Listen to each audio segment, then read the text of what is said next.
and that is food safety. The theme for today's lecture, Food Safety in Contemporary Ghana, Public Health Concerns for the Consumer, as has already been mentioned by my chairman, the chairman for the occasion, is both timely and highly relevant. Food is indeed important to life, yet the safety of the food we eat can no longer be taken for granted. Across our country, concerns continue to grow regarding food contamination, poor food handling practices, chemical residues, adulteration, microbial contamination, and the increasing burden of foodborne diseases. And these challenges have significant implications for public health, healthcare costs, productivity, tourism, and national development. Today's distinguished speakers will bring a wealth of expertise in nutrition, food regulation, public health, agriculture, and consumer protection. I have no doubt that the discussions will deepen our understanding of these issues while proposing workable, evidence-based solutions that can strengthen food safety systems in Ghana. The public lecture also reflects one of the core mandates of the Ghana Medical Association, which is not only to advocate for the welfare of medical doctors, but also to champion policies and interventions that improve the health and well-being of the Ghanaian people. Through platforms such as this, we continue to fulfill our responsibility to providing credible scientific information to inform public discourse. Education has made this event possible. Invited guests, your presence today demonstrates your commitment to promoting public health, strengthening intersectoral collaboration, and ensuring safer food for all Ghanaians. We sincerely appreciate your support. Ladies and gentlemen, I want to encourage all participants to actively engage in today's discussions. Ask questions, share experiences, and contribute constructively. Together, let us move beyond identifying problems to generating practical solutions that will safeguard the health of present and future generations. With these few remarks, it is my pleasure once again to welcome you to the 26th Annual Public Lecture of the Ghana Medical Association. I wish us all fruitful deliberations and an enjoyable stay in Koforidua. Thank you, and may God bless you all. May God bless the Ghana Medical Association. God bless our beloved Eastern region, and God bless our homeland, Ghana. Thank you.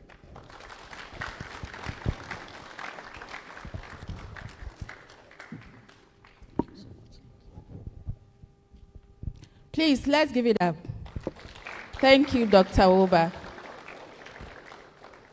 We have this morning in our midst Madame Paulina S. Addy, retired director, MOFA. Please, let's welcome her.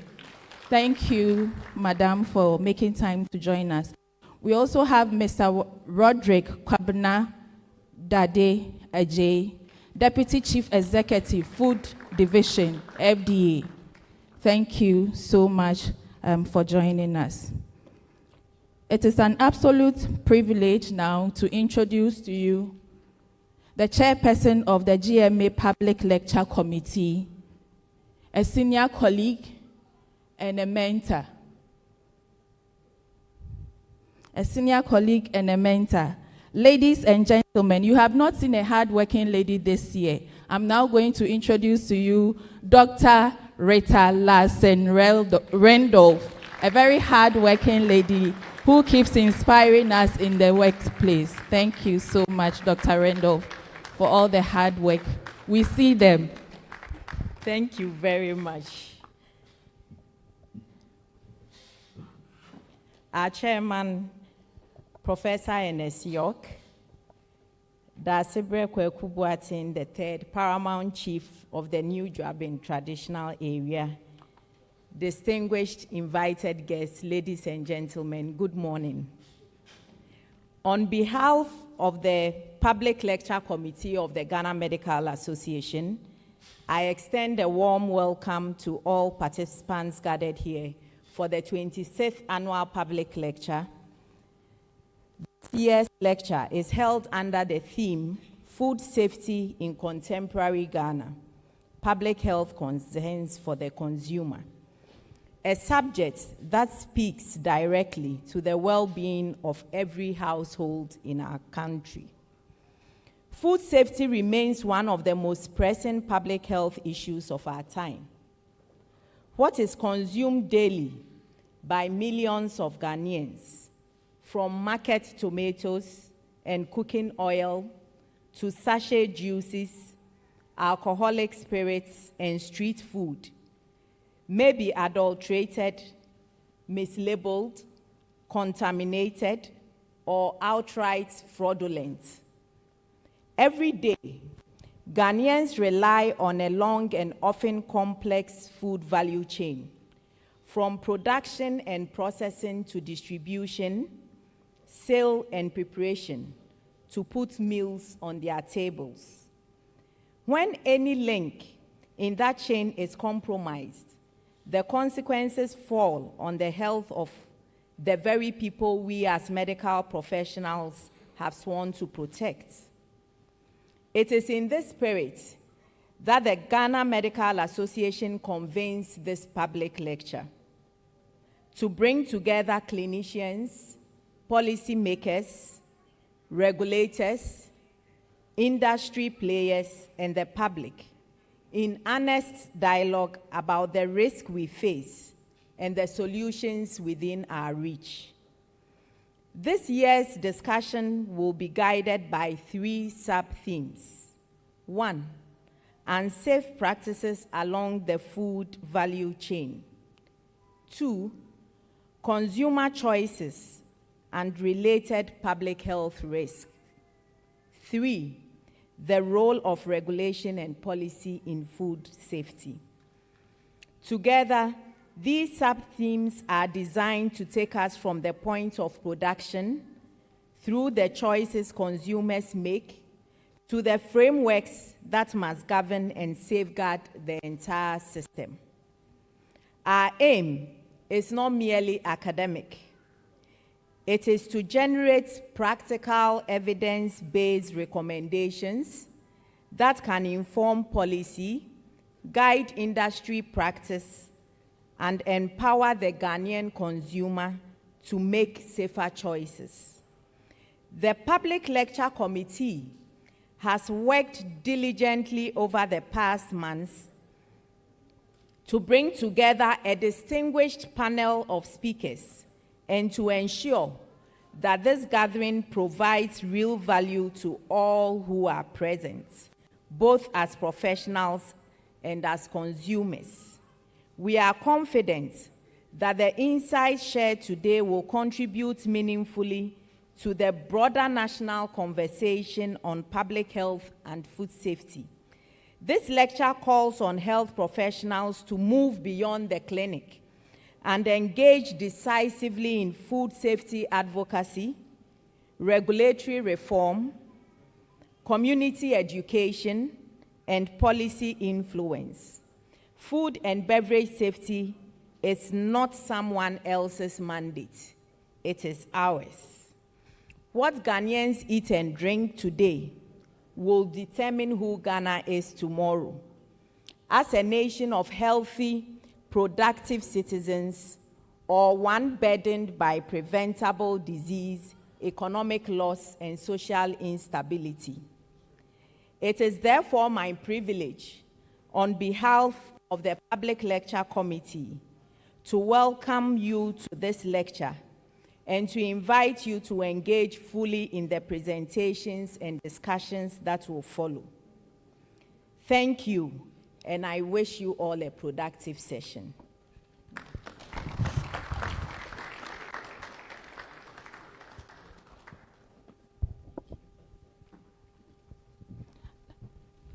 Please let's continue clapping for her as she takes her seat. Thank you, Dr. Randolph. We now have a short presentation by Roche Ghana. Please, if they are ready. Okay.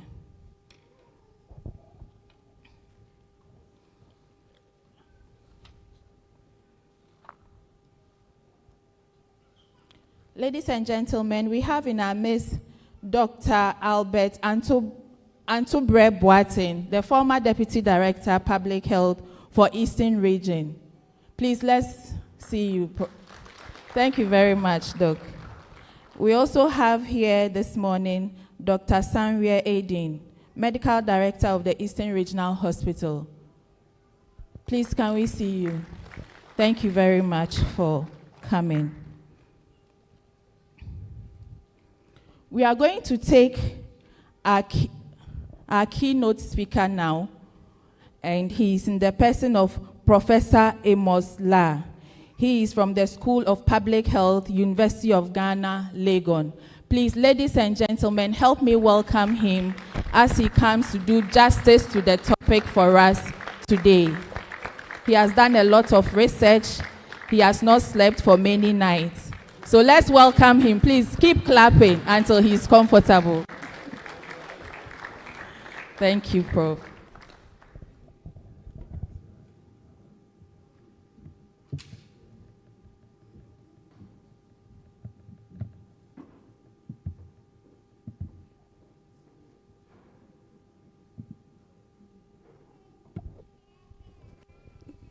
Thank you very much, moderator, for the lecture.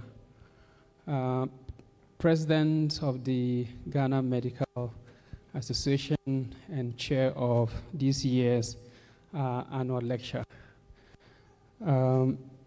Distinguished members of the Ghana Medical Association, the Sibiri Kobna Boateng III, Paramount Chief of the New Jobbing Traditional Area, invited distinguished guests, ladies and gentlemen. Permit me to begin by acknowledging the Ghana Medical Association for the opportunity to contribute to this important conversation. I received the invitation to contribute to the conversation as a keynote speaker with gratitude, but also with a sense of responsibility. The subject matter before us, which is food, is at the intersection of medicine, of public health, of law, even of philosophy and ethics. And I do not claim to be an expert in all of such. And so my very first disclosure is that there are some of you who are going to get disappointed. I'm not going to be able to meaningfully and sufficiently address all the dimensions of food or food safety as you would expect me. The second disclosure has to do with conflict of interest. And as you can see, for the purposes of today's lecture, I do not have any financial conflict of interest to disclose, which per existing normative guidelines means I have not in the past 5 years been employed or received research support or other funding from or had any other professional relationship with an entity that could directly benefit from that which I intend to say here today. But that doesn't mean I do not have interest. I have many. I lead and contribute to several initiatives, all of them seeking to make our food environments disease preventing and health promoting. Just to mention a few, I serve on the World Obesity policy and prevention committees, and we know their positioning. I've contributed to a number of WHO guidelines, and some of what I'm going to say today would draw from those. And so there's an interest, obviously. But I do see all those interests as a confluence of interests and not necessarily a conflict of interest. And so for today, the topic that I have chosen, as you can see, it is titled, "If it is not healthy, it is not safe. And if it is not safe, it is not food." For the second part, I would acknowledge that I picked that from the United Nations Food and Agriculture Organization. They have for years admonished that for something to be presented as food, it ought to be safe. And so if it is not safe, it is not food. This morning, I intend to extend that and would argue that if food is deemed to be unhealthy, that food is equally not safe. And so I hope to reflect with you through 6 interlinked arguments. The first being an introductory framing or contextualization of what food is. I would then move on and talk about the concept of food safety, and there are multiple conceptualization. Given that I have colleagues who would do justice to some of these topics, so I will run quickly through food safety in Ghana before independence, food safety in Ghana post-independence, and then dwell on food safety in Ghana in the era of ultra-processed food and diet-related non-communicable diseases. I would then, based on research that we have done recently, try to reframe food safety using those new dimensions of food safety. And I'm hoping that that framing could invite the Ghana Medical Association, to contribute to assuring that that which Ghanaians eat as food is healthy. And so the governing question for my talk is, what should count as safe food in Ghana today? What should count as safe food in Ghana today? We are very aware that some of the foods that are unsafe harm immediately. But there are also others that I would consider unsafe, but they harm silently, they harm cumulatively, but predictably. And so for the traditional, usual, dominant characterization or conceptualization of food safety, you're going to be interested in looking to see if there are pathogens in the food, if there are toxins in the food, if there's deliberate, adulteration or unsafe handling or food fraud. That which I'm saying today is that we recognize that it's important, we need to focus on that. But it's also time for us to focus on the cumulative exposures. As I noted, there are other foods that harm silently, cumulatively, and predictably. And Ghana, for example, currently has both challenges. And so we should be interested in addressing both. So before I talk about food safety, I would want to talk about food. Before safety, so food. Sometimes when that question, a very deceptively simple question, what is food, is asked, I think sometimes we think we know food because we interact with it daily, sometimes multiply. We cook it, we eat it, we sometimes even sell it. But for food to be, sorry.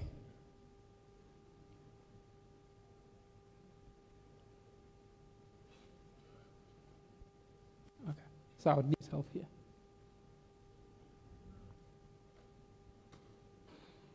Okay, yes, thank you. Yes, so sometimes because we interact with it multiply, we cook it, we consume it, we sometimes sell it, we feel we know food. But food has just multiple dimensions that for some of us, I think, would be lying to ourselves if we think we know food the way we do. Because food can be safe, food can be unsafe. Food can be slow, food can be fast. Food can be healthy, food can be unhealthy. And food can be minimally processed, food can be ultra-processed. And so, for all these dimensions to be taken into consideration, for all these dimensions to be taken, all these dimensions need to be taken into consideration for us to truly know food. So this is not working. Maybe I would say next slide, and then you can help me move. Yeah, thank you very much. Yes. Yes. So yeah, food sometimes is presented as good, and as Bethany Frankel once noted, your diet is a bank account, and good foods are good investment. And here, in these, she was referring to food as good. Good in terms of what? Philosophers sometimes, characterize good in different ways. We have intrinsic goods, we have instrumental goods, and there are times when we have even good being both of them. And so you could have goods that are desirable for the sake of themselves and not for any reward or consequences. You could also have goods that are desirable for their own sake and for the sake of their results. And even there's a third category of goods, so desirable for the sake of their consequences, but are not desirable in themselves. I'm wondering where you would, categorize food. Next slide, please. And I'm sure you've already made up your mind as to where food should be. Indeed, food is a very vexing construct, belonging simultaneously to economics, to ecology, to culture, to biology, and even public health. And so, as you can see here, next slide, please. Yeah. That's okay. Thank you. It can be there. Okay. Please, the man in this here, so.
Thank you.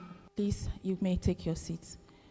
Ladies and gentlemen, Prof. Chair, permit me to introduce Nana Chumesi Dankwa. Nana holds a diploma in education from Mount Mary College of Education, a degree in education from the University of Education in Winneba.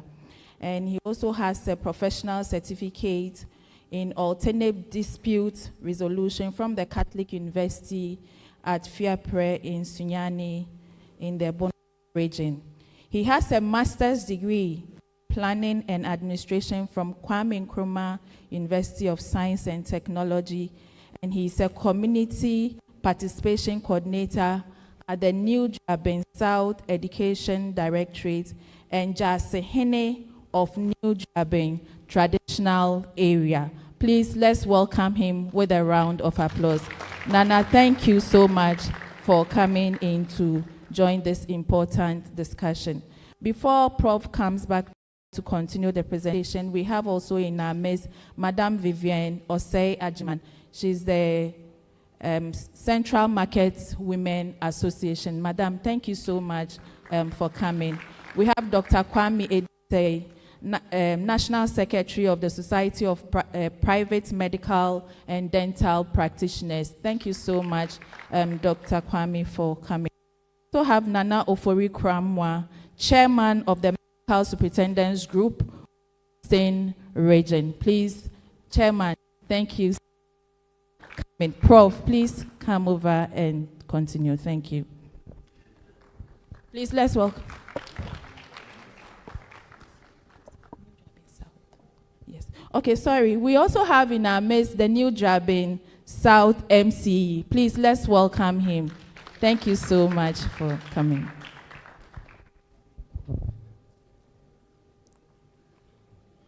Thank you.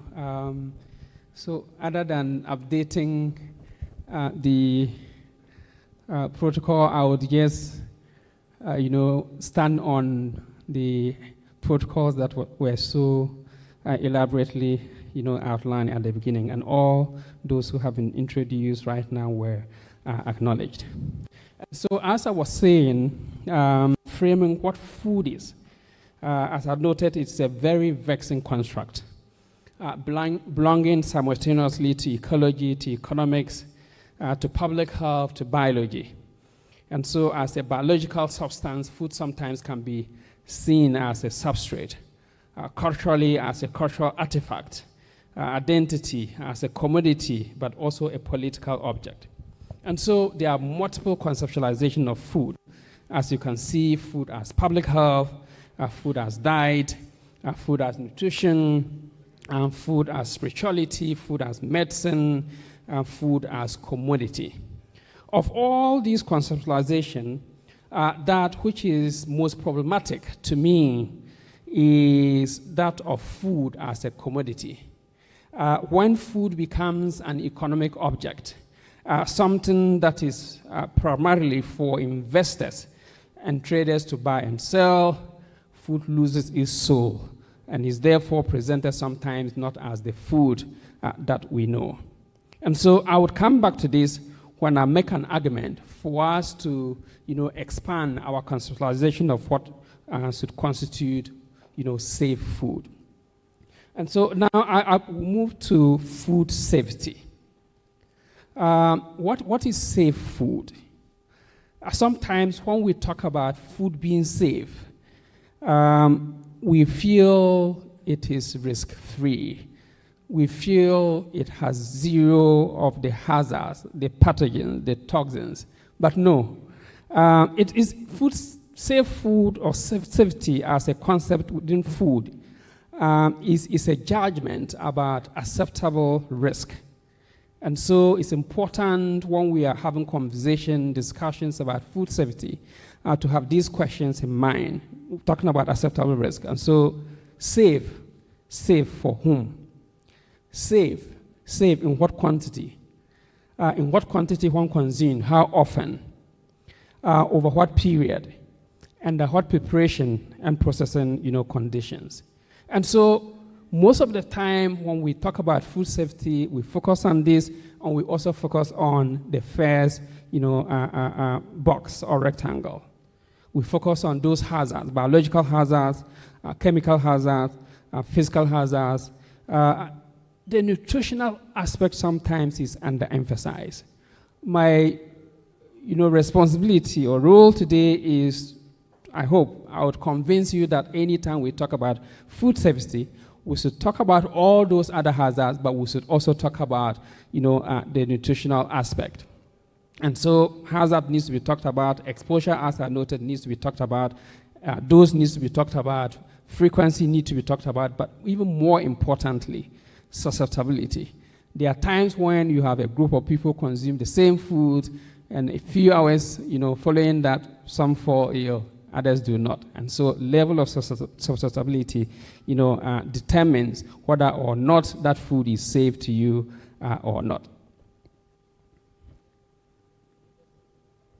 And now, like I said, I know there are other speakers that would man the podium and talk, and so I would be very brief when I go through food safety in Ghana, as I noted, before independence and then, post-independence.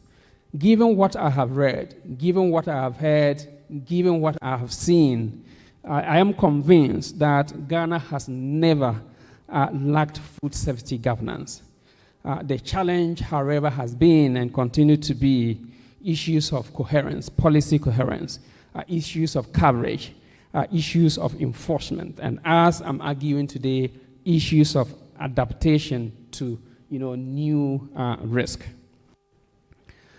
Before independence, food safety interventions included market governance, market inspections, market policing, and public audits. I read some articles about food safety work in the Kumasi area even before independence, where eating houses, what sometimes we also refer to as chop bars, had to be licensed and inspected frequently before they would be in operation.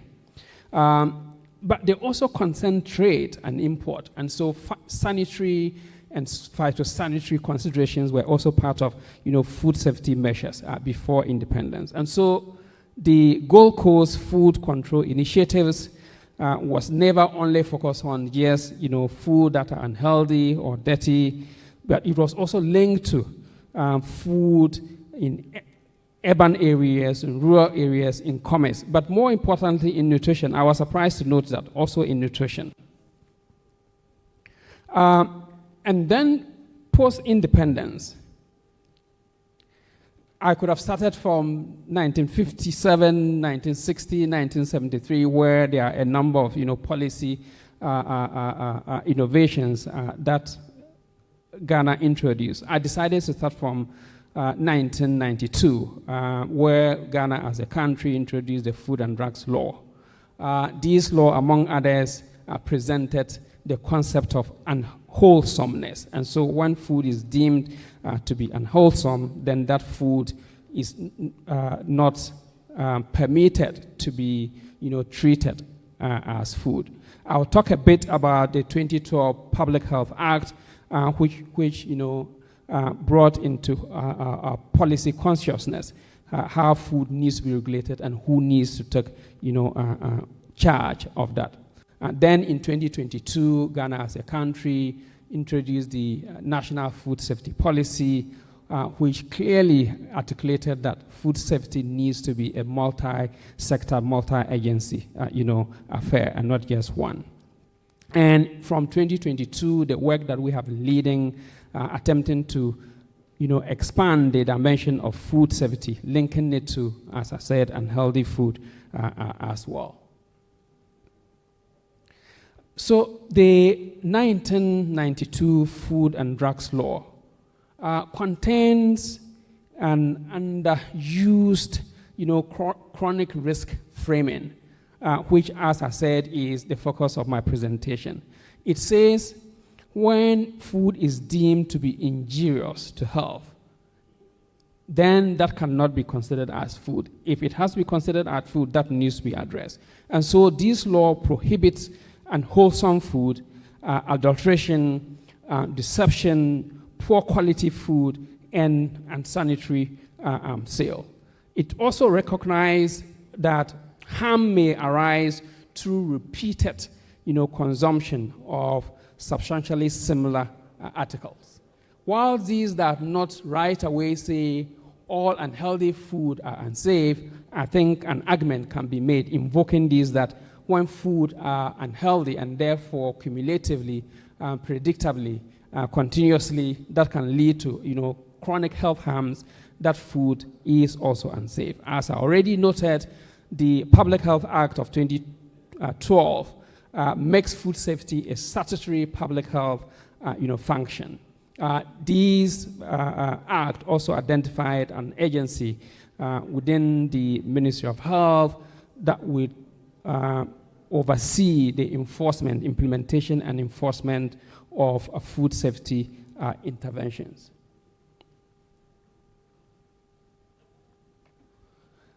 And then in 2022, we, as a country, introduced the National Food Safety Policy. And as I noted earlier, this policy made it very clear that there's no way one institution, one agency, can oversee and implement effectively food safety intervention. In there, we see the Ministry of Health given the role of policy stewardship, but there are also other actors. The Food and Drugs Authority has a role to play, the Ghana Standard Authority a role to play, Ministry of Food and Agriculture has a role to play, but also other actors, including, for example, the Ghana Medical Association. And so we have all this, and yet every now and then we see challenges such as this. This was a news article published just a few weeks ago. Poisoned vegetables. Study reveals high pesticide residues in cabbage, in okra, that were sold in Accra market. In addition to that, every now and then, we have challenges relating to cholera. While there are multiple risk factors, for cholera, that which we eat or that which we do not eat relates to that. So food or unsafe food is a risk factor for cholera.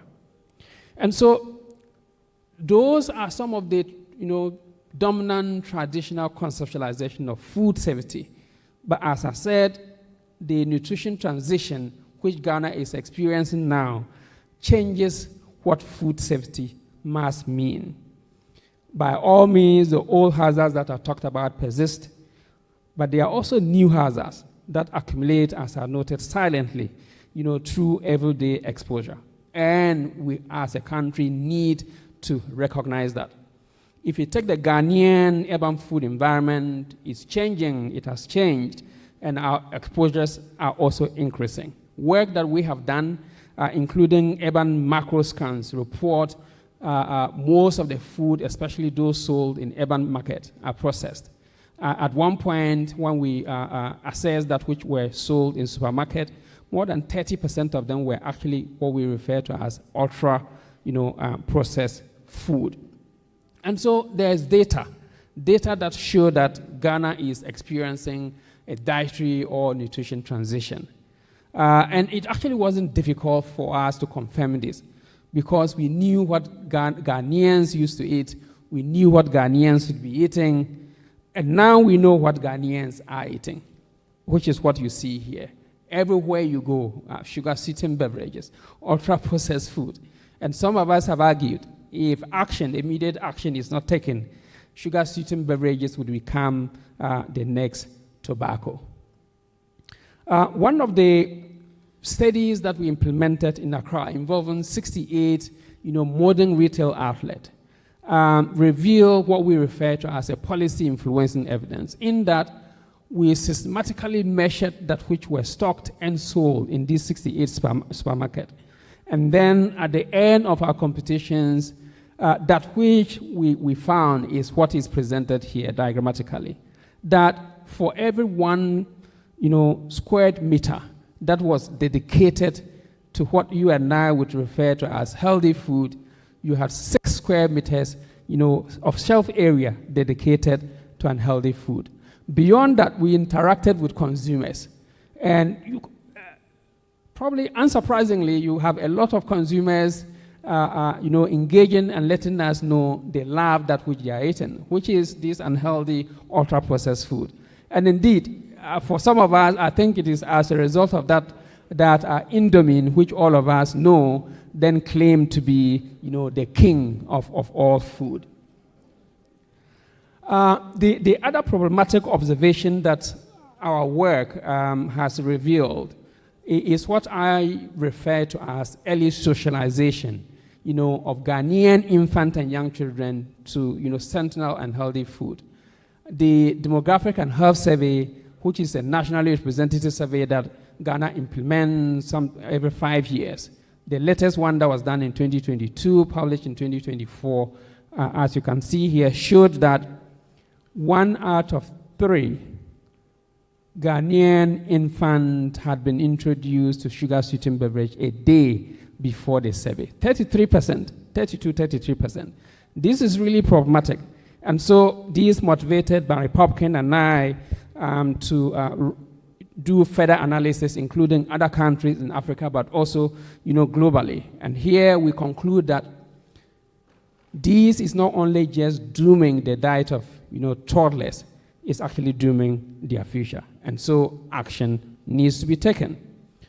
When highly sweetening beverages and certain unhealthy food enter infants' diet, chronic risk exposure becomes normalized even before they have the ability and agency to decide that which they eat. And so sometimes we talk about choice, but there are just times that we don't have that ability to choose, whether children or adults. And so currently, Ghana now is battling, with two eras of food safety issues. So the contamination era that, as I said, the dominant and traditional conceptualization of food safety focuses on, but also that new era of diet-related, non-communicable diseases. And so food insecurity is a problem, macronutrient malnutrition is a problem, unsafe handling is a problem, and these coexist also with obesity, hypertension, diabetes, and cardiovascular diseases. And then again, my question is, if we know food that chronically, predictably, accumulatively contribute to this, should we continue to consider those food as safe? Definitely they are unhealthy, and I argue that they are unsafe as well. And there's data to show the implications or impact of consumption of such food. What you see here that looks like a jet, taken off, is the trajectory of prevalence of overweight and obesity among Ghanaian women. Again, data that we have generated as a country since the late 80s. It's from the Demographic and Health Survey. From about 10% in 1990, I think this is 1993, when the Demographic and Health Survey was conducted. That year, the last time it was conducted, this rose to 1 in 2. So 50% of Ghanaian women are either overweight or obese. And there are multiple, determinants of overweight, obesity, hypertension, diet-related non-communicable diseases that I talk about. But one of the most significant or important is diet, that which we eat or that which we do not eat. Currently, we eat too much of what we shouldn't be eating and too little of what we should be eating. And so that is contributing to this.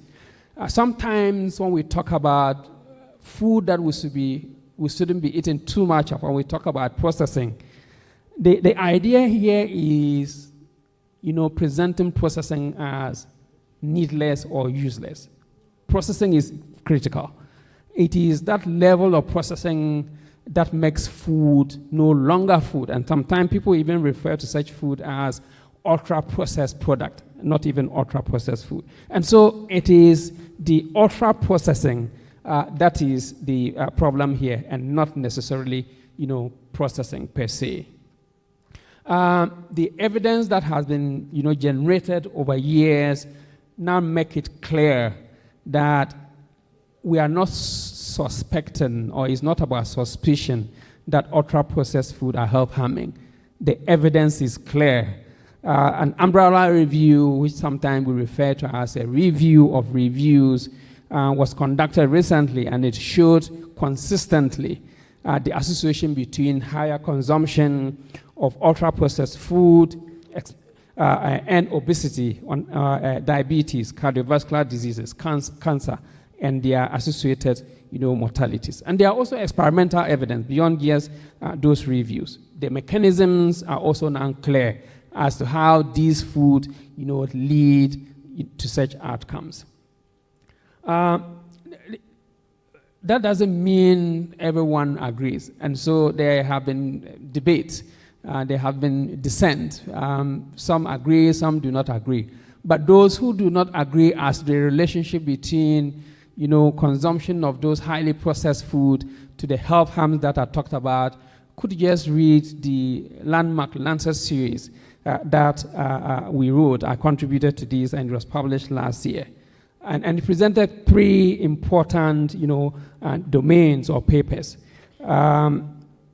Overall, all those 3 papers conclude that although there are some heterogeneity or measurement challenges, there's now sufficient evidence, and those evidence converge to the extent that we are able to then, request or demand policy, to be implemented to address their harms. And so on the basis of that evidence, I think my team and I were interested in how, even in the era of ultra-processed food, how food safety is being conceptualized, how, what are its dimensions, and how is measured. And so we implemented, and this is very recent, a systematic review and a systematic concept analysis, with the hope that the findings would help us make argument for the expansion of the concept of food safety to encompass nutritional hazards and chronic diet-related non-communicable diseases. This is not too clear, but that's the process that we use. We went to multiple databases, search for papers or resources that we would need to be able to do this work. And so we identified about 5,000 publications, some of them technical reports and guidelines. We screened and removed duplicates, and there were about 300 of them. These led us to working on about 4,600 publications. Some of them were deemed not relevant after we had screened their titles and abstract. And so in the end, we had about 119 when we identified some additional 35 and added. So we went through that process of systematic review, and I'm just going to summarize. In the end, we ended up with 38 papers that were deemed truly relevant for our work. The graph that you see to the right, I don't know if it is visible to you, presents current conceptualization of food safety. So you see conceptual domains that were presented in the papers that we reviewed. And you would see hygiene, handling, process control. So most of the studies mention that. You will see chemical, toxic hazards, you would see biological, microbiological, hazard, and so on and so forth. We noted with interest that there are now a few papers that are also referring to, the nutritional quality and chronic diet-related, conditions as dimensions of food safety. Now, I would skip this. The graph that I presented earlier summarizes that. What is in the table is, the definition or definitional frame of food safety, and then our interpretation. But I've talked about that in the previous graph. So here are the key highlights from the review, which is that food safety remains dominated by contamination and process control frames. Out of the 38 papers that I said we studied, only 4 integrated nutrition into the concept of food safety. And so on the basis of this, we went ahead and proposed a risk-based definition spanning both the acute, hazard or harm and the chronic, harms. And so what you see here to the left is the usual traditional dominant conceptualization of food safety. In the middle, we are talking about the exposure and the chronicity of the exposure, as I talked about. And then to the right, you see food systems responsibility. When you bring all these together, the risk judgment then takes into account both probability, severity, exposure, susceptibility that I talked about earlier, and then assess against, transparent thresholds. And so ultimately, in the paper, we propose that food safety, so the definition or conceptualization of food safety to span foods production, is to span composition, is to span marketing, is to span preparation, consumption, and consumption that do not create an unacceptable, probability or severity. If we stop at the acute, we stay with the usual traditional dominant conceptualization of food safety. We are introducing into this framing or conceptualization the chronic harm as well. And so, given this evidence, given the evidence that existed before us, questions that ought to be asked is, if we have such evidence, what are we waiting for? Why don't we have guidelines either from FDA or from WHO, from FAO, respecting that food safety should not only focus on, macrobiological hazard. There's one thing to have evidence, there's another thing to have the evidence act. And so,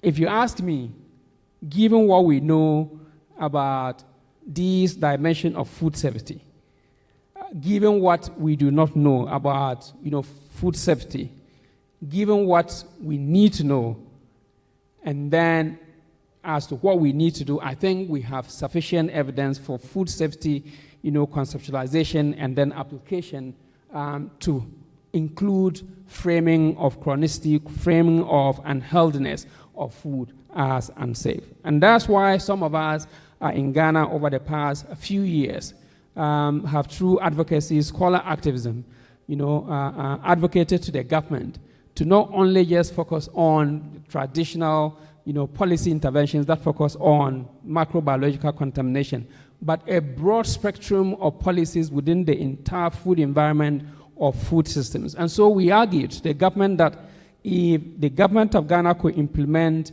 comprehensive food policy measures, a mixture of low agency food policy interventions, but also high agency food policy interventions, policies that can help inform and empower consumers, policies that can guide and influence their choices and consumption, policies that can even incentivize, the production of healthier food, would have food environment actors either making strategic decisions or immediate action that would eventually lead, to reduce availability of unsafe food in the Ghanaian food environment. And so, but these cannot happen if all that you see here do not take place. We need laws. Either new laws to be introduced, existing laws need to be amended. We need policies. We do have a national food safety policy, but like I said, the framing in the policy currently doesn't include the chronic unhealthiness of food as a food safety issue. We need practice. We need data.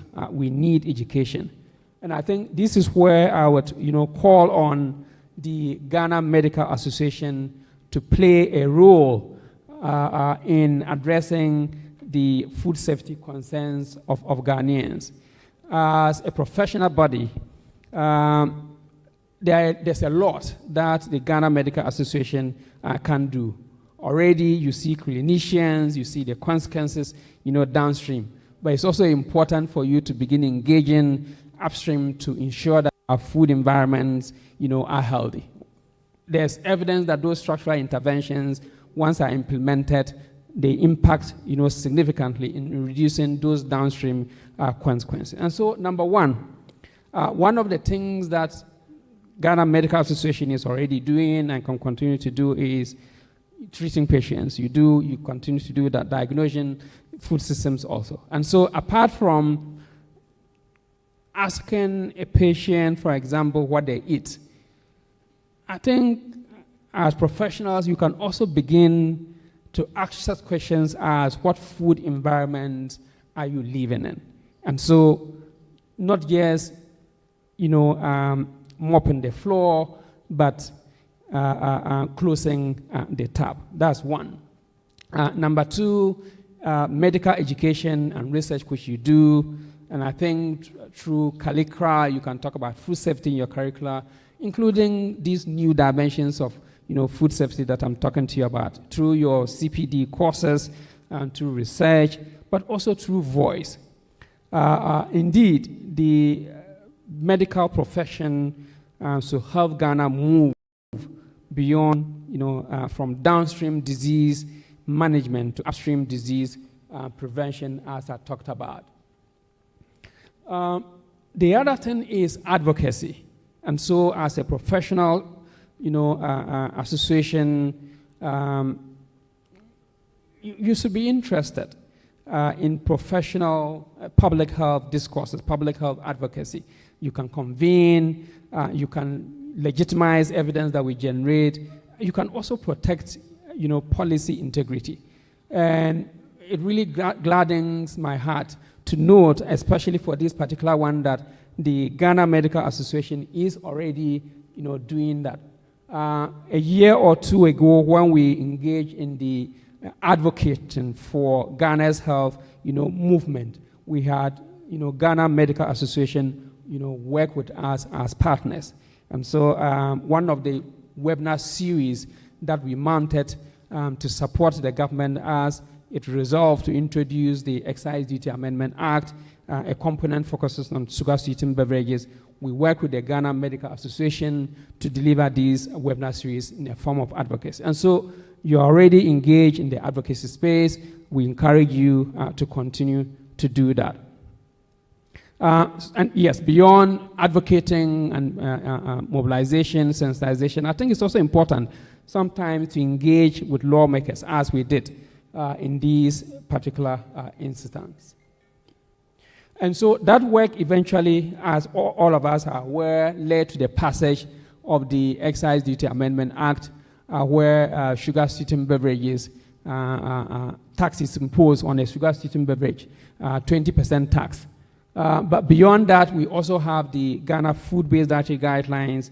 We have the Ghana Trans-Fatty Acid Elimination, strategy, which were independent policies or strategies that Ghana produced. What we are asking Ghana as a country to do now is, beyond just individual policies, ensure that these policies, reflect coherence. So other than having one policy at a time, addressing one aspect of the food safety, problem, we should have a bundle of mutually reinforcing policies. And so I will take a minute or two to talk about a project that the former Minister of Health launched in 2022, referred to as the Healthier Diet for Healthy Lives project. This is a project that prioritizes policy coherence and then the development of a bundle of double-duty food-based policies. These policies are being underpinned by a nutrient profiling system, a tool that scientifically can, rank food or classify food as to whether they are healthy, they are healthier, they are unhealthy. And so if food are deemed to be unhealthy, some of the policy instruments that I'm going to talk about would then drive, legitimacy from the recommendations of these scientific tools. And so currently, the policies that are being considered are 4, but there could be many. One is the national policy on front of pack labeling, a policy on marketing restrictions. In other words, restricting the marketing of unhealthy food. There's a policy on public food procurement and services, a policy on food-related fiscal policy for the promotion of healthy diet. Let me just take a minute and briefly talk about what the policy instrument in this policy focus on. If you take the labeling policy, labeling we have known for years exists, but labeling can be a high agency intervention when they are presented as text. People may not be functionally literate and cannot read, or they can read, but they don't have the time to read, or they can read, the labeling is not legible enough for them to read. And so it becomes a socially useless intervention if you have labeling like that. And so this labeling policy that is being advocated for is labeling that is not necessarily done using text. It is done using either infographics, it's done using, icons. And so with little socialization, whether you are educated or not, you're going to be able to tell that this food I'm about to buy or I'm about to consume has too much salt, or has too much sugar, or has too much saturated fat, or is ultra processed. So that's the labeling that is being promoted here. The marketing restriction, I think most of us know the impact of marketing or advertising on our choices. There are times that we go to the market and we choose, and we think we are choosing it, but we have been made to choose based on how marketing is done. And so studies have shown, there are WHO guidelines that show that if countries can implement policies to curb what we refer to as predatory marketing, that can lead to people choosing, healthier food. And then the last one, the food-related fiscal policy, is actually an expansion of the current Excise Duty Amendment Act, where not only just sugar-sweetened beverages, but food that are deemed to be unhealthy based on the nutrient profiling model could be taxed. But in addition to that, targeted subsidies so that, healthier options can be availed to those who do not have, the economic, purse string. In terms of the labeling, this is what is being proposed. And so other than waiting to read a very tiny text at the back of a package, you have some of these logos in front of a package, and once you see the first one that says extra salt with the salt being poured, again, like I said, once you have been socialized, you would know that that particular food has excess salt or too much salt. And so you can moderate how much you consume, or you decide whether you consume it or not. In addition to that, the Ghanaian experiment introduced what we call positive labeling. And so food that do not exceed any of these can then go through a screening to receive that stamp, that green seal. And so that green seal would be a basis to say this is a very healthy or a healthier product. And so you should consume more of such.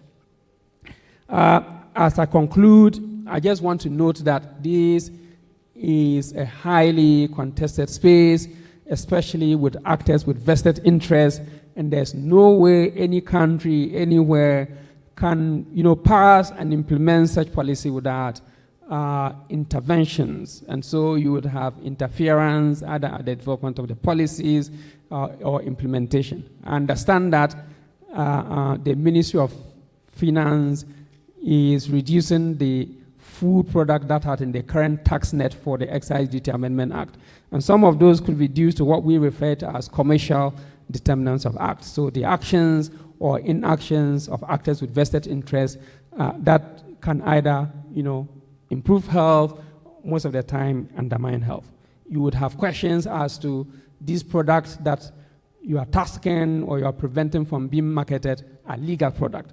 Ghanaian laws see them as legal product. And by all means, they are legal product, but you can have something that is legal, but also lethal. And so actions need to be put in place to ensure that the country is not saying you can't consume, the country is not saying you cannot sell, but then we need interventions that will make consumers aware of them and probably can reduce their consumption. And so this is, in my view, Ghana's baby steps at developing and implementing a bundle of double-duty food-based policies that would address the usual traditional conceptualization of food safety, but also this new idea of, chronic exposure, predictability, and cumulative, harm is harm to public health.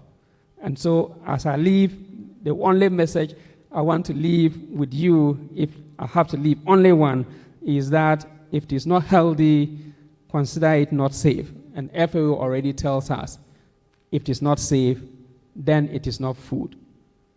Food should be food when it doesn't kill.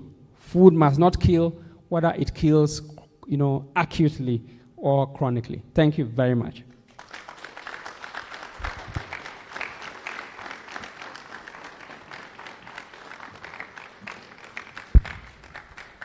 Thank you, Prof. Please, ladies and gentlemen, let's keep clapping.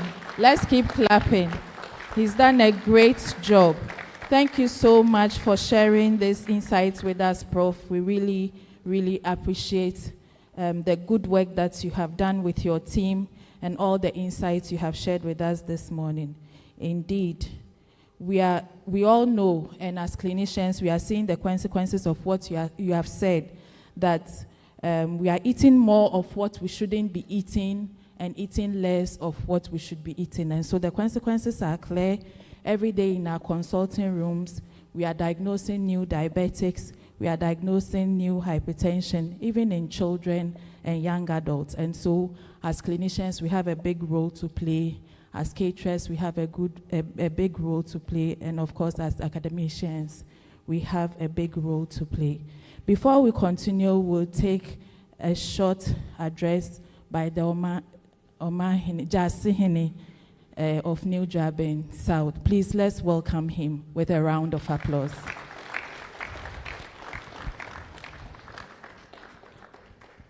Please, can you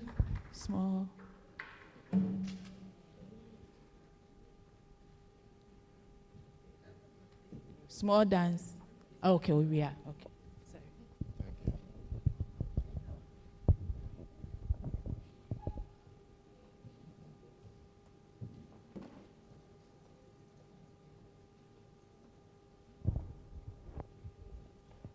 Good morning,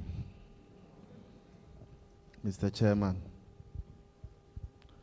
Please kindly permit me to go by the existing protocols to save time, and then permit me as well to use a language I'll best be comfortable with. I am not here as a teacher. I am here as a traditional ruler, and I must go by what my tradition tells me. I'm sorry, but that is how it should be. Yekoye nimuno. Medenchia emu odin be frida sebre kwaku Boateng ho. E de abremu nyina. Da sebre kwaku Boateng oman hene a owo New Draben traditional area. Mu amunim amamre ne amane no. Ye ni New Draben South. E ba hene mu a. Any New Draben North. Your traditional area. North and South no. Abanchi chemua oma amamuo no mre edema no. Aha, madam ase. Yese aduane pa. Emma onyinche. Aduane bone. Eteku mema se ma. Efri se wo fie na oyere ye aduane na osan kwan nani de mawa enche obetimi anyame dia na mum so nu kwan no mu a ene pa na ewase no ubenya bi na onkwan so betimi ayetenten eno ye ne etoso mienu ne etoso miensa no awofo na ewa no aduane kakra obenya mre ede aye wo fie de ama na busua titru emofra no na sese amanfo de indomie meka ne sane ayete se woton bi wo ha memfa ho na omasesa yesi efre bibi spices no menye health professional and so minimu say your natural spices wo nya wo kakaduro kakra wentia kakra ene sa nneoma ne de fra natural ene ye woni obroni asese gu robem eno no ni ode fra de me no mienu yenim na yasoma ye ma no makoto abonten so aduane esan adwuma aye konti na wabisa wo ho se onkwa na nyina wudi wasase so no dodo na ye mekọ adwuma bafie tu ko retirement enche no aye nyame dia efi se wonna ne nyina na ye adwuma ani fie na wura fi se ne sustain you kakra ne ye nia ekowu mu which is aduane pa wo benya na wadi ya dwen ho sa madam Fubika kire me say the bia doctors mamu niwe Mamu niwe. And so the doctors say ye ni na no mudi. Minim doctor bia oya de whiskey kakra. And so I say ye no my no whiskey. Minim doctor bi o2 before say jot. And then the but o2 nipa ne for say cigarette enye we enye nneoma a yedi ngusie ko nipa mu enye but me just hene mahu say onum bi pen eno no eso no odabokra ena so no yodie ono doctor na oyesa no onim ni nyina so nti a ode na me kwajo chuma se die me nye da if he said ye ko mu no eku chain ne ewo honamani eni nti ahade ye nipa kakra bi ene ye wodam ha ye ka duane pa ho asem dodo na wabonten se si amebe niane ye tonton okwan ho ahodo enya asem ketwa na kwan ben na omofa so a omode yes aduane no who is watching those people? You be hunu no di fifie no di abesi kwan ho. No akọ assembly no akọje krata ya de ton aduane, no akọ health no akọje krata ya de ton aduane. Nemum aduane ne yenum no. Kwan na yehwe. Ye aye wo fie ye no ye aduane na nya decorate mi ka chom se na waduane aye ye die entwa yi. Or despite this gumu a hu se enkwan na ehuru no. We ye nipa oni maduane ya mema ne bebre ni maduane ya but we your bema oni maduane ya enkwan ihuru kura na spices doors wo ma wo bete agese wo ani me mo anwa mo pe na ani me ya agese wo eti yes stress education no I me dese mo frey e wa ha a omo so omusu amukọ fie a mo kan kire mo maame so omo ye aduane o so ase ko to cube ko to wei ko to isa neoma no e ma wunyi nche eni nti wo behwe atete wo no ye nananom okwafuo mu a oti kontomre wate mako watumre kakra waye wenu watwi ode ngo kakra bi na ode aguso eti na omunyi nche na sesei obia bo degrees e wo wiase nyina o ye bank manager 45 years 50 years no wawu obi beka se adwuma na o ya na onya exercise e na onye we but aduane na ekonimu no bebre na ya poison enso yen no yenim eti muntu maame no mofo mate e na ya yere no mo nso shortcut no to aduane no e ya na doso momfa yen kotete mre no mu aduane na ya na no mudi no na monye mayen na munye adwapade na ya brogu ho ani nti mode nkwa abo na ekuyen no na yensu yentumi nyi ncha kakra wonim wo obema na wa ha na ani aduane ya kosua na oyere ye na spices ne doso a ka chen say o poison me system no na wa twi wo de na nyi chema wa wofo nya oyere nko a wa wofo a ehwe wo na daache ye nyina yatimi akoyanim kakra wa brababo nyamenka yen ho Jumadi na yedi na no onton supagu so yemfa nimdie benya wa hanen kwa bonten yenko kyerɛkyerɛ afoforo na menim sɛ ebeyeye medamo nyina amase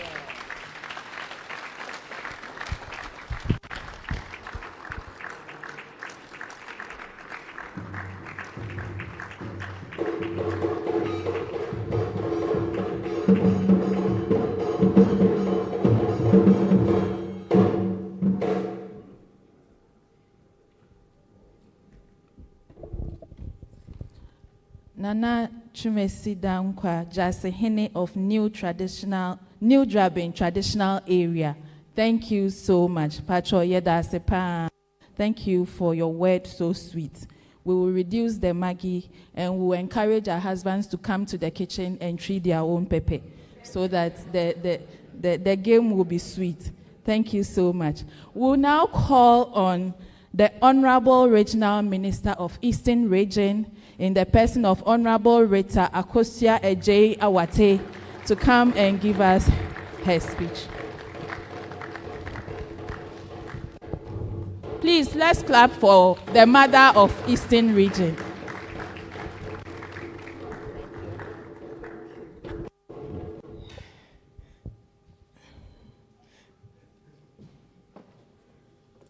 Mr. Chairman, Professor Ernest York,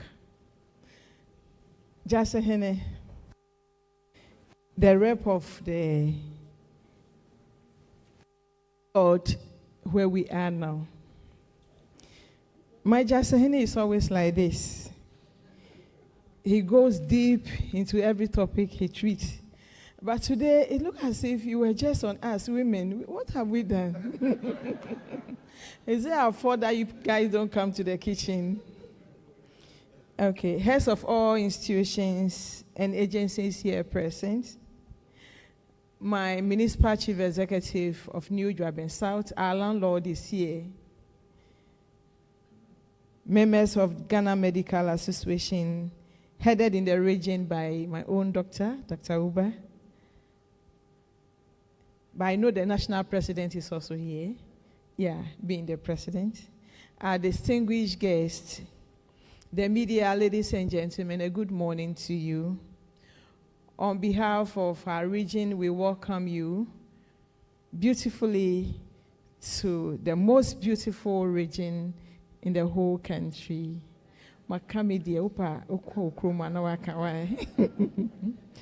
I'm highly delighted to join you for the 26th Ghana Medical Association Annual Public Lecture being held here at the Capital View in the capital of our region. We are grateful to the Almighty God for bringing us here together once again as a family to deliberate on issues bordering our health.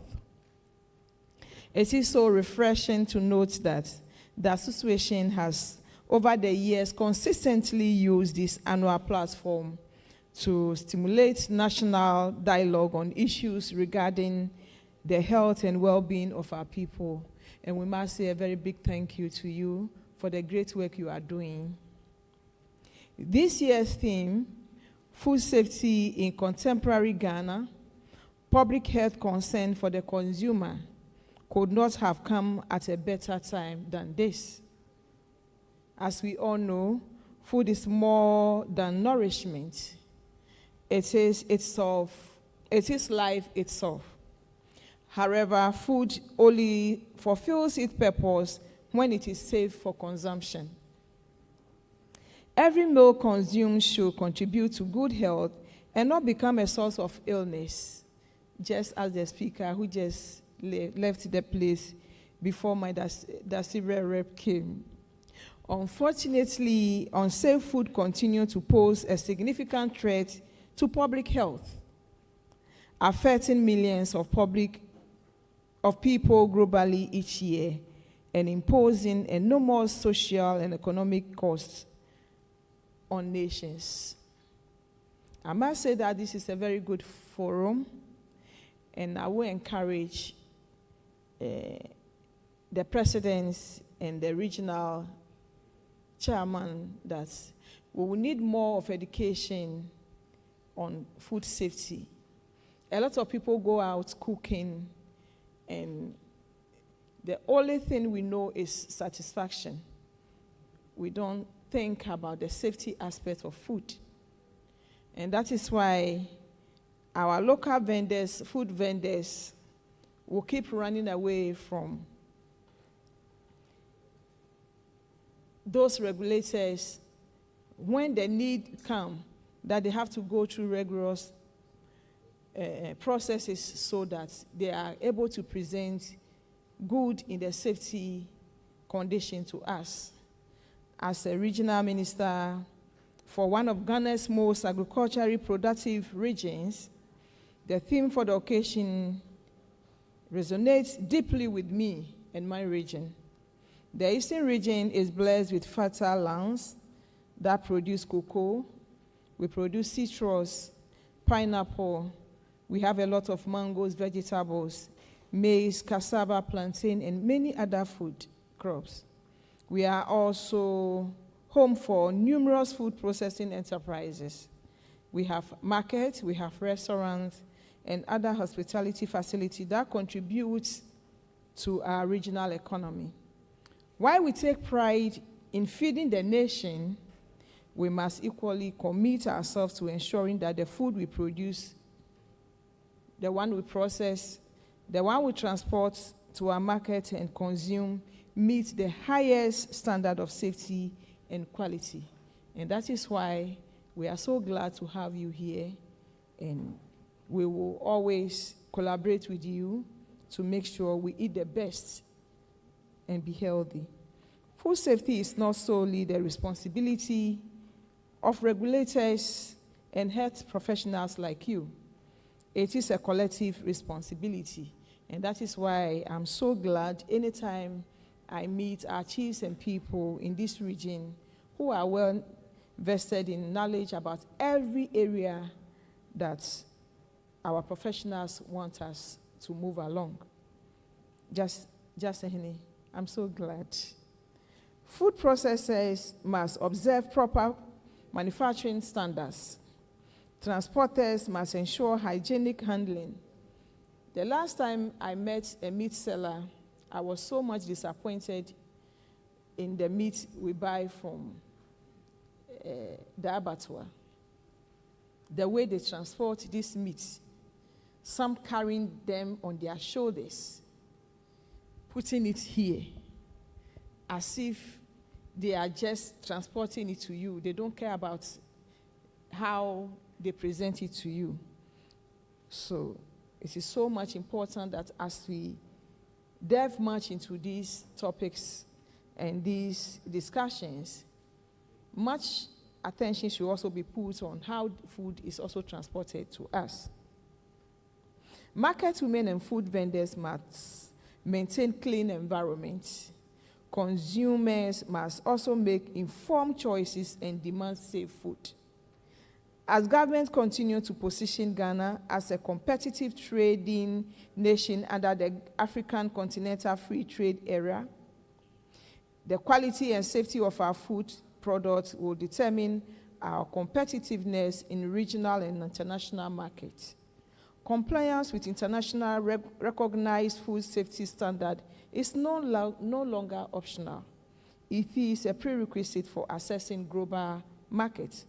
For this reason, the Eastern Regional Coordinating Council will continue to work closely with the Ministry of Trade, Agribusiness, Industry, our municipal and district assemblies, and you to promote value addition, support agri-processing industries, improve market infrastructure, and educate food business operators on all regulations and compliances on quality assurance. Ladies and gentlemen, public education must therefore remain central of our efforts. Mr. Chairman, I must say that every Ghanaian should understand the importance of proper food storage, hand hygiene, clean water, sanitation, and responsible food handling. Changing attitudes and behavior is just as so important as strengthening regulations. I applaud you, the Ghana Medical Association, for bringing together experts from diverse disciplines to deliberate on these important subjects. The recommendations that emerge from today's lecture will contribute to shaping national policy and strengthening our collective response to food safety challenges. Mr. Chairman, Professor, in bringing my remarks to an end, I wish to reaffirm my commitment and that of the Eastern Regional Coordinating Council on behalf of all my municipal and district chief executives to working closely with all stakeholders to promote healthier communities, safer food systems, and sustainable development. Thank you for your kind attention. I wish you a fruitful deliberation. May God bless us all.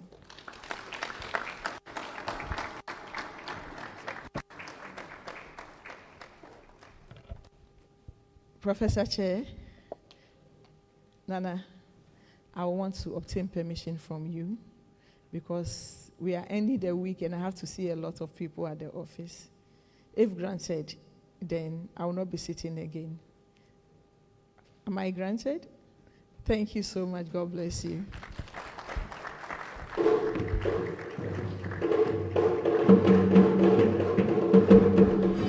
Let's keep clapping for Honorable Regional Minister for making time to grace the occasion.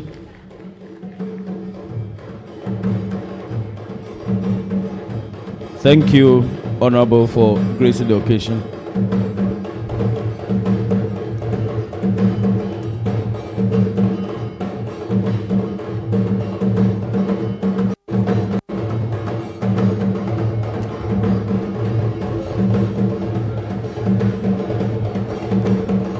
Please be seated. Thank you.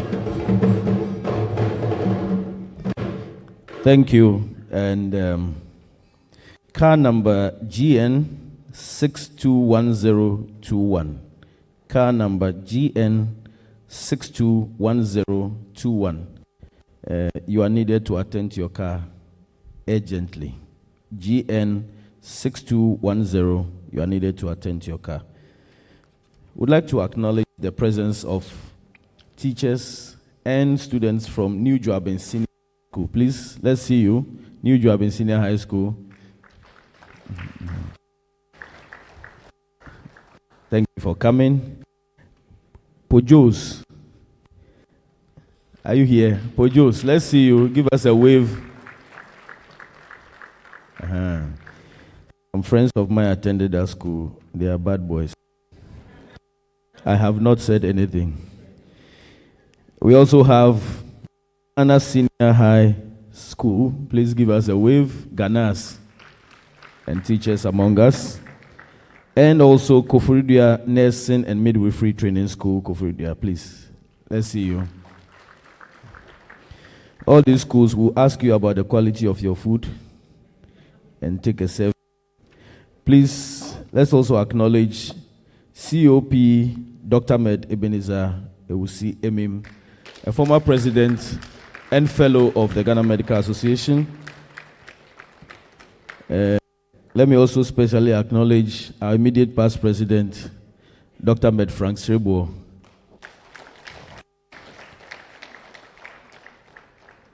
Mr. Kojo Eshan, who is a rep for the Ghana Standards Authority. Please, if you are here, give us a wave. All right, he's at the back right there. Honorable Ransford Owusu Boache, MC of New Joabin South.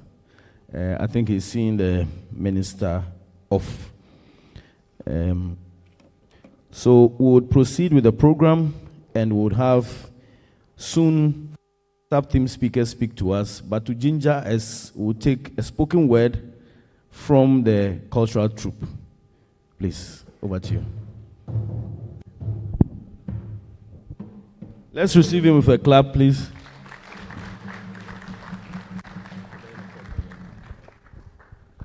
Ago,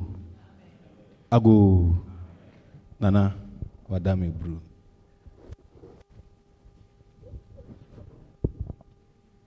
Yamo bibi achi, mo bibi akwaba.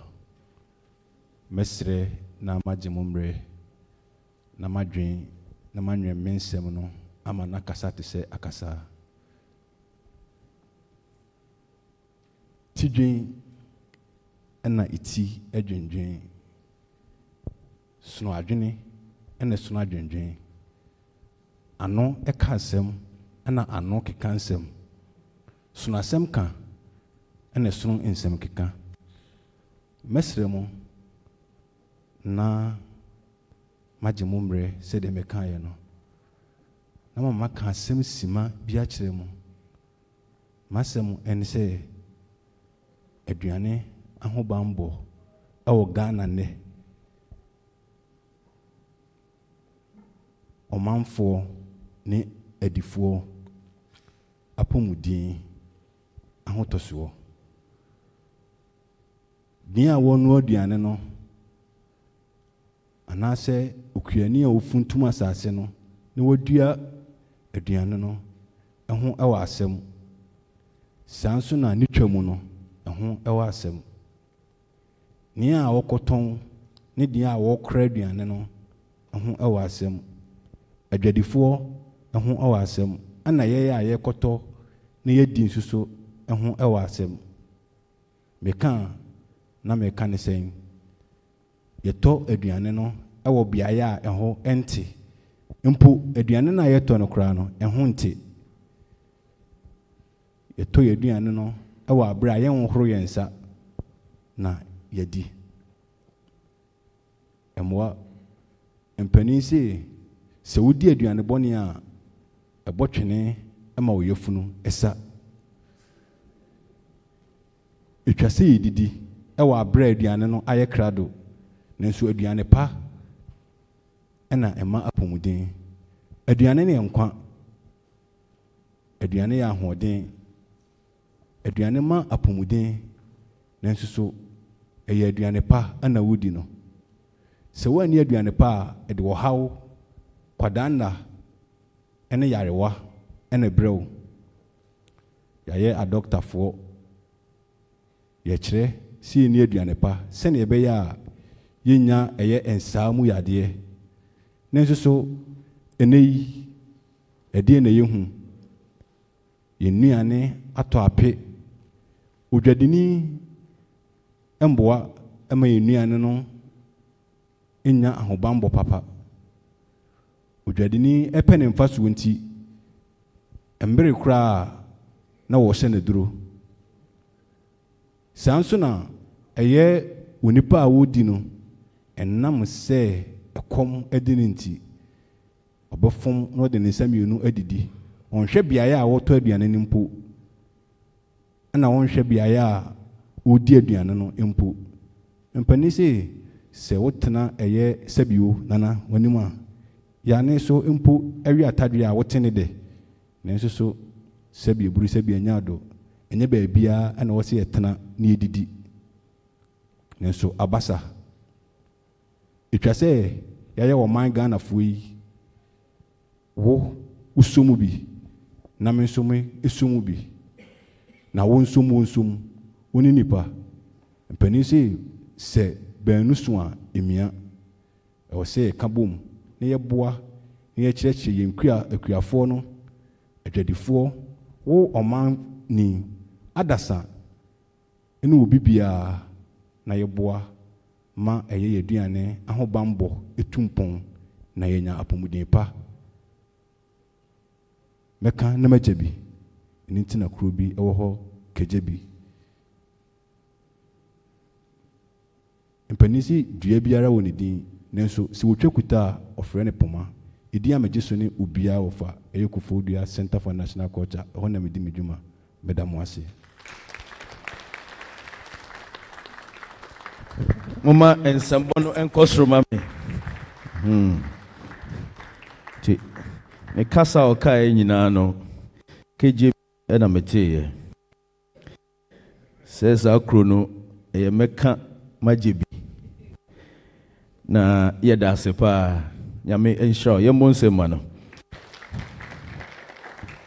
Na ɛm sɛ pɔtɔ kasa na adɔɔso.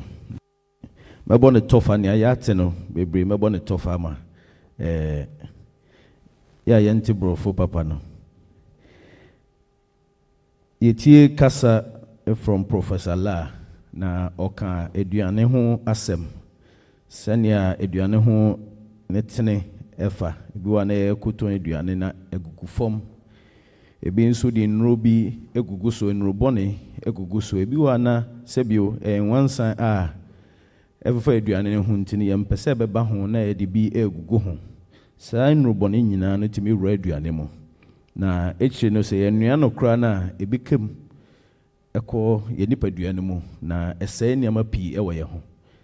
Yɛaka sɛnea yɛnsuo ne nnɔbaeɛ a yɛdi no nso nnurobɔne a yɛdi koraa no a yɛhu no sɛ yɛdi ama no aboa yɛapɔmuden no sɛ na ɛku yɛ.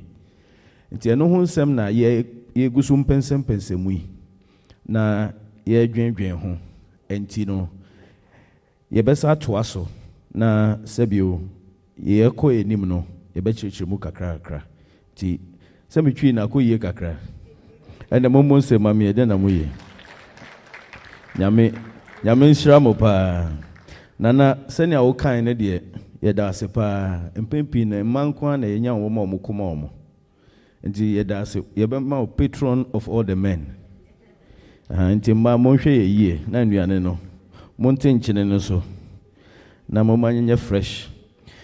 So we move on to start to speak about the sub-theme. We've heard from the keynote speaker give us a broad overview. And now we will start listening to breaking it down to some key issues that we have to do. So to listen to the first one on unsafe practices along the food value chain. To do that for us will be Madame Paulina Adi, who is an immediate past director, Women in Agriculture Development at the Ministry of Agriculture. Please let's keep the clap coming as she comes to address us on unsafe practices along the food value chain. Thank you, Madam. Thank you very much. I have this standard template, and immediately I got to the registration desk. I looked at the back of the booklet, and it had something similar, so it's just a coincidence. Please permit me to stand on existing protocol, but I would want to acknowledge Nana Dasibre and also the president of the Medical Association of Ghana. Thank you. Yes, my task is to walk us through the practices along the agri-food value chain, and it's a very interesting one.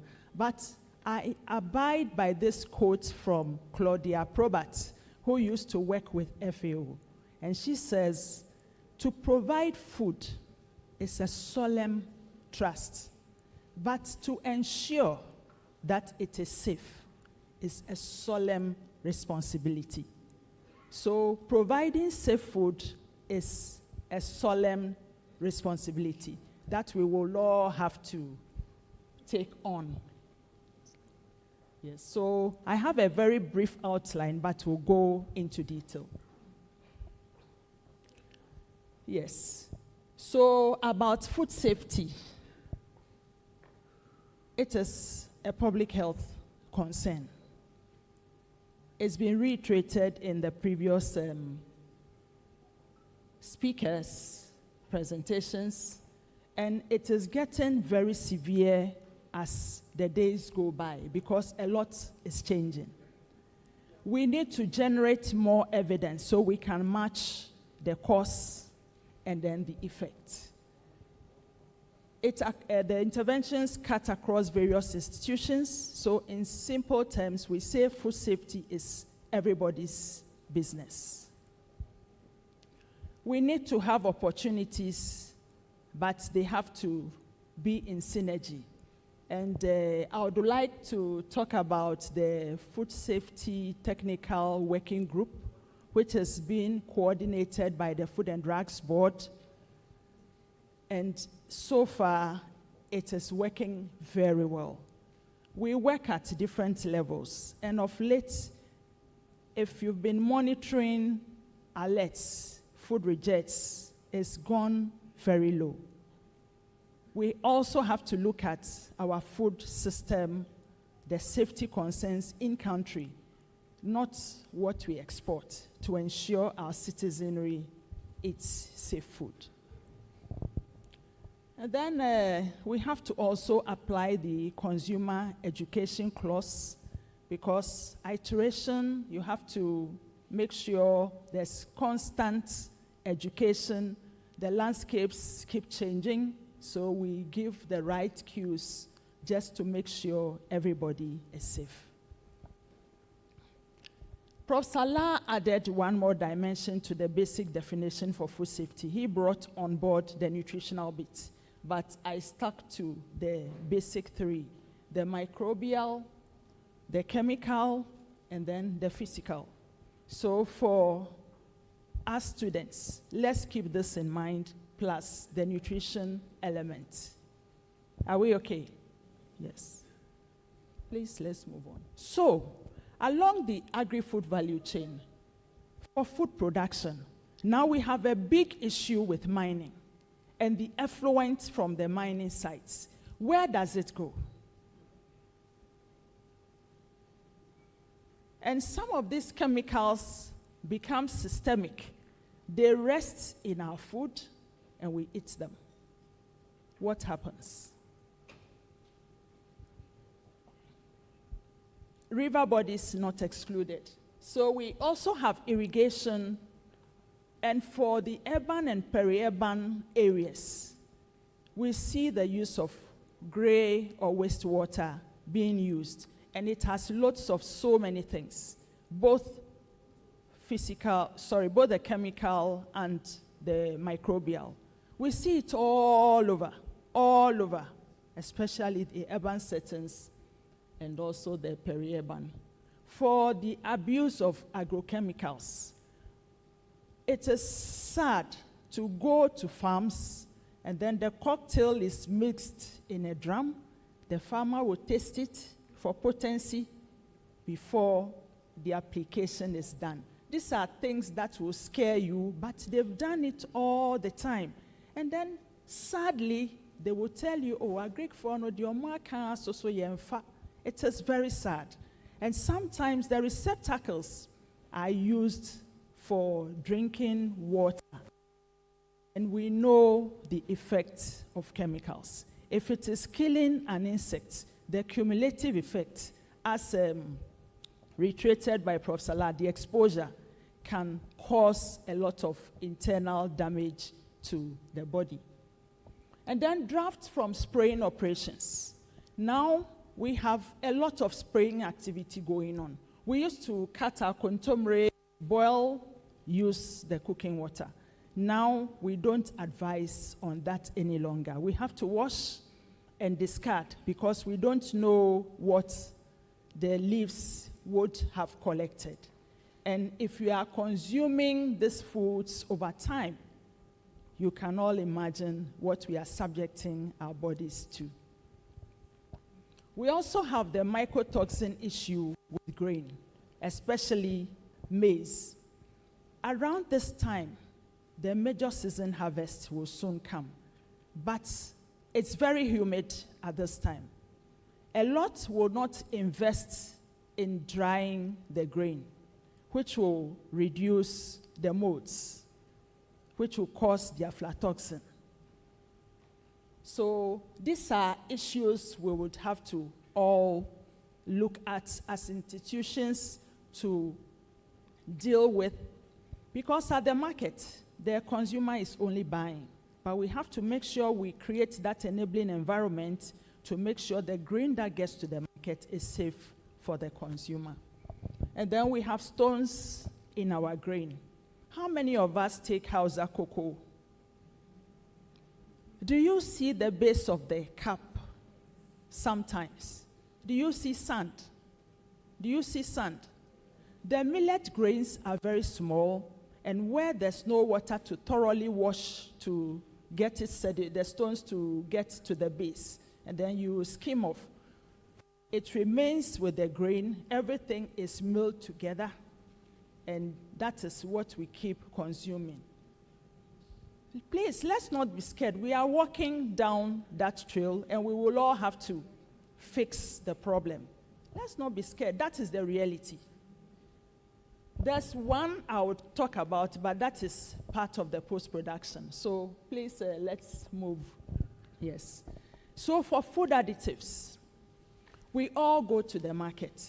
A lot of things happen. We have food additives, but for the food additives, they have permissible limits on the label. How many of our women do read to apply? We like the yellow gari, and someone was telling me, oh, the yellow gari has palm oil.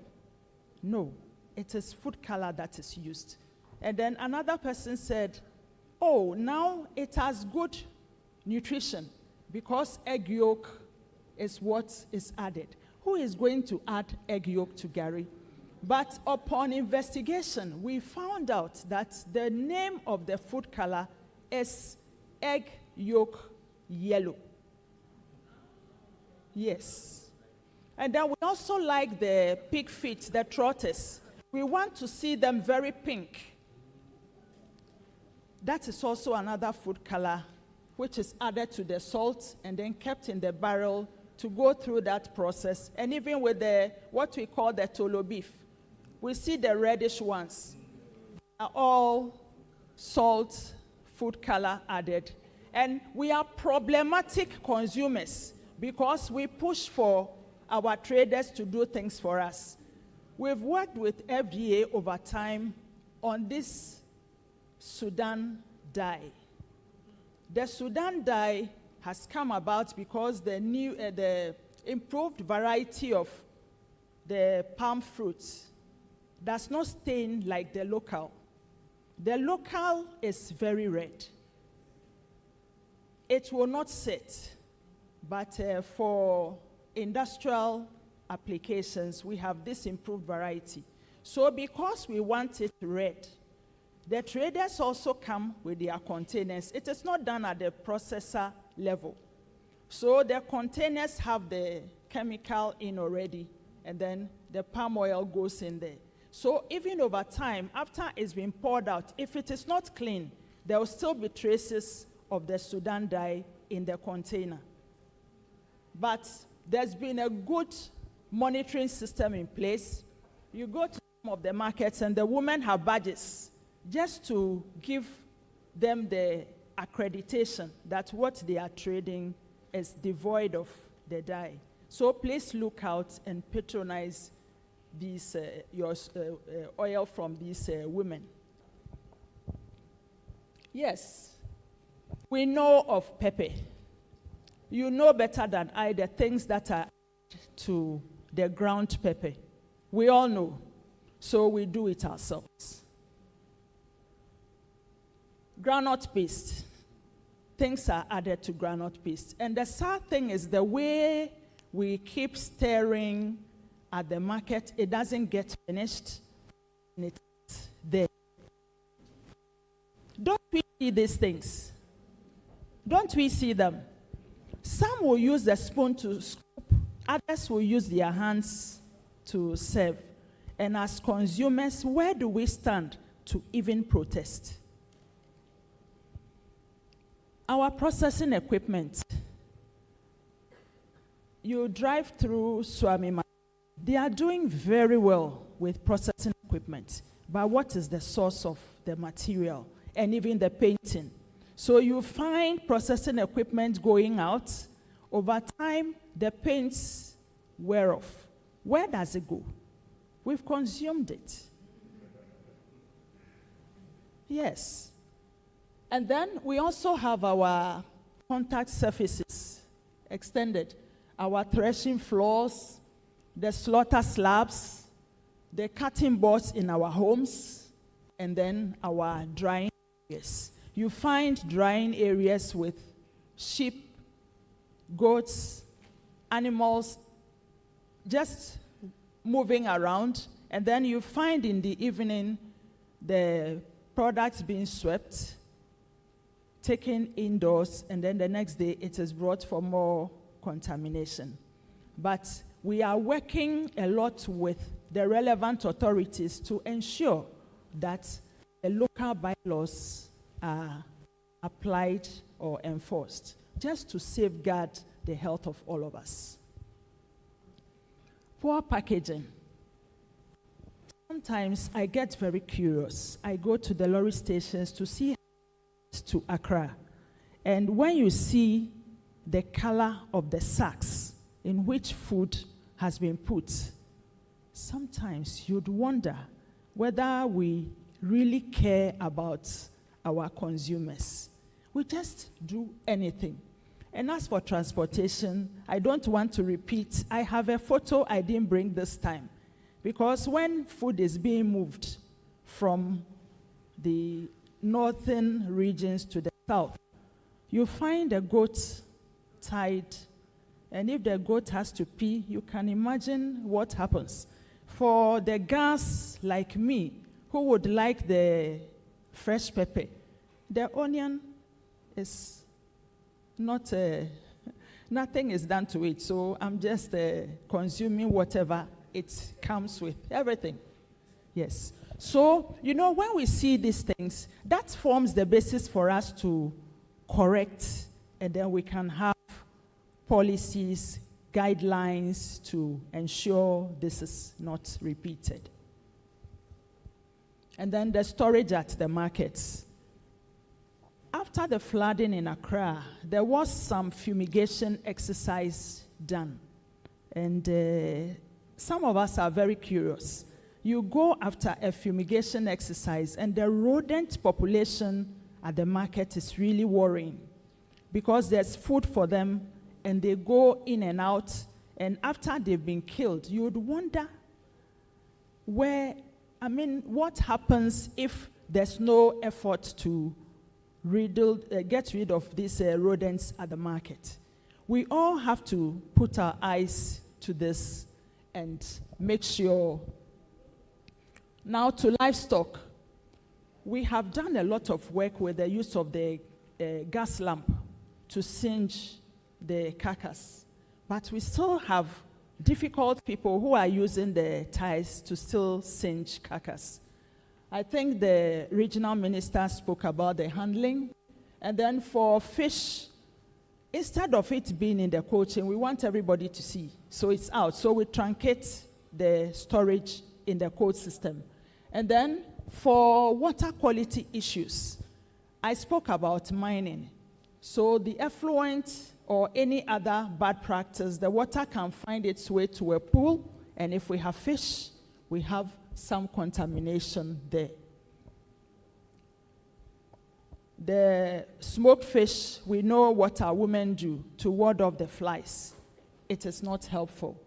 And then for the small fishes, a lot of microplastic problem is now coming up. Sometimes we chew everything, but when you dig out, you'd realize they've swallowed so much of the plastics. It is worrying. And then we have the antimicrobial resistance. Sometimes you break an egg and you can smell the, the antibiotic, yes. So we've given this information to the veterinarians to ensure strict monitoring. For some discussions we've had with some farmers, it's like they don't get to where the break-off period, and then they just bring the eggs to the market. And then the overuse of and then the lead pellets. I was in a meeting like this, lunchtime, I was a laggard, I didn't go early, so the soup was finished. It was left with, the bushmeat or game. And then I said, well, you give me a small piece. Just a bite into it. I had lead pellets in my mouth. I carried it and I brought it here for everybody to see. It was just a big shock to me. I hear about these things, but I never experienced it. So I'm told the hunters will shoot, and they will tell you this was not killed with the chemical we know, but it was shot. But even if the lead gets into the flesh, it can create havoc. And also when you have the pellets, it's also hazardous. These are things we have to contend with. Yes, so at the household level, just this morning, I had a call from an auntie, and it's about her non-stick cooking pot. I told her she has to discard. When you have the coated pan and there's a scratch, you have to dispose of it, because it is going to expose a lot of microplastics into your system.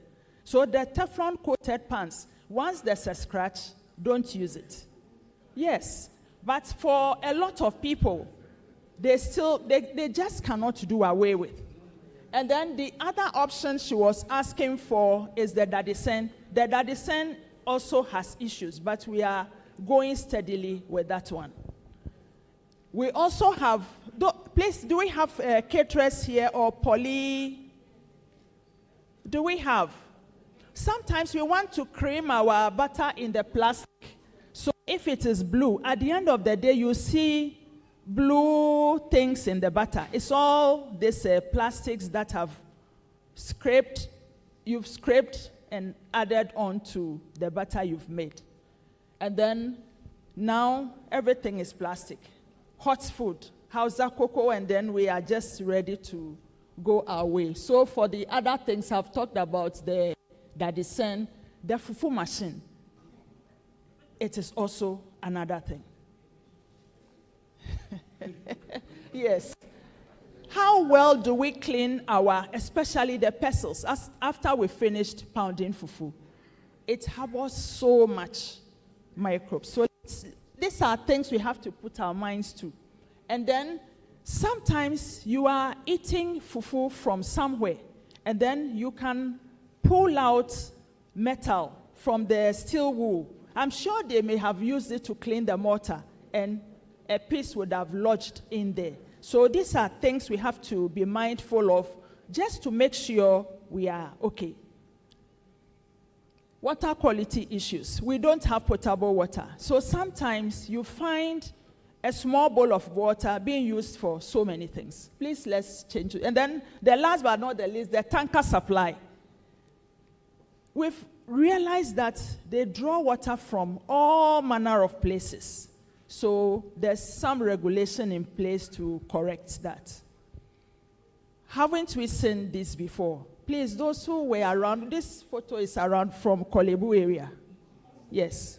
But we can improve on some household interventions, container gardening, because now more of the exotic vegetables land on our plate. And these are minimally processed. So let's do it very well and we will be safe.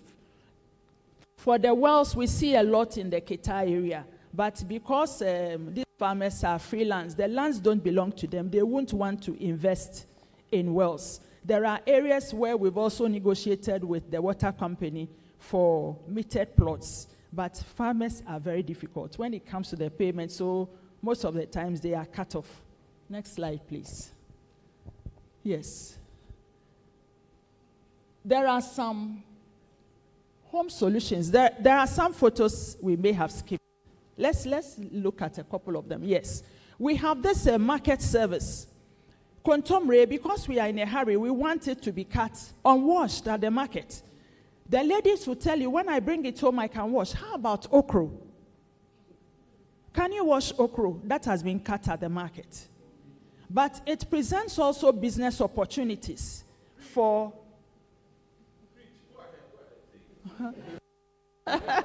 Yes. And then the picture down there. The woman selling the tomato. I was monitoring this in Accra. Our waste management is an issue. And then somebody buys onions, pepper, grinds, and is by the kinky. And then the carrots, just a bowl of water, washed. And then you find people, they buy and they just start gnawing along when they buy at the markets. So please, let's be aware as we all put our heads together to correct some of these practices. Next slide, please. Yes. As for this pepper thing, it's been a long-standing one. This is the Teflon. So this, when it gets scratched, please, just put it aside. Don't use it. Next slide, please. Yes, so these are some timely tips. The bottom line is to choose where you buy your food. If you know a place has mining activity, please avoid buying food from there. And then the hand washing fresh produce with clean water, storing at the right temperature, and then cooking food thoroughly. These are some basic timely tips. So our young people, please take note, and then let's move on. Yes. So now we have challenges such as the weak enforcement of our bylaws. We were able to come up with a food safety guideline worked with local governments so it will be infused into the bylaws of all the assemblies. It's taking so long to see the end of that work. And then low budgetary allocations for this continuous consumer education. We have low staffing and then inadequate laboratory capacity to generate the needed evidence that we need. Our consumer association is also not very strong. If we had very strong consumer association, we would have rejected a lot of the things that we see around our markets. And then it is also very difficult to monitor the micro, small level operations. Do we know in Chechewa, the maize corn wrapped in the corn leaves? It has another name, but I know of in Chechewa. I have been following one lady just to find the source where it is done. Energy costs. So I wonder what they use to get the maize that soft. And I have not been successful. But these are things we need to unearth to get things in a better way. Yes. So, yes, we need our labs. We need to collaborate. We need to invest in areas that will safeguard the health of the consumer, especially providing potable water for some of these production systems. We need to intensify our education. We also need to look at the business opportunities for the market services, because most markets should have potable water. The documentary that was shown, the lady said there was no water at the Koforidua Central Market, which is sad, but every market should have potable water. And then we need strong surveillance systems, and then research, and also communicating the research. Recently, some study was done, I think Prof. La highlighted on that, on the cabbage okra work that was done. And then I would want to say that the technical working group is doing quite okay. Now that Prof. Salah has added a nutrition dimension, we may have to expand and include that as well, so we'll serve the needs of our consumer in the best possible way. Thank you all very much.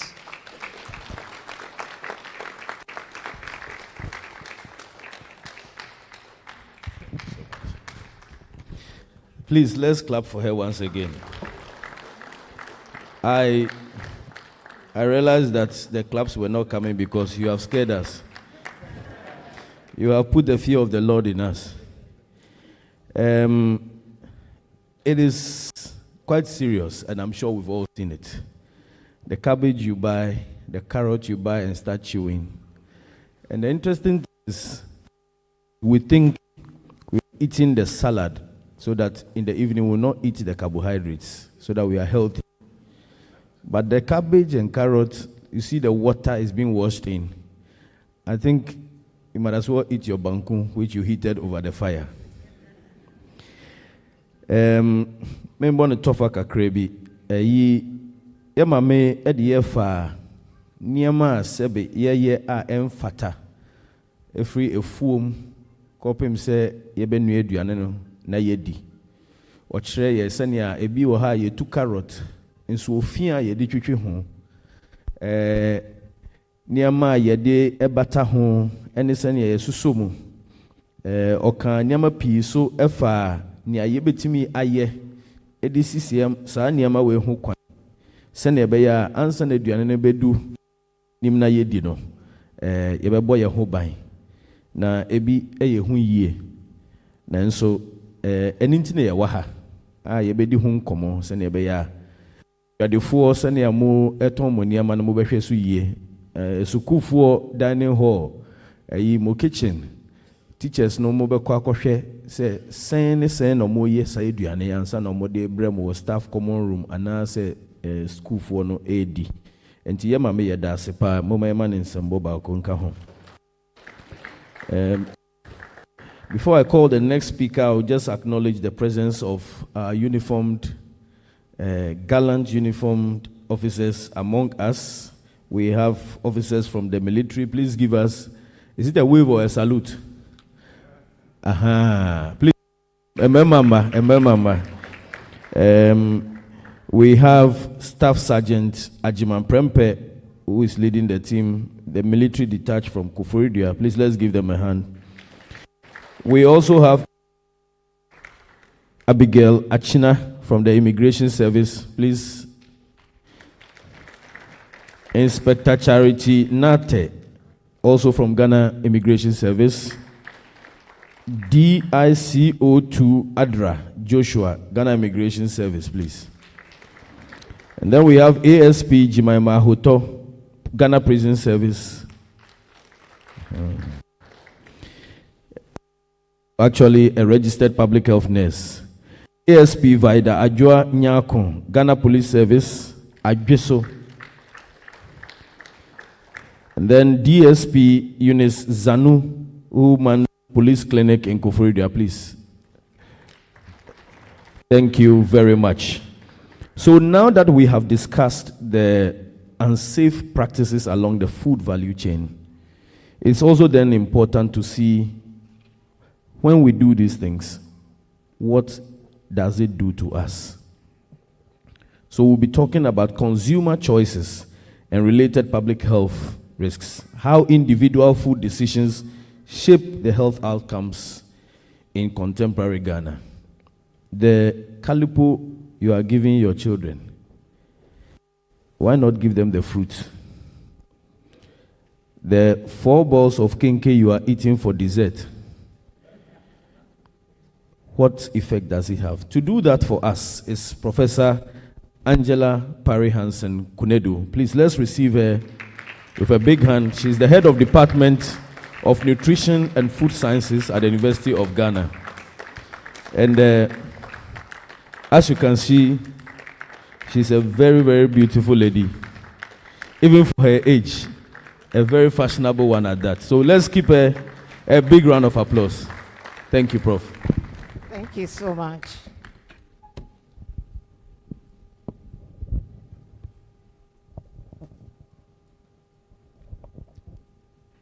Prof. Chair, permit me to stand on existing protocols.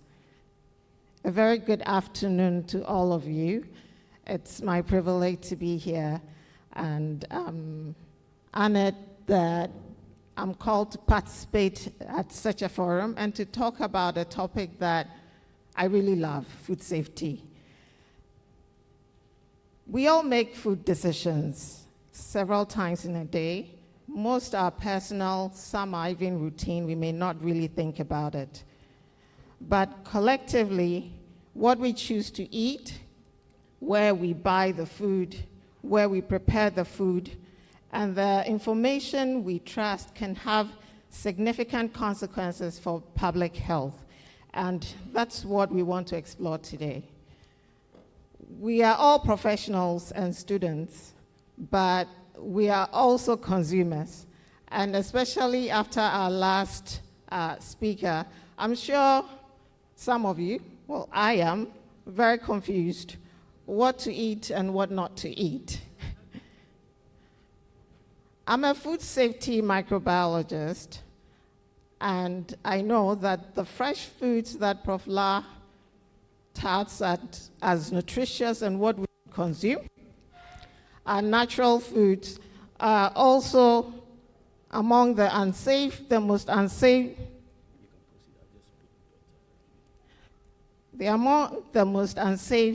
foods in terms of microbiological safety. Our processed foods,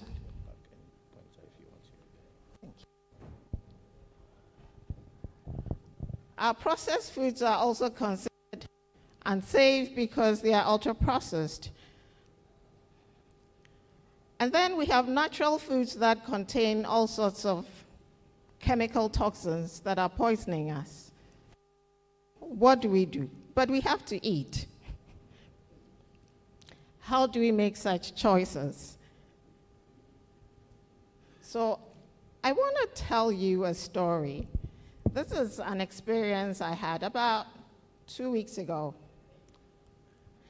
I had one of those long days. I had a lot to do, so no breakfast, no lunch. Late afternoon, I picked my kids from school, and I was starving. So I stopped by a roadside vendor to buy one of my favorite foods, which is roasted corn on a cob. I bought 3 cobs, one for myself and for each of my kids. I did a quick survey. The corn was hot. It was freshly roasted. The vendor was neat. It was on a tarred road, so minimal dust. And there was a queue, so that indicated that it's something that the consumers around trusted, so I could also trust it. So I bought it, and I started eating from the bottom up. And I ate most of it until I got to the top, and I found dry mold.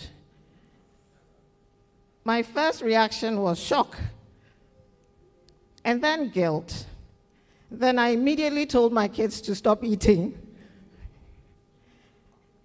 And then the food scientist in me took over. Could this maize have been contaminated with aflatoxins or mycotoxins? How much of it have I consumed? How much of it have my kids consumed?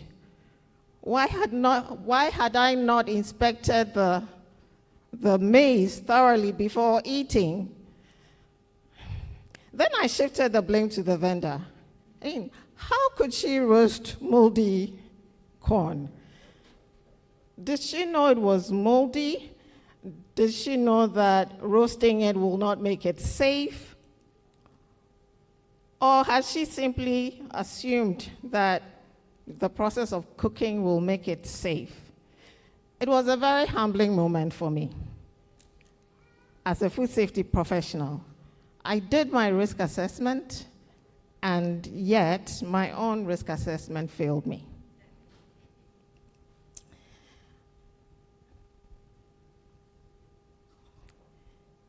Of course, visible mold does not always indicate the presence of aflatoxins or other mycotoxins, but it's a very strong indicator. We know maize is vulnerable to mycotoxin contamination, and we can have mycotoxins there even if there are no visible signs of mold. Aflatoxins pose severe health risks, including aflatoxicosis, which is acute, and it can range from nausea, vomiting, to stomach pain, even mental confusion. It can lead to rapid liver failure, jaundice, swelling, or chronic cancer, immune suppression, stunted growth, and delayed development, especially in our kids.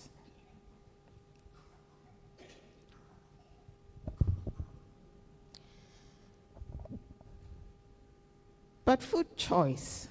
When we ask consumers how important food safety is in making food decisions, they usually say yes, food safety is important, they do consider it. But really, in actual fact, it is a trade-off because consumers balance a lot of immediate priorities.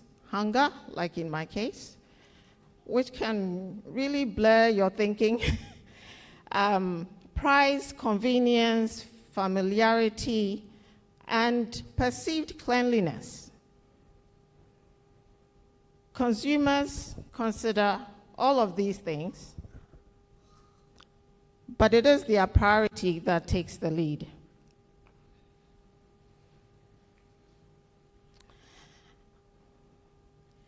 So this year, and every year, on the 7th of June, the world celebrates World Food Safety Day.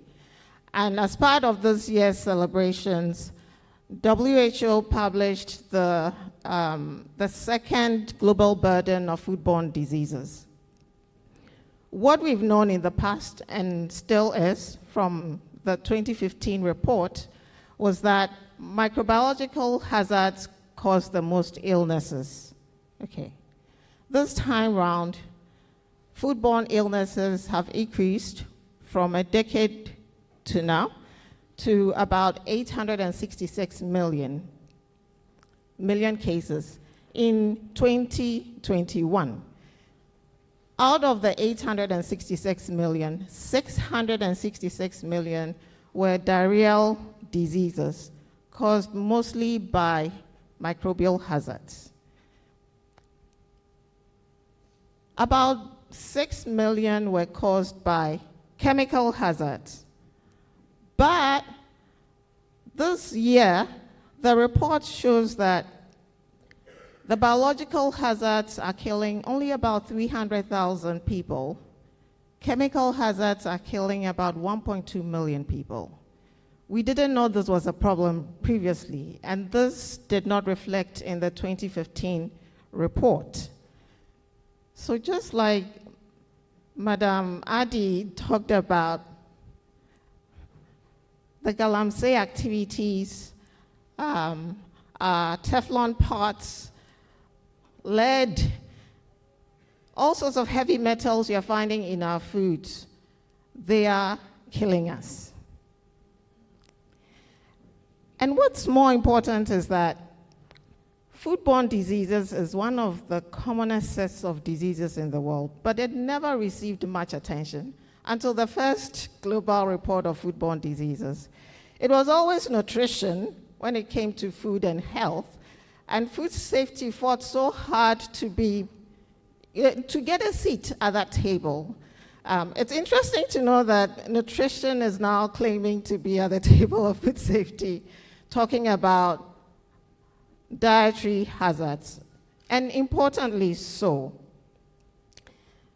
The tallies from the 2015 data showed that foodborne diseases is comparable to malaria, HIV, and tuberculosis. And so, a very important part of food safety conversations, or public health conversations. This slide might not be very clear, but I wanted to show that there are 9 new entrants on the foodborne hazard lists. A few of them are biological, but most of them are chemical toxins, mostly aflatoxin, M1, and the heavy metals, inorganic arsenic, cadmium, lead, and methyl mercury.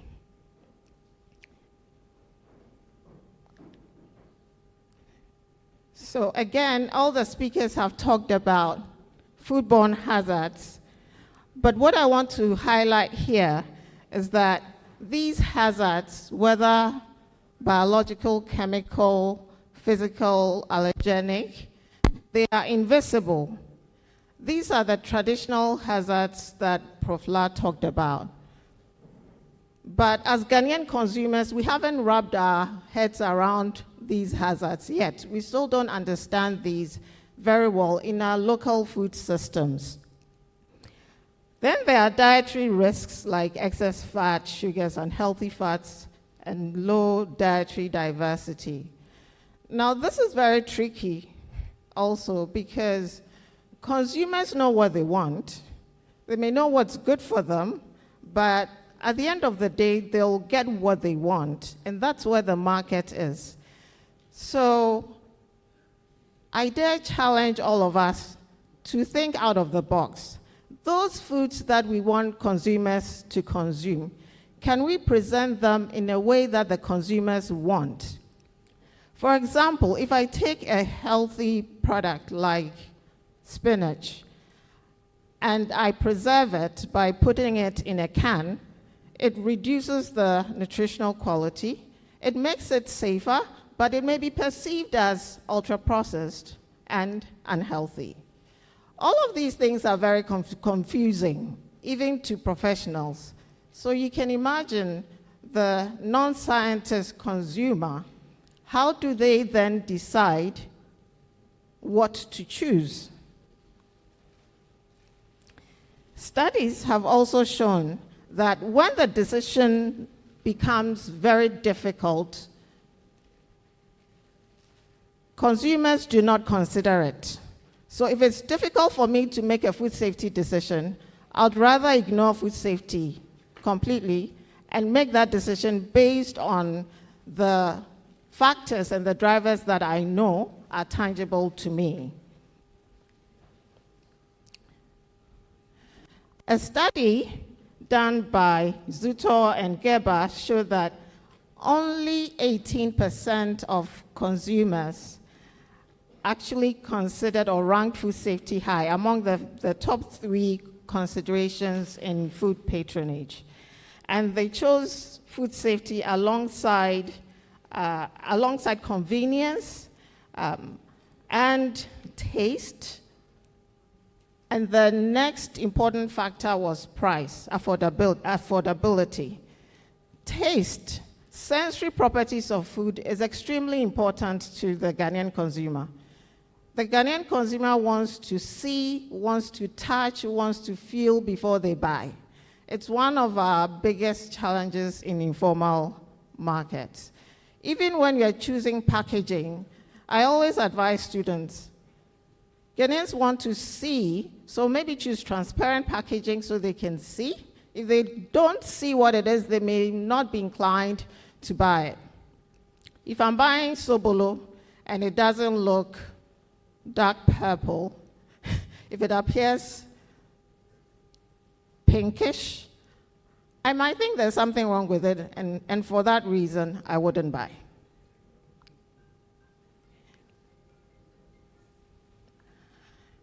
So consumers use some visual cues to make food safety decisions. These cues may not always be perfect, but they guide the consumer in the right direction. Of course, consumers cannot test foods before making these decisions. And so things like cleanliness of the environment, whether the food is covered or packaged, whether there's interest in there, etc., all of those things guide consumer purchase decisions. Sometimes consumers see the risk. For example, I've heard a lot of consumers say the best waches are behind an open gutter, and it all adds up to the flavor of the wache. Consumers identify it as a potential risk, but some have some risk mitigation strategies, like they'll say they'll take their own containers to the vendor, and they'll warm it before they eat. Some will say, well, I choose not to buy the salad, so I'll just go with the rice and beans and spaghetti and the shitos and meat, and I'm good. But what about the heavy metals that are not perceptible, that we cannot determine concentrations of? There are no risk mitigation strategies for those.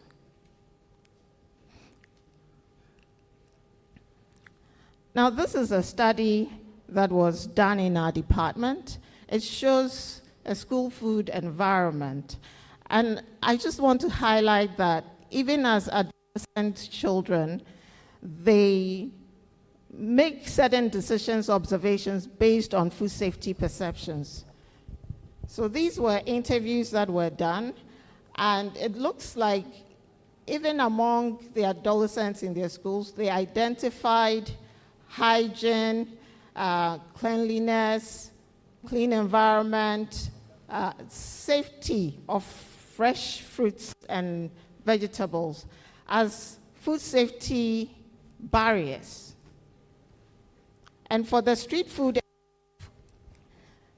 they indicated that the vendors that served them the foods were not clean, and the food itself was not wholesome. So, for example, if you bite into a stone, that becomes a problem for them, and they consider that food unhygienic.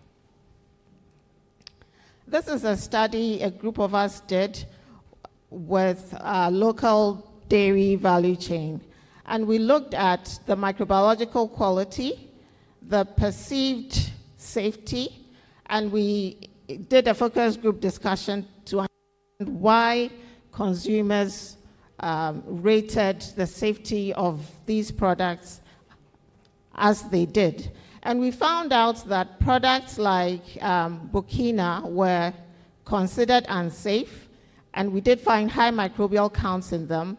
But products like fried wagashi, which is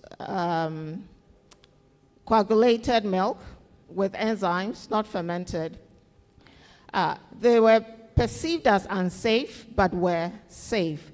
And these perceptions, their food safety decisions.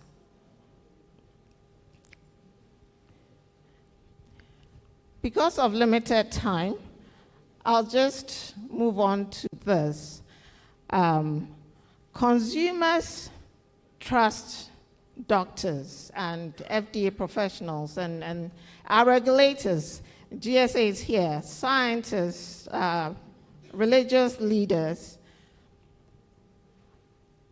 to inform them about good practices, how to make informed food safety decisions. So I'm also imploring you as medical professionals to add on to the food safety education. Most of the time it's the regulators that take on that job, or academics that do that job. But doctors are also very important food safety advocates.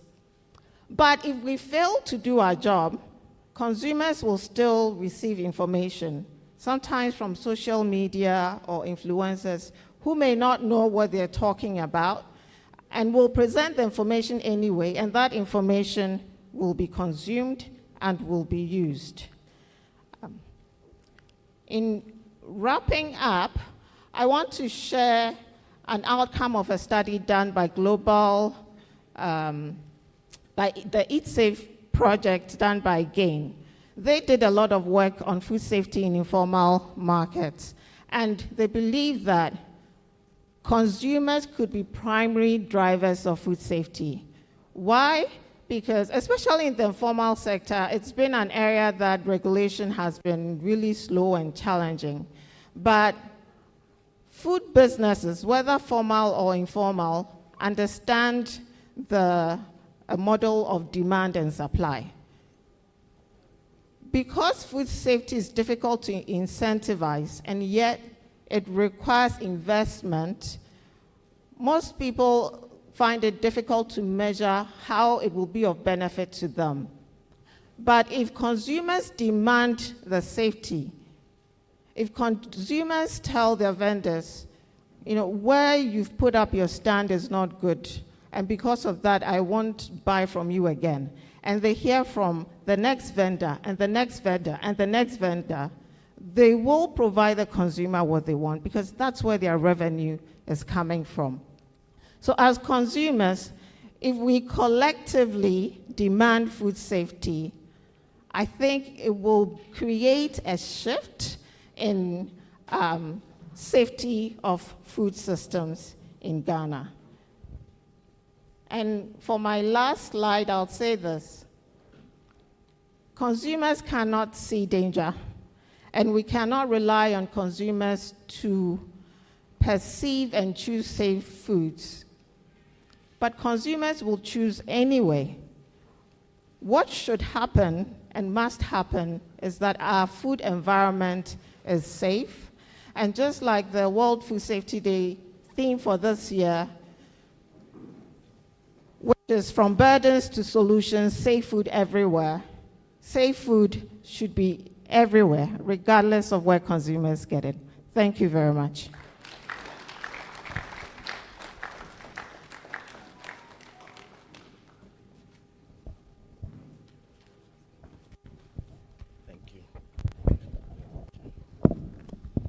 Thank you so much, Prof. Kunedu. Let's give her another round of applause. I think the last slide is very, very important. She says that safe food cannot depend on the consumer seeing the danger. And I like it's the systems that will ensure that we ensure safe food for all of us. I like the honest admission which she used the roasted maize to paint to us. That even for her as a consultant or a food person, she bought the maize and was chewing, assuming it was safe, until she got to the top. And Prof, I don't know, maybe for some reason, if you are chewing maize, you realize typically it's the top part that sometimes you see the worms and other things. But we usually start from the down, so that we'll get to the juicy part at the top. Now I have to be looking at my maize person too. And also, it's important that we note that as consumers too, we probably need to learn how to identify unsafe food, even though we need to let the system protect us. And those were some of the things that spoke to me. My Professor Kasano, Okanyama PD, Nanso, Yabon Tofano, Ochre Senia, and Pempino, ye to Eduane, and I did impono. Ye nim Senia, Yebeshe Eduania and Yenson. Ti Ubeto bro, Ibu Alberia, Udus Ruhon, now be who say, Sebio, a honing yet, and I honor pro. And here I be cry warrior. Ebi Efremu na nso wanya awie yete nso sania eduane bi mu a enye no pono udi weni hwa a unhu enti no ohyemu kina se esese protocol systems na nso ese emra ene nhihye ye adwuma sane ebe ya eduane a ebewo edwam any nkrabata ye didi no te say restaurants ni school mu kra bia ye didi no ehu be ye safe ama ye nyina say di since say ebe ka say omomoto eduane ne mom na ebe hye ne nso say eduane no enye nti ejina ye nyina so say ebe ye adwuma bom oma emra no ehye omonsa ene ye nso ye eduane a ye eduane ya ye to eduane no be adwuma bom se na be aduane bia ye bedi wo man mu no ebeboa yen sense ebekun enti sana okaye na ye ka kosi omode emra eye adwuma no na ye free Food and Drugs Authority for omon na oman ne de emra ahye omonsa se ombehwe ye aduane nsem ho make sure say aduane ne ye safe. So to round it up, we would call the Deputy Chief Executive Officer, Food Division for the Food and Drugs Authority, Mr. Roderick Kwabna Dade Eje, to spend the next 20 minutes telling us about strengthening food safety, regulation in Ghana, protecting the public health in an evolving food environment. Please let's keep clapping as he comes. Mr. Dade has hinted me that if we give him the whole day, he can tell us a lot of things. But 20 minutes is what we have. So we believe that you do justice to us and tell us how to protect us from the Food and Drugs Authority standpoint. Thank you very much. Thank you very much, Doc. I know Doctor is trying to give me a message. Yes, Nana, all protocol observed.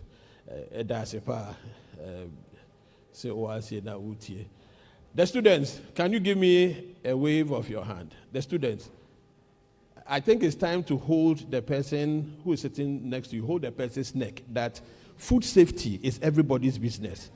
Hold the person's neck. Hold the person's neck. Say food safety is everybody's business. Because I want to make sure that you don't leave here forgetting anything. Praise the Lord. The Bible says that man shall not live by bread alone, but by the what? The word. But you see, that statement is fundamental. It says, by bread. Now, by bread means food is fundamental. It's fundamental. So you can, do other things, but bread must be there. It's very, very important. I'll be talking to you about FDA's mandate and then some current issues. And I think I won't spend a lot of time there because Madam Paulina and Prof, you've gone over that, so it will help me go faster. Then I would talk about one or two policies and then the interventions. I think the interventions is probably what we want to hear more about. Because you are sitting here looking at me and I can feel your eyes and you say, what is FDA doing about it? And that is why I'm saying, hold your neck.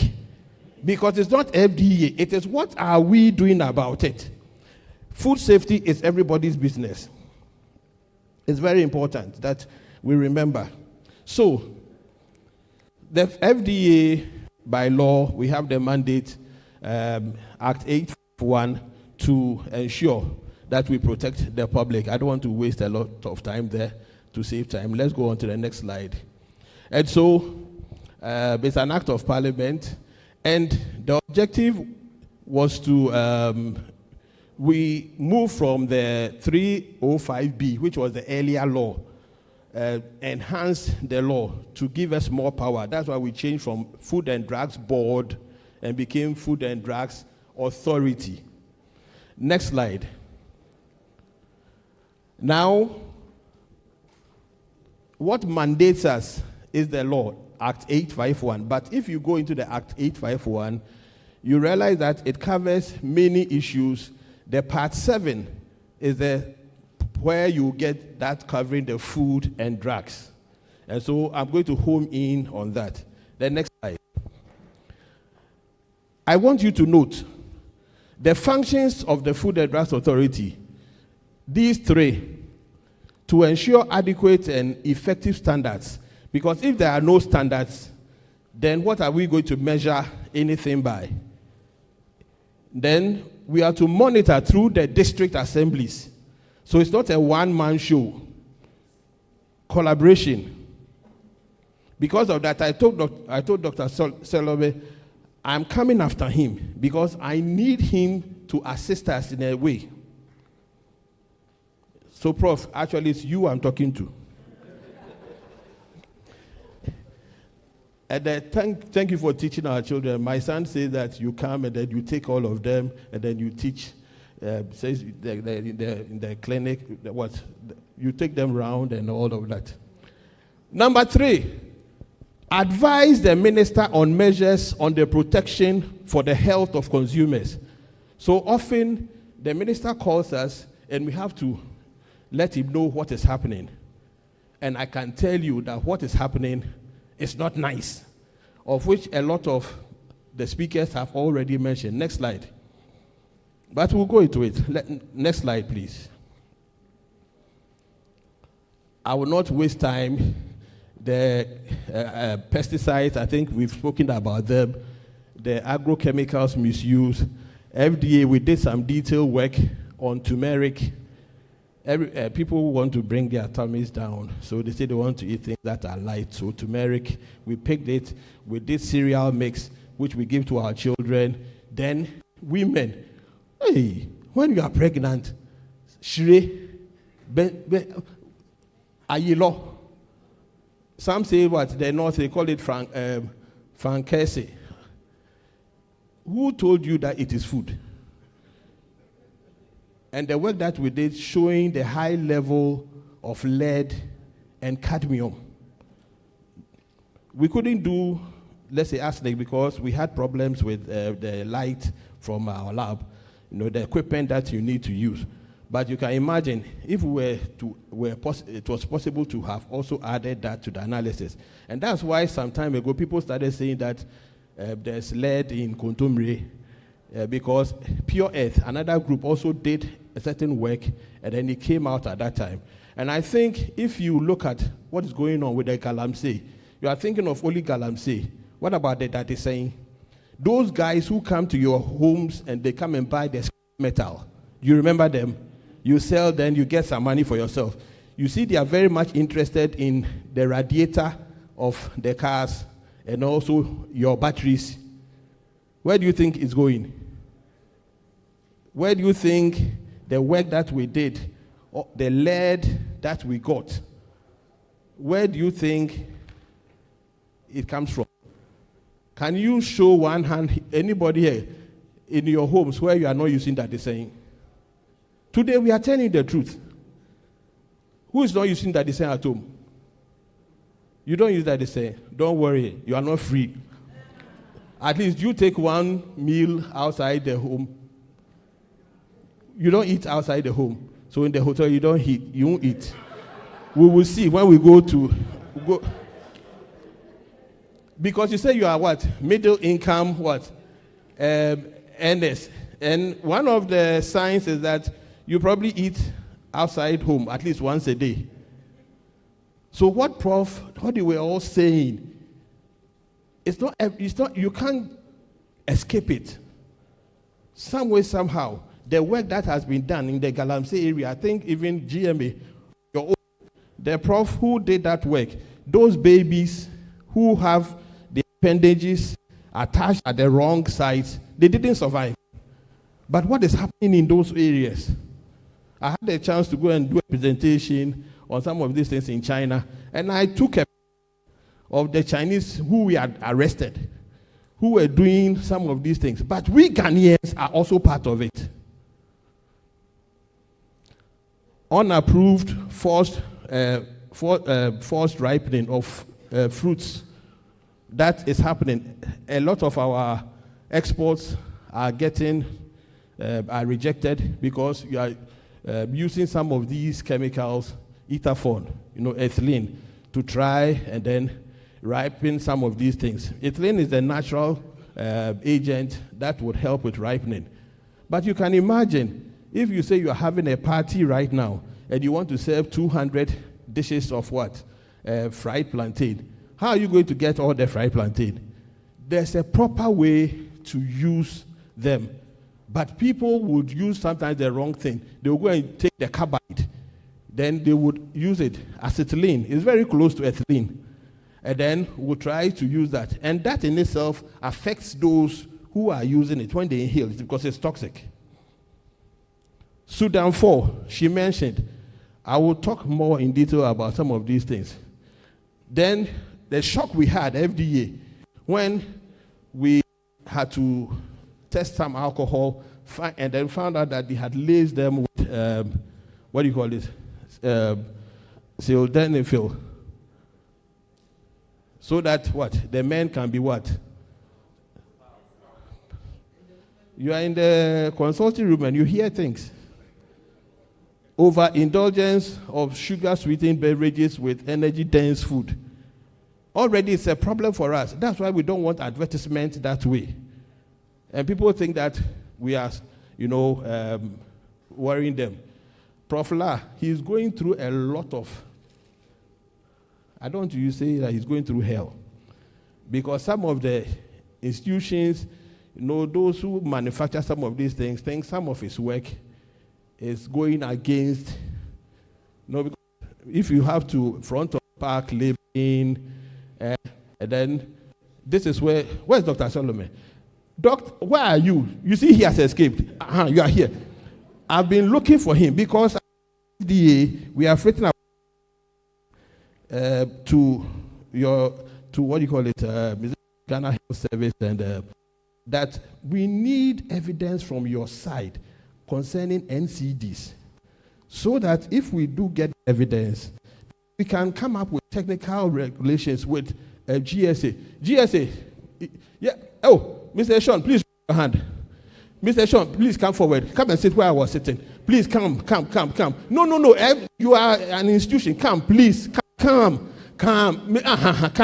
I'm calling you, please. But GSA, so that we can come together and come up with technical requirements, so that it will guide how much salt, how much sugar should go into what? Public food. So manufacturing be controlled in that way. I can tell you themselves are not happy with this. The next slide. Tomato mix scandals. I don't know whether you also heard about it. Tomato mix. We have to stop a certain company. And some of the standards, they are not good standards. What is tomato mix? Is it tomato? It's, if you have a bowl of tomato paste and you scoop out and you leave just 7% in it, then you add starch and you add fiber, you add sugar, and because you have that concoction, it doesn't look red. It's unhia food color be no dia wono. Then you mix. How much tomato paste do we have in Ghana now? You don't have tomato paste. That's why your jollof is not nice. Don't tell the Nigerians. Serious. You get just 1 or 2 companies who are really selling tomato paste. And it's expensive. Because of price, people go for the mix. I'm not standing here spoiling anybody's market. I'm a regulator. But the nutritionist will tell you the nutrients that are there really is nothing. And you can imagine if a diabetic was using, they've labeled it. But Ghanaians are not reading. No, they are koye soup. Then you go and give it to a diabetic. Some standards are not good. Immediately this standard came, those who pushed and had the standard done, they thought they were going to have the monopoly. But immediately it came in. Come and look at our registration. It's shot up about 50 different importers and companies who are doing this product. Automatically, the paste becomes expensive, but the paste is the one that has got everything that you need. What you have right now is just something which is poisonous, but nutritionally, and hence what the concepts that Prof was talking about. Wake Ghanaian. As for animal slaughtering and handling practices, we know what is going on. You've seen on social media what's happening. Illicit food processing. Paulina showed you the source of water. Where is it from? Those who are cutting in the market. Well, for convenience, you are the ladies. You go to the market. You won't cut. You say, cut for me. What are you doing to your family? That is the reason why you should turn to the person sitting next to you, hold the person's neck, and say that, wala oh wala. And because of that, I'm now facing Mama, the market queens. We need you. FDA, we are working with you. Without you, we can't do the job as it is. But we need to raise the standard. We need to start learning certain things. That's why FDA, we got industrial support service so that we can help. Auntie Paulina also spoke. There's also help that can be given from that side. It's not like things, we need to straighten the things out. Then, they say plastic rice. One of the things about social media, the stories, are they real? Are they misconceived? Or they want to trend? The experience FDA has with social media scare stories, yes, some of them are very true. Some of them are lies.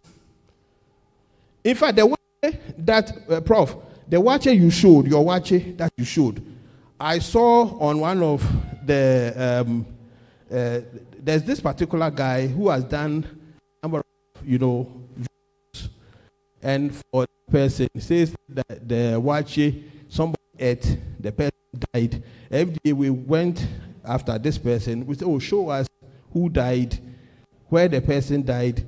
This guy has been escaping, and it was the watcher you were showing. Oh, yeah, your watcher has gone places. So people throw out stories because they want to trend. But some of the stories too are what? True. But you can't believe everything. So sometimes it comes out there, what is FDA doing? But we say that please, if you have any issue, just report to the closest FDA office. We are working with you, but we are now in a certain time where information moves quickly, but not everything may be as it is. Some of them are true anyway. Policies, the food safety policy, the Public Health Act, fortification, LI 1667, the feeding of infants, breastfeeding promotion regulation, LI 1541, that is the labeling, the Codex Alimentarius Commission, GSA standards. We've got the nutrition policy, and I mentioned a number of these things because we were supposed to mention these as tools that we use. So now I finished the first part of the work. You can stretch your legs. Stretch your legs. Next slide. Stretch your legs. So what are we doing about these issues? We have what we call the Food Safety Emergency Response Plan. And actually, it is part of the food safety policy, where we've brought together all the agencies, FDA, GSA, environmental health. We work with all of them. The idea here is that when something happens, like veterinary services, if something happens, we all contribute and work towards it. The fishes that died some time ago, that day I was going to church. It happened on a Sunday. Before I was away, I was on the beach. That's where I did the church. But the good thing is that we came together. And so fisheries became the lead institution. So we all rally behind, get information, educate people, do the various tests, and they have the competency to come and then do the announcement. So the minister did. The good thing here is that we are collaborating. Anthrax that happened in the north, we work with veterinary, is the same thing, so that people don't go and pick these dead animals to prepare and maybe sell to other people. You see how some of these zoonotic diseases, what is happening with the Ebola, is getting out of control. Now, Ghana, we better watch out and make sure that nobody comes in with some of these things. So, let's jump. I've talked about these already because these are all agencies that are helping. Okay, so technical working group. So with the food safety policy, we also have what we call the 15 agencies that are together. What happens is that at the moment, we have 15, the strategic plan is 15. Please, what I can do is this. Can you take your phone? Everybody, just take your phone and Google food safety policy. I think I'll take you to that. I'll leave you there. Just Google food safety policy because the policy is online. It's a tool. Students, you don't have phones. Because if you had phones, but please write it somewhere. When you go back home, you Google, you see the food safety policy, all right? And then you educate yourself on it. Today we can't finish everything here. Okay? Now the food safety policy, out of it, we've taken about 4 of the strategies. And here is the Madam Chair. Madam Chair, please, can you stand up and raise your hand? Please, can you clap for her? Because she's been able to do so much as we bring in the agencies together. We've come up with a lot of documentation, so it will become a one-stop shop. We'll be putting it on this in the website.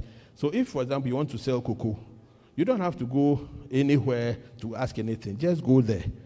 You know what a vendor is supposed to do, where to go, what to pay, and all of that, what you have to fulfill. Everything will be there as it is. That's the essence of this document. If you want to export, if you want to import into Ghana, what are you supposed to do? This document it helps in that way. There's a lot of work. We work with NGOs. So CABI is one of the institutions that we have worked with. picking, because from time to time we have to go to the market, and it can be very expensive, some of these tests. To go and pick, Mr. Sean, GSA, if samples are taken, they know. At the moment we are doing a work with them, that is aflatoxin, FAO, that is helping sponsors. But you see, as a country, we also have to start helping ourselves. It's important. If it's somebody from somewhere, they would be directing you. But we need to start to take care, Nana, of our own. Otherwise, in the end, the one who pays the piper calls the tune, or as it is, so that we'll be able to do. But aflatoxin is very, very important. I think Prof talked about it. The effect it has on stunted growth, children, on the reproductive, system, infertility, and all that it can cause. So, ongoing projects and research in advancing aflatoxin control. Yeah, I've mentioned some of these things. PhD students, but they are all interventions that we are trying to bring in. Next. Palm oil. So, look at the year 2015, when it came to light that people were adding this sudin. Palm oil is made up of what? It's palm olein, two sides, all right? Good. People, you remember the old nut, the old palm nut, small, and a cocoa. So what the year and who's the head? A year cocoa. Then the agric one came. If you look at it, it's a portion is creamish, the other one kind of pale, So if you use it for palm oil, there's nothing wrong with it nutritionally. But especially when people send it outside Ghana, they call something winterization. So it seems like it separates. So, people felt it was not, really what. The best they thought they could do was to go and add this carcinogen. Sudan 4, Sudan 4, Sudan 3, Sudan 2, Sudan 1. It's a series. That is what they did to make it red. Because when you go and buy, you say you want it red. That is the reason why I said you should hold the person who is sitting next to you, hold the person's neck. You, the customer, you, Prof, we go and dictate and say that we want it that way. So the market women to fulfill, what would they do? They would, listen, consumers, you have a lot of power. Do you remember, first when you were buying fruits, vegetables, it just could be on the ground or anything you buy. Today, if somebody were to put the oranges, the carrots, and things on the ground, will you buy? Why did it change? Turn to the person sitting next to you. Why did it change? Is it not because customers are now demanding something? Are we saying things are not changing? Look, I'm coming to face you. Do you remember? Nana, do you remember those days? Some of them may be too young. You remember those days? Water. Yeah, sir. Yeah, the cup. Sir. Me share akoya oti ho ya. Se me sa nsuo free bucket mu. Na me de ma obenom. Ade na wonom. About 20 years ago, Ghana ni ye nom. And only public water. Near the ice block agum nana. Near the ice block agum. Hey, madam, oh shame you. Why they can't say? Yenfengu, okay. Open the any status ye okay near the fan ye the foam. Now, one they can't say yes, sir. And now, yes, sir, Obetonsu. Obetonsu. And I call your machine by a beboa. It's a face so near ya 1:1 beboa. Is that not so? Are we saying things are not changing? then they say a bottle water, meboa. Who buy with them? The first thing you were looking for when you entered your room was looking for what your complimentary water, meboa. Are you saying things are not changing? Are you saying your fruits and vegetables, things are not changing? Are you saying that the customer has not got power? Is the one in charge of consumer only Kofi Kapito? You see why you should hold the person who's sitting next to you the neck? Because you don't want to put in your effort. If you don't stand up for yourself, then the standards will not work. Standard Authority has been working all over this year that let's use what? Weight. But they be into Swanti. Also, Olunka wabo hunsa.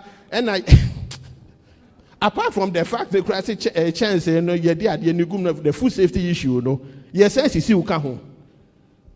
So why don't we standardize?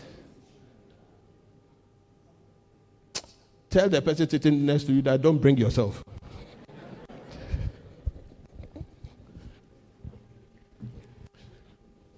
Challenges still remain. What are the challenges? Next. Still, you know, the borders, things still come in. There are monitoring gaps, limited personnel. We don't have everybody that we need. That's why we say food safety is everybody's what? Business. If you see and then you tell, at least you take a phone and call the nearest FDA office, or you call, what do you call it, environmental health, or you tell GSA. It's important. We need you. The way forward. The first one I'm going for collaboration. GMA work with FDA and GSA. I think together we can work, Prof. We can work together, and I think we should be able to at least help the area of NCDs. I got alarmed when I read some statistics from your end. The statistics more or less that the NCDs, the level is risen to about 42-45%. It's just rising. Non-communicable diseases. Why what would them non Adriania would you know?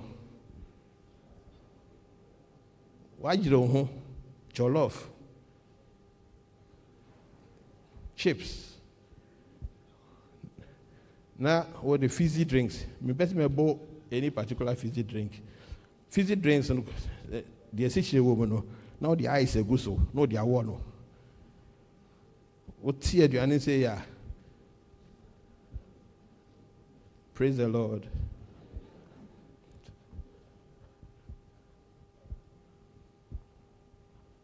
Mr. Destin, you are working with Dr. Salome. You show me. Okay, you show me show me the picture. Show me that picture I gave you. Yes.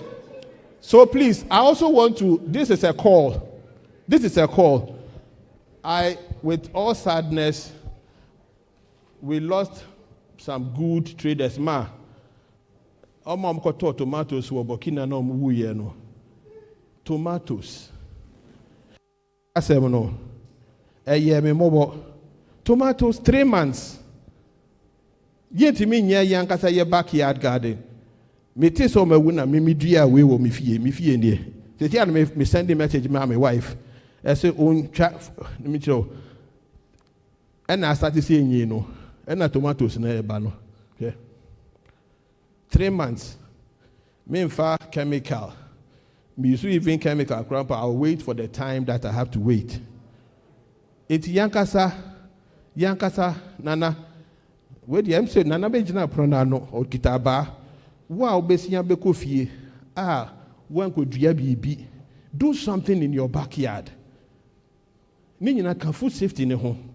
So that you yourself you can see what you are doing, and at least you can assure yourself that you are eating something that is healthy. Praise the Lord.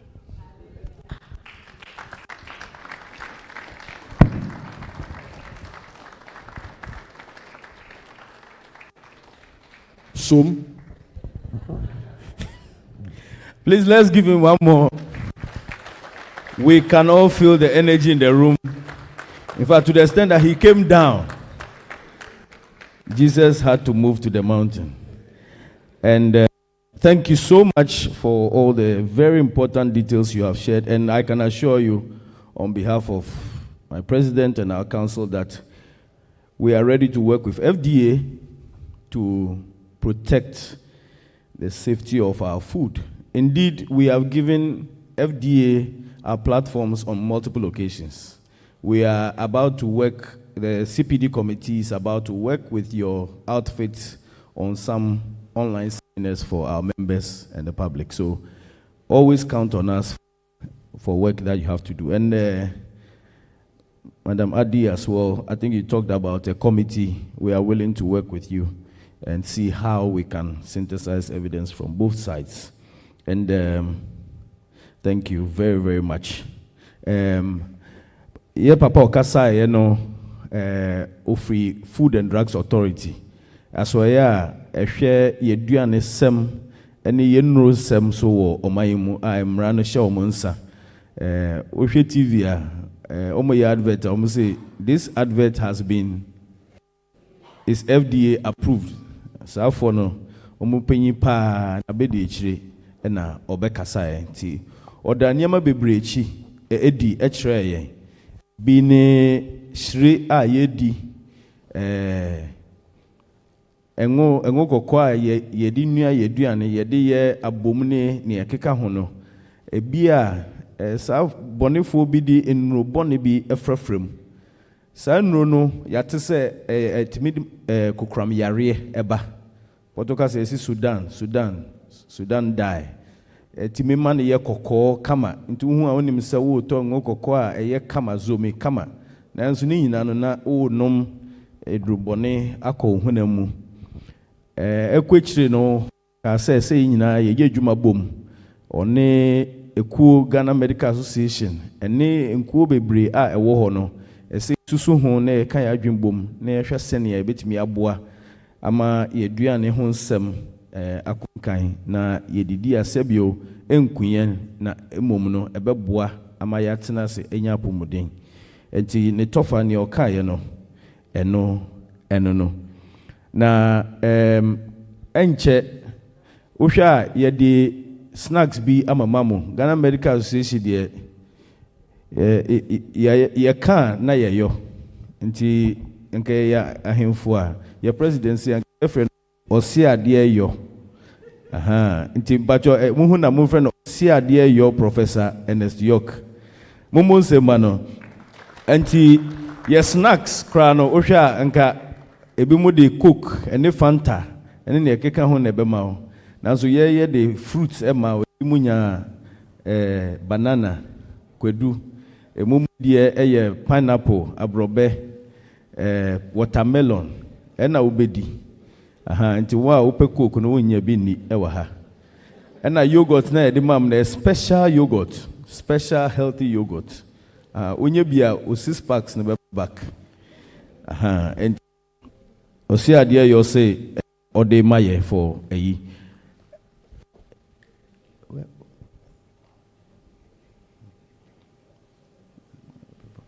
So we'll take just a brief break as they get themselves together. Please, we've been sitting for too long. And so let's get up and do some small exercise. I'll take you through the exercise very, very fast. Soldiers are here, so get up. I want to behave like them. Please, let's be upstanding. I'll teach you what we call the Atama clap. All right, so when I say Atama, you clap once. Good. Then the next one is Lamako.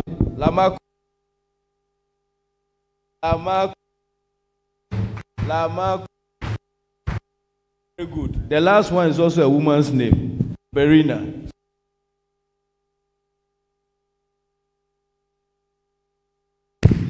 So Aberina. Very good. So now, how fast I say it?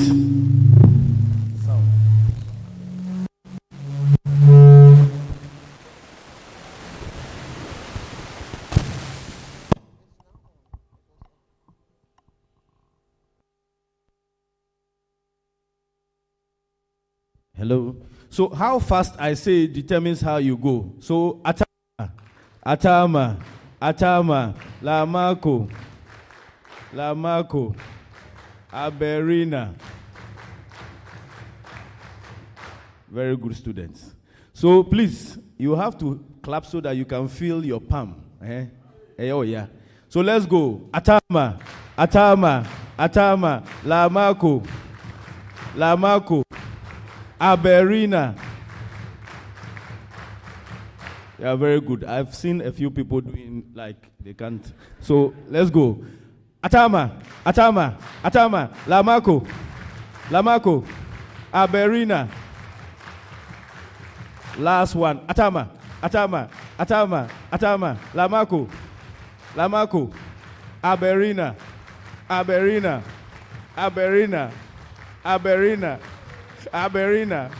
Mampam Chominjai, Aberina. Thank you. Anybody sleeping who still sleeps after this, we cannot save you. Please have your seats. We'll have a quick interlude by the cultural troupe and then we continue with the panel discussions. Thank you.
Hello.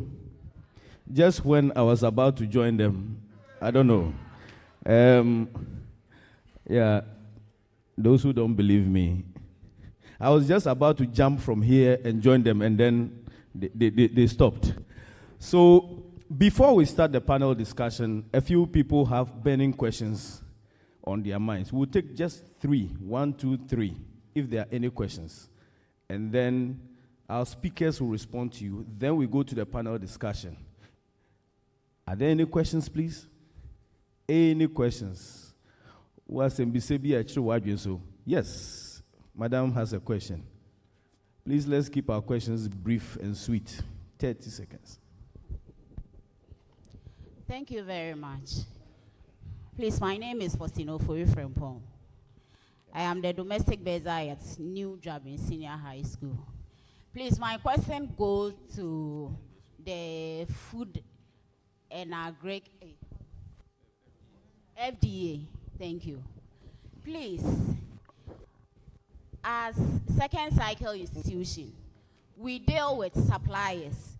I want to know if you've been going to our various schools to make inquiries into the foodstuffs that the suppliers have been supplying to us in our various schools. The next question is the things that we do purchase at the marketplaces.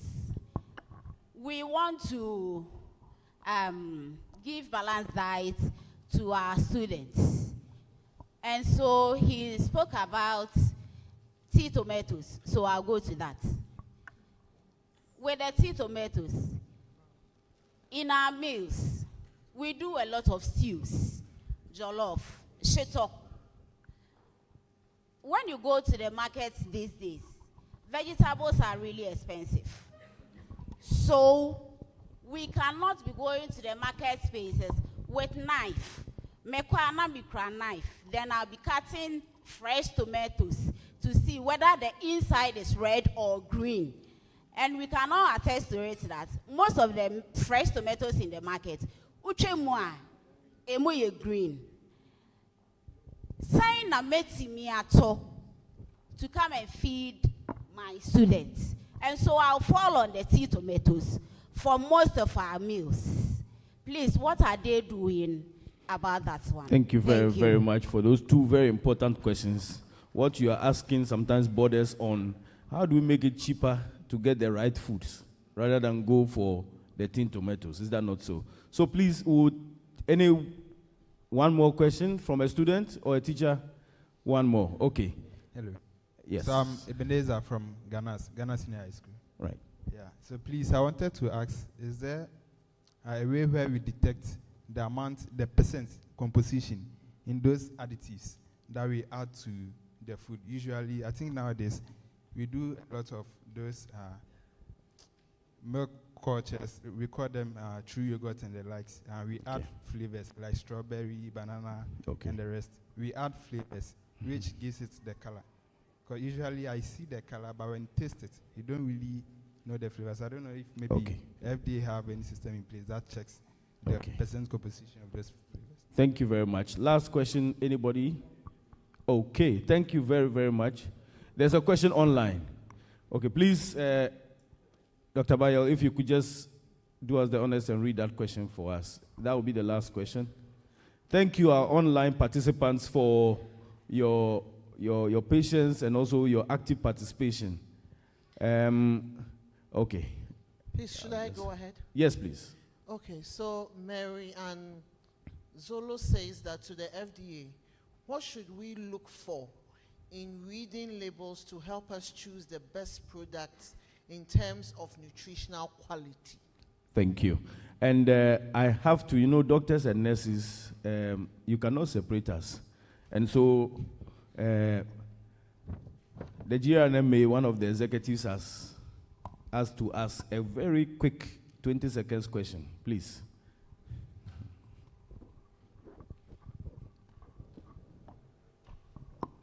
Thank you. Please, I'm Cynthia Frifa. Please, my question is on about Ghana Revenue Standards Authority. No, Foods and Drug Board. Okay. Yeah. So my question to them is, we've seen that they have been issuing license to food vendors, like those who do the advertisements.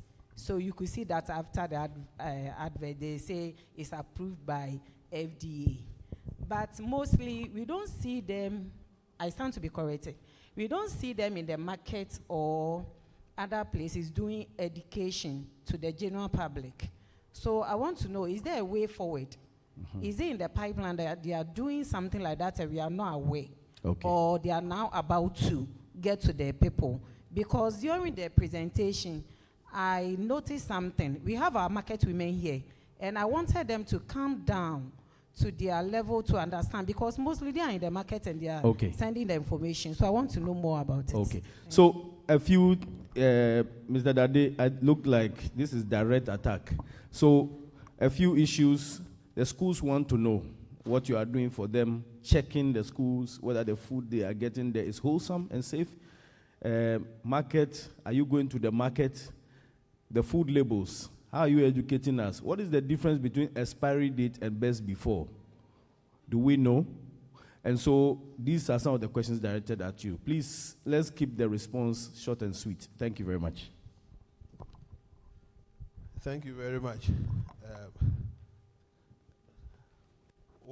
Mr. Mabapa.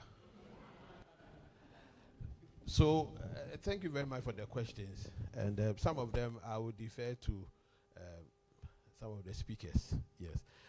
So, this is a letter that is coming from the Ministry of Education. Request for support in carrying out public sensitization exercises in school. Because we've been going to the schools. And unfortunately, sometimes we get uncooperative, should I say, responses from some of the heads. So it caused us to write. So actually, this letter came 2 days ago, and I carried it here. So I'm challenging you that the Ministry of Education itself, this is their letter. And what they've said is that they acknowledge receipt of our letter, and that the minister has considered your request and is pleased to approve your proposal to intensify public sensitization in first and second cycle institutions across the country. Not only is our chief executive stopping here, not only in the areas of food, but we are going to add the issues of medicines, illicit use of what do you call it, of medicines, as well as also drugs. We are going to now tie it into one big program, and we will definitely be falling on our sister institutions to also help to go out there. So with this approval that is given, which is here, you can read it. Should I bring it to you? So we've taken care of that. Okay, then in terms, so we've been going to the schools and we've not been happy with your canteens. They are not in good condition. And when we tell them to make the changes, the responses we get is that, well, it's a public school, there isn't enough money, maybe you have to repair some infrastructure, and then they say that Sika Maya and the rest. And we are not taking that, because hitherto what we do will be to close. But they say if you close, where will the children eat? But if you saw yesterday, for example, on TV, we closed 42 places. We are not kidding. We can smile with you. But you see, when I was talking about the third thing, that our function is to also advise the minister. If we think things are not going well in a setting, we tell the minister, he also looks at it, he considers, and then he also gets back to us. So that rapport is already there. Then the issue about tomatoes, as you said, it's a good question. And that's what I want to defer to Prof. In the sense that there are soon and coming initiatives. At the moment, you may not, when you take a certain product, all that you will see will be what is inside. And that's why you can take tomato mix if you like. just read on it. Just read the label. Ghana for yempekai. That's why I say you should hold the neck of the person sitting next to you and tell the person, read or read. No, hold the person's neck. Students, hold the person's neck. Madam, hold his neck and say that read. Because when you read, you will see they've written starch, they've written, what do you call it? Unless you can't read. But you are students. You are students, aren't you? Yes, Ghanaian students can read. Okay, so please, for all of us, you can see it. What I would also want to suggest, let's not forget the backyard gardening, school. It's not punishment. Look, as you see me standing here, I'm an educated butcher. My man says I did meat science. When I see you eating that sausage, the one that you buy so cheap, BP Yemen, and this morning, we at our table, do you know how we do the sausage? We actually cut the fatty portions. And it's just white. The adipose, you cut. Then we, blend. Then you add color, nitrates. You add. And if you don't add it to the correct distance, it's carcinogenic. Then it becomes that red thing. That is why with the two jars sunny. And then because it's oil, it smells nice. Because it's also be no air so. But if you want the proper sausage, Frankfurter, there are types that really, really is expensive. It is meat. So sausages that are that fatty, you see, they are so cheap. How much is it? Is it 1 CD, 2 CDs? Don't you go a fat and a wakocha and a yedia two watching so we just say we nam. You penny for I say Sebi nan so I don't want to say that. You understand? So please, we need to be educated nutritionally. I like something Professor Deborah from University of Ghana. He says he looks at certain meals and says this one is not nutritionally stimulating. When it comes to eating, the things you select, the sweet things. So those are the things that you need to change. You yourself as a person. And so for the schools, if you have your own gardens, okay, and the students, they tell you to work. Dr. Solomon. Yes, Prof would also. Yes. Should I do before? Thank you very much. For the domestic beza, I want to bring this up. Sometimes you need to bring compelling evidence to your bosses. When tomatoes come in season, it is so cheap. You can mill, put it on fire to concentrate and freeze. Personally, I don't use tin tomato in cooking. So when tomatoes come in season, I buy so much and then I freeze and I concentrate it and freeze. So every time there's something. And the best thing you can make your gravy, red oil, then the white cooking oil. So it is just ready to use. So you squeeze it into a compact form and it's ready to go. I had a chat with a friend in one of these big hotels. He was able to sell the idea to the boss. They built a small cold room. So when tomatoes come in season, because there's no big hotel where they don't make gravies on daily basis. And he's been able to save the hotel about 40% of their ingredient cost. So this is how you present your case to those who are up there, and then they can support you. So if you invest in freezers, it will pay off in the long run. Thank you.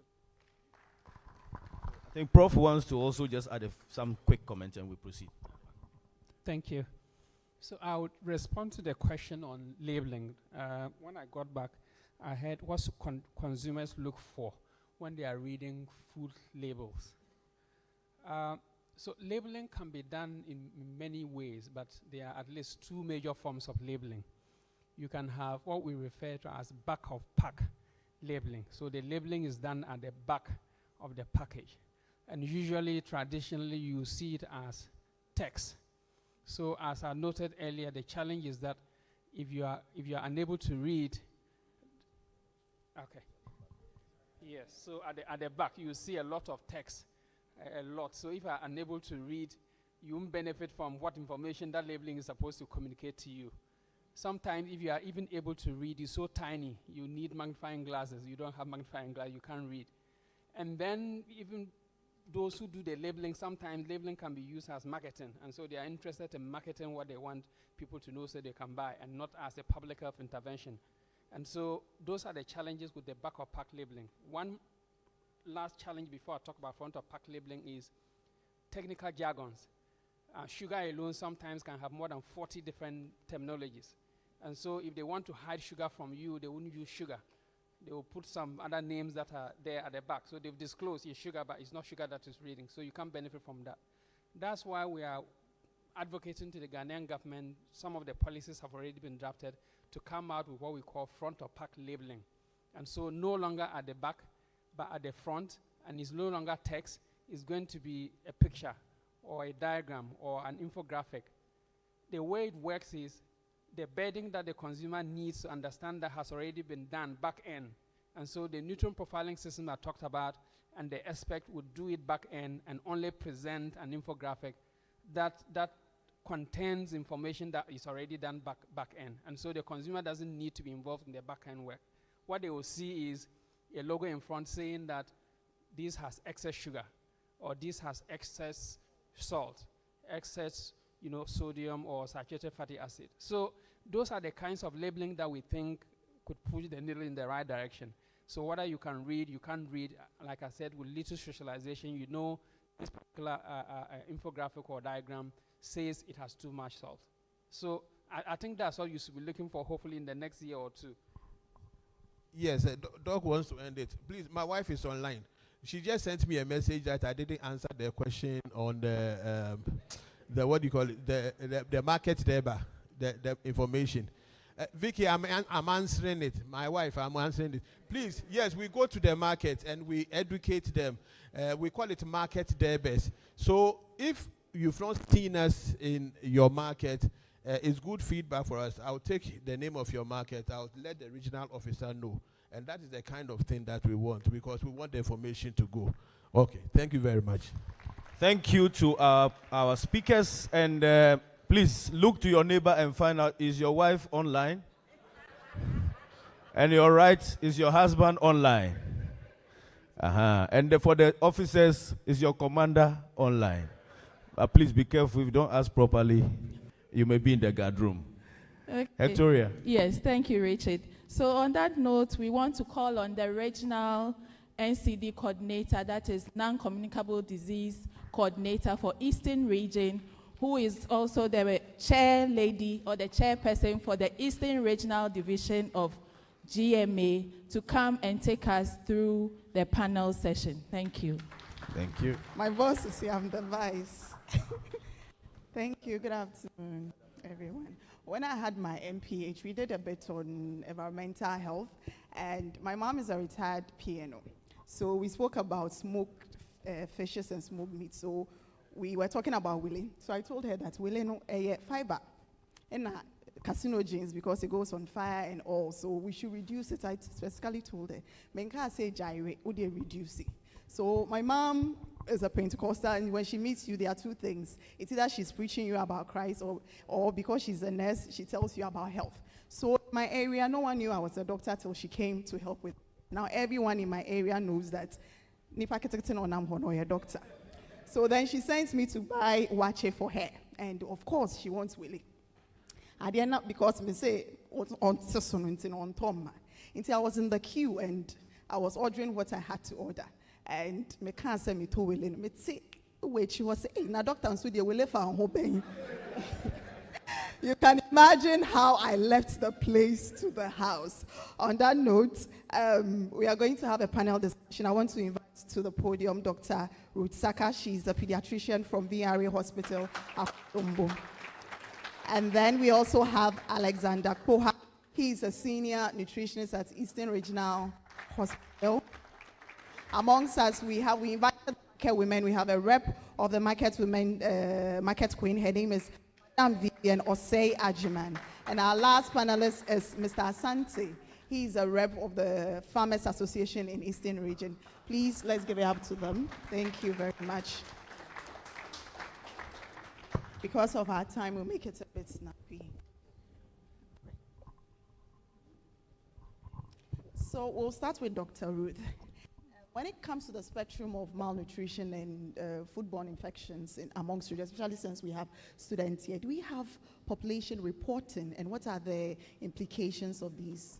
Okay, so indeed, for malnutrition, a lot of the time, the focus is on undernutrition.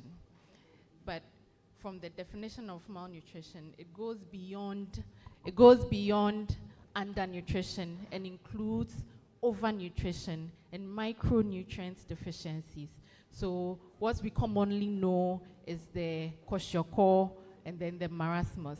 But from the Ghana Demographic and Health Survey, we know that about 18%, that's about 1 in 5 children, are known to be stunted. That's chronically, they are not getting a lot of the food that they need. We also know that about 12% are underweight and 6% are wasted. Okay.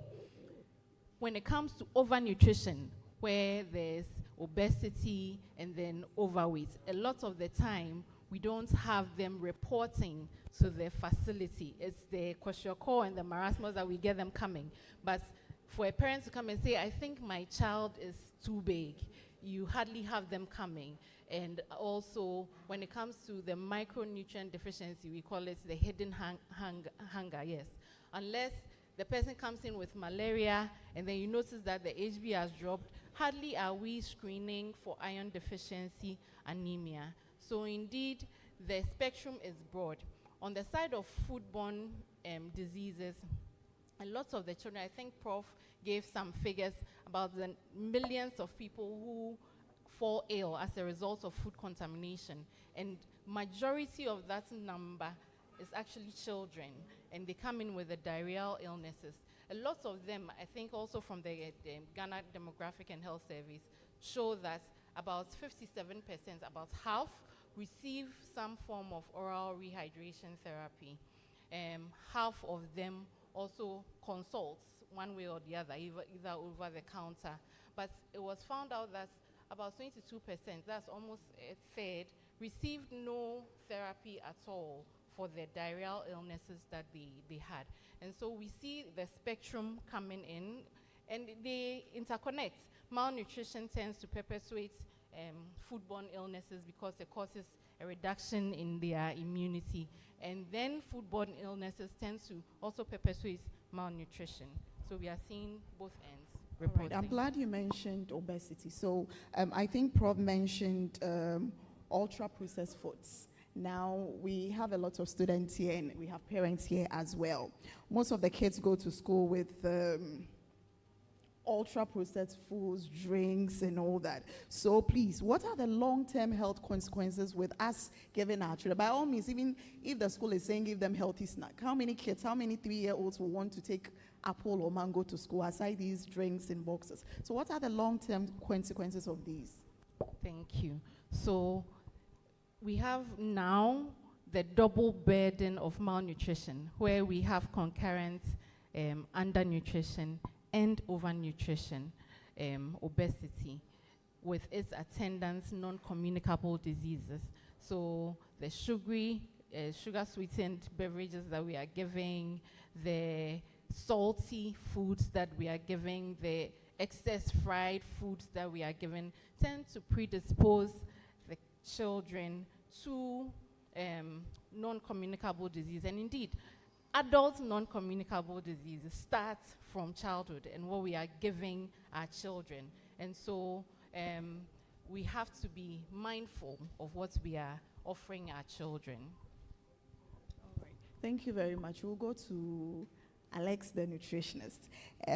So me being the regional non-communicable disease coordinator, a lot of times when we have programs and we are talking about eating healthy, eating vegetables, eating fruits, people are concerned about the pesticides, right? So as a nutritionist, how will you tell us to take care of our fruits and our vegetables, and even how to wash them when we buy them from the market? Okay, good afternoon. I think it's a great honor to be part of this important discussion. Yes, so I think Dr. Paulina mentioned the fact that the issue of pesticide residue is something that we need to talk about in plain language. We cannot hide away from it. And we all know the essence of fruits and vegetables in our diet, and then the health implications or the effect that it has on our health in general. Now, when it comes to identify whether fruits and vegetable is safe, it's not something we can only do with only appearance, because sometimes some of the fruits and vegetables appear as fresh as we are seeing it, but deep down there could be pesticide residues in them. So what it means is that we can only base on the appearance. However, what we can do is that we can put in measures to reduce the impact that these pesticides would have on our health. Putting in measures such as the way we have to wash them is very, very key. Now, our fruits, our vegetables, such as the kontomire, the okra, and I think our madam from the senior high school indicated about tomato, all right. These are things that we cannot do away with it in our daily foods that we take. However, there are some measures that we can put in place, as I indicated earlier, that would help us minimize the impact that these pesticides have on our health. What do? We need to ensure that these vegetables and fruits are being washed thoroughly before they are being used. Okay, there are recommendations with soaking them in salt water. That is using 1 teaspoon of water to 1 teaspoon of salt to 1 liter. All right. Then you soak it for a maximum of 15 minutes. However, before you do that, you need to rinse the fruits and vegetables again before you have it used. Now, when it comes to the fruit, there are some that because of these pesticides that we are talking about, what you need to do is that you need to peel them before you consume it. At least this helps in reducing the impact that you get from the pesticides. Also, there are some vegetables like carrots. Okay, when you go to the market to buy it, I think we saw a picture where they were using the same water to wash it throughout. Okay, what you can do is that you can get a clean brush to scrub it off. Okay, we also have the option of doing what you call blanching, that is warm water for a number of times. After you've washed it thoroughly, then you blanch it in warm water for a period of time before you use it.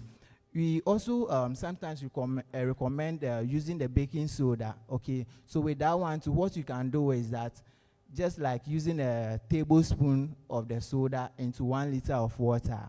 Again, you don't use it directly. What you need to do is that you have to rinse it again with clean water, okay, before you be able to at least minimize the impact that the pesticides would have on us when we consume such fruits. Indeed, we need fruits and vegetables to build our immunity. At the same time, you want to fight the issue with pesticides. I believe these are the basic things that we need to consider to reduce the impact that they have on our health. Thank you.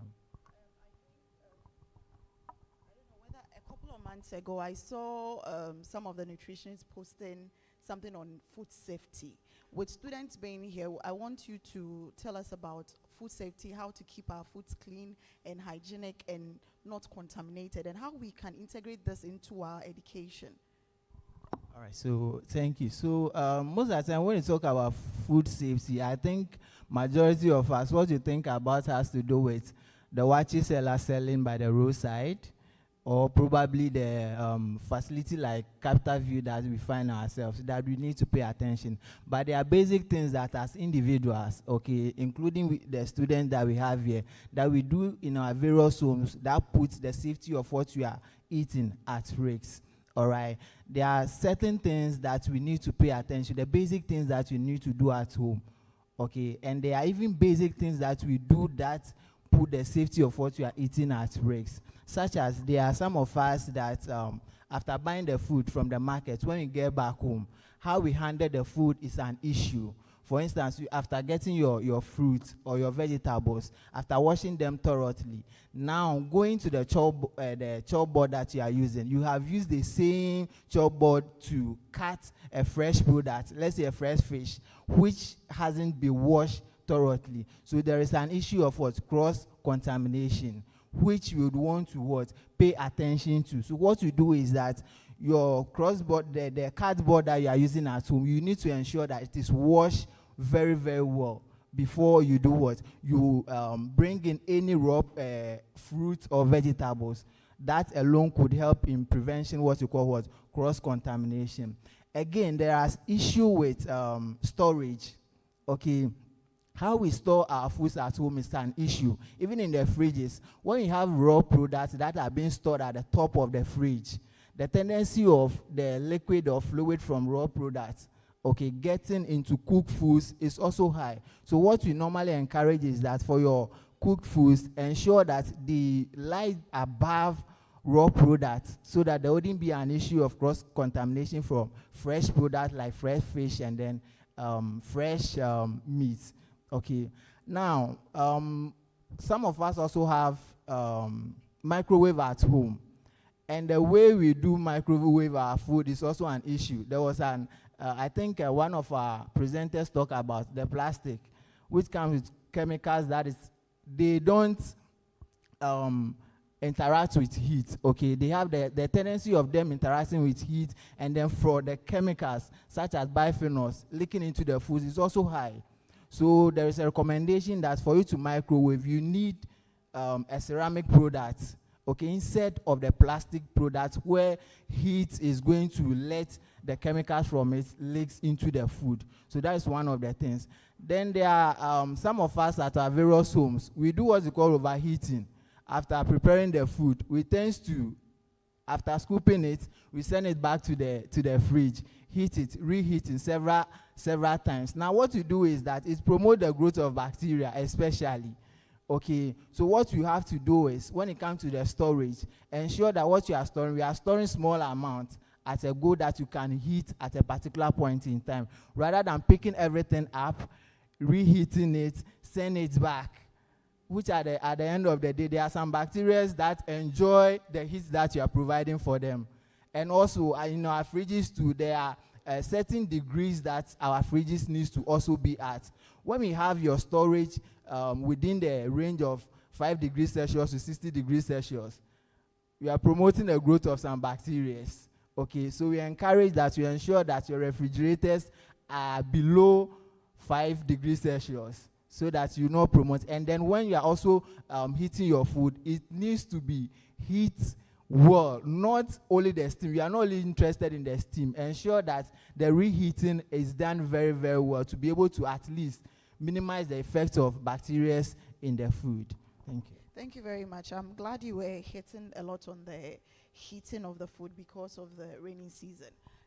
Mama neda da ya da se ya so nkra efrem mo ba ye mpacho wakoye edwem himayi pese bibisa se won se mpenifo kasa no no mo se ebinom from aduanim ewo mu ampa sometimes mekoto nkati ayanyama obitimi ka che o se ento we ho to we ho inti me pacho pese bibisa o se woni wade tonfo amowo edwemu no sen na muhu se anase say bronika se meka se monitor say na mani di akire se we nguna auton no papa we kokonte na auton no papa na nkate we nkate ya nyam na auton no on frame patcho sen ina mutumi hu yo madam doctor me da se bebre good afternoon dear audience me patcho ni awokan ebribi na me koton nkate me koton na obitia me na so se ni awokan ana me bisa ne sa den na obu nani me ka chen se meto me pese me hu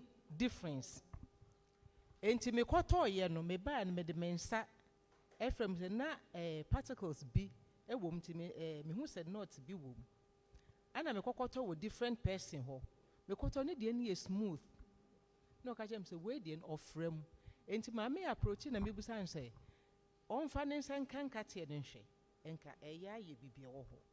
But me kwaso ne kan te wona me hu say won frem say ye ka say won frem no eno na ma me gidi ye enti me kɔ so yɛ inquiry wɔ wɔn a ɛtɔn nkatem na obi bisa sɛ obi wɔ hɔ a ɔkɔ afidie ne so a ɔmo yɛ de konkonte ɛfra enti ɛma me represent Queen Mother yɛ bɔ na maneɛ ama ɔno nso so to anamɔn ɛkɔ akyire ne ekokodu de ne kɔ yɛ nsɛm bebree enti yɛ ka yɛ ana ebi wɔ hɔ a yɛ no korɛ sɛ yɛ frɛfra nneɛma nim wɔ dwam ɛnɛ yɛ Friday Tuesday menu ɛrɛ bi te hɔ na ɔsɛ comedy no wɔkɔkɔtɔ bɔde ampesi na ɔgye kontomre ɔbaayɛ no ana me cousin baako to no busa nsa na kontomre fɔ na wɔtɔ ɛyɛ ngo anaasɛ adwengo wɔsɛ mpakyɛ mami ni na comedy me adeɛ ne yɛ ngo but wohu ne sɛ ɛyɛ adwengo sɛ wohu ne kɔkɔɔ wohu ne tuntum ɛkyerɛ sɛ biribi wɔ mu sɛnea yɛ project ade a yɛhwɛ yi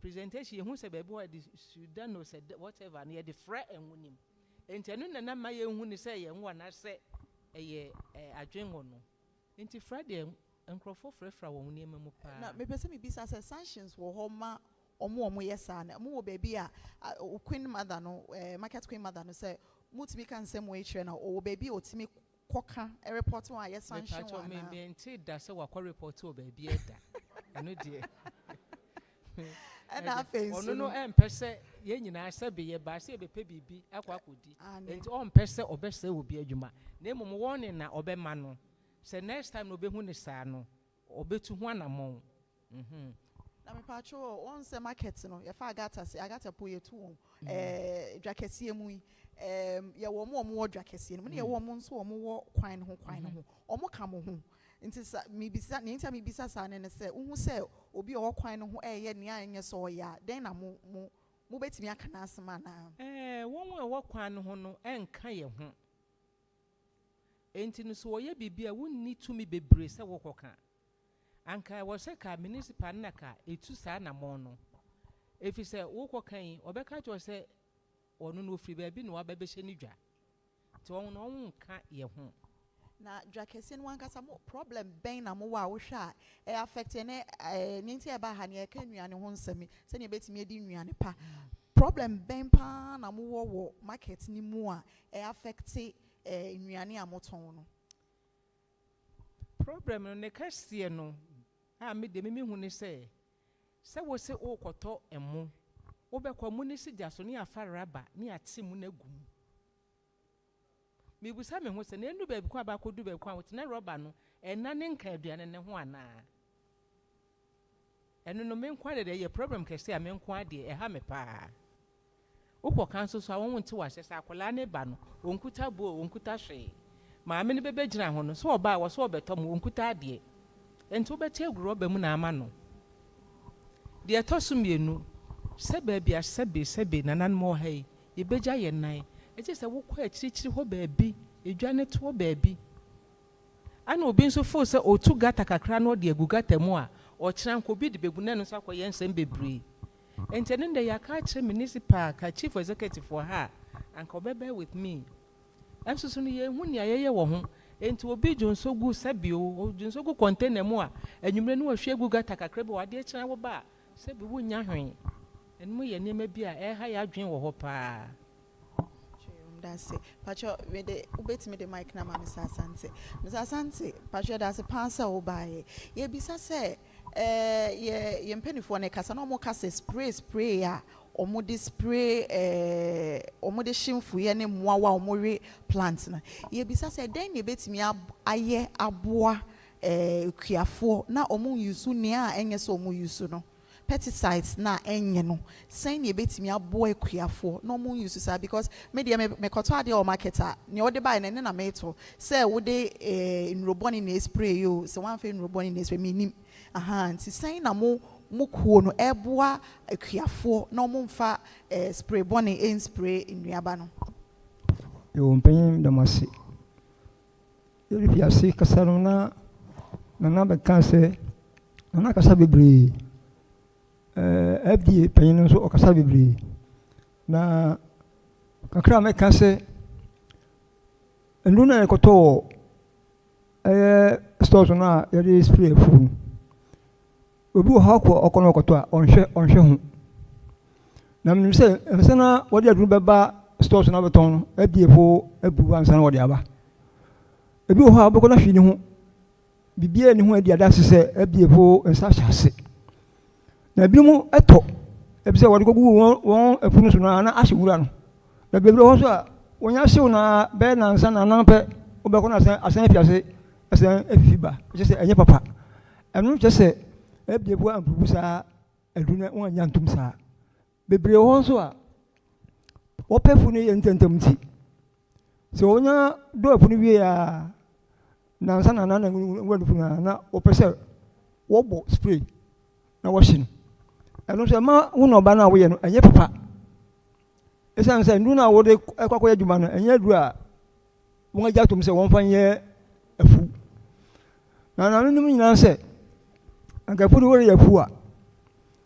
opese afu ni ye papa no wodo afu na ma won hye wafu no ebisa wo hye wafu na owiare nya bo pena afu no so aideden sa na dua no ba na ntim nya papa se na wo hwehwe nti sanka wodo afu no wi a bobo afu no se na yen kwapefo ye ka se bobo afu no twitwam na enkofom nsunya togu so na asena memremre sa wodua de na ni nyina kama abo za from se na wo de efelaza agu ase wo yesa nyama na waye nyina kama wo ankasa wodua afu no na akoma atoyem se ade a waye de nyame ahyira so ama aye nti na me kan nyina se ekuya djuma ano anya adunku an na wodi gusu ama yeye na mo se wado na wabobɔ so na ma sura tagu so na wadu ade no eba pom ti wodi komo bi eyeye na komo bi a on ba kon ko odi aduan no se wadu na wodi ba no difference won a won de adu express biblie no so na ati Patrom da sepa yempenifo na kasa ba ko ka se nuaba bi wo ha ye betimi adua wo ye feature school fo wa ha se omu teachers so wa ha ene me sure se bi mu wo hokra omu nya anko be ye backyard garden nuaba ben sa na ye betimi adua ne ho nya homte ma me fa nto ne sa ne ho nya homte a school fo betimi adua wo mu school mu ho na aboa wo nuaba se ne papa ka se o ha kura wadi bi eso tomatoes eye adi eboa ofie papa ntosi de se we anyame adom na won ye mobere ho a wosi fie ni wi a no wasementi fie onyina baby kakra na ho a je se obetime tu form kwa de ade ahye ho bibia ni ho sa na mom se wosi fie ni wi a bo modern ase boja baby kakra to na waduadua tomatoes wo ho mako utimi dua mako wo ho utimi dua ntorwa wo ho mankani mankani na utimi etubi kwadi kontomre na obedi no eboa madwumadi no wo body na nkasa fine enti sa na wana nyina hiama se obedua dia ofie banti a yekọ abonten koto no utimi dia baby kakra ho utimi dia banti ho utimi tu ma odi banti haban ho yetimi di banti na haban utimi di ma ahoden so nko mse doctor for ha wan de bebre enim enti sa na nyina no ayade a se wuja wo fi a bomodi an se wuja baby kakra de ato obe cement fi okura se den a ye bi kakra to eboa wa nkasa ebra na woni ebi ada woni ani da so baby a no ofa ho kakra na eno so ebeboa wo yanda se papa ye de asemi bewe mpacho question de komo obi a ye ma ye afi enumu a wo hwe akuafo den no mbetimi aye aboa ma ye aduane a mu dua ma ye no ehu betew ye ma ye 5 years a eden na mo hwa imputu om betimi aye aboa mo ho na aduane a mo ba nuane e beboa ye yo kakra betimi aka nse se na medi kankan no afuye na pomsa okwani bia obso ye afu na opese okwani mu no wa hoden nyina ntimi ye nyina sa agise abanso wasen kakra plaza na ya kama se no enye no kwa na ade a wode ema akuani ma ode adwuma eyi won a wo pottery no nyame adom na unya pottery won kokko na ase no na uhodo gu babia na no ebrasia utimi de gugu wonpu ase so far ebeko bebre ebeko na bebre na wodi gu ona na nansa na wasa de gu ya wona manya ebewu ni nyina be hyew kra na mo so wodi gu acha eboa ndi na meka ni na se emra government so pray wo eye feleza no na ɔboa bibi kakra ebi sɛ yɛn akɔnɔ abɛdi nyinaa esikasɛm nti aba no so wɔ asen kakra na nso wɔde aboa ama dwumadi no etumi na akɔnɔ ne mu ɛda ma se. Sɛ aban no nsɔmɔ so patro mama adetɔnfo a mo wɔ dwom no yɛma mo mfi num a den na mo betimi aboa ayɛ aboa yɛn a yɛtɔ anuane wɔ mo hɔ no ambɛma aduane a yɛtɔ wɔ mo hɔ no ho atew den na mo betimi ayɛ wɔ market hɔ no. Yo die betimi ane sɛ free ebri to bri no yɛbɛboaboa yɛn nuane mo a wɔntontɔn nneɛma so wɔntontɔn fruits wɔntontɔn anuane ano ne yɛnya wɔn kasakyerɛ sɛ wokɔtɔ tomatoes na wode aduro gu so na sɛ ebre prɛko pa ɛde yareɛ ma me ɛde yareɛ ma obi nso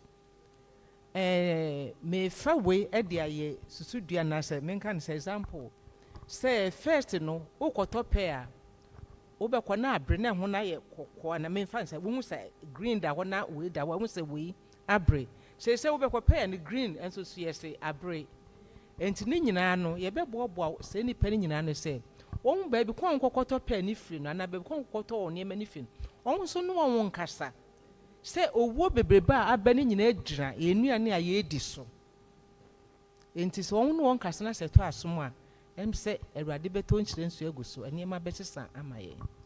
That's so, Mr. Alex, the same question to you and Doc. We are asking, as doctors and as nutritionists, in your sector, what can you do, or what do you think in 5 years' time, what improvement can you do to help us when it comes to food safety? Okay, so I would like to reiterate the call for the mandatory front of package warning labeling that Prof. La was talking about.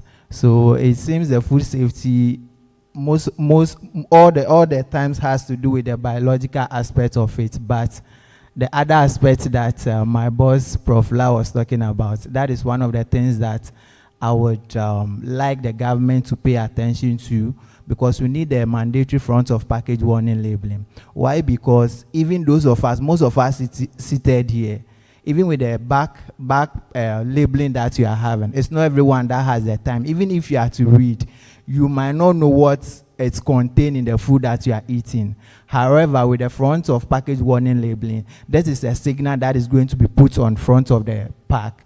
And this is going to help my grandmother in the village who is not able to read, my auntie in the market who is not able to read. However, it will help to identify a sign that this product is high in salt, this product is high in sodium, this product is high in sugar, it is also high in fat, which we have established that they are linked to non-communicable diseases. So therefore, we are calling on the government to look into the mandatory front of package warning labeling to be enacted in Ghana. Thank you. All right, thank you very much.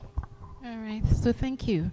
So as Prof mentioned, as doctors, we are a powerful voice to our patients. And as part of our history taking, we do take nutritional histories. And so let's use that avenue, we can use that avenue as a means of educating our patients or our clients when we take their nutritional history and we realize that there are gaps or lapses in certain areas. We can educate. We can work collaboratively with other institutions, advocacy in schools, on the radio platforms, to get our voice out there. I believe that education is one of the primary preventive measures, and so to bring food safety, primarily educating our clients is important. We have the secondary preventive measures, where we have our child welfare clinics that are running, where we can screen children when they come in. So as part of the assessments, we need to find out what the mothers are feeding, right from when they start introducing the complementary feeds. What are they feeding? How are they feeding it? Where are they getting it from? So that as the children are growing, right from the start, they have a good foundation to food safety. Thank you. Thank you very much. So before we discharge our panelists, we want to know whether our audience, there are any questions, any comments. Questions or comments? We'll take 3 questions for the first round, if there are any. Any questions? And please, if there are questions online, I've had a question sent to me by one of our senior colleagues. He's asking FDA whether the statement that this advert is approved by FDA, is it an endorsement of the product itself, or is even a tacit advert for the product?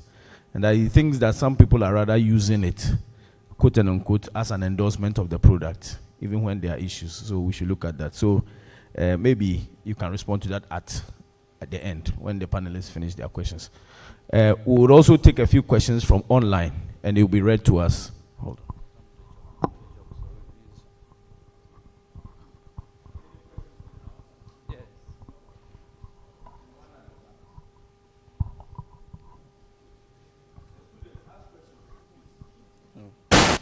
Please, my name is Makafui Ayesu. I'm a student of Pope John Senior High School. And please, my question has to deal with the situation of the microwave, whereby we are supposed to use ceramics and others instead of the plastic bowls. Now, see some plastic bowls, they've written microwave oven safe on them. For example, the plastic bowls that were given to us during this seminar for where our fruits were served in. So I'm asking whether the bowls with that instruction that the microwave is safe for them, even though they are plastic, should we still trust it, or we should go with the ceramic way of doing things? I'm Augustina Monotimamli from Nunjabin Senior High School.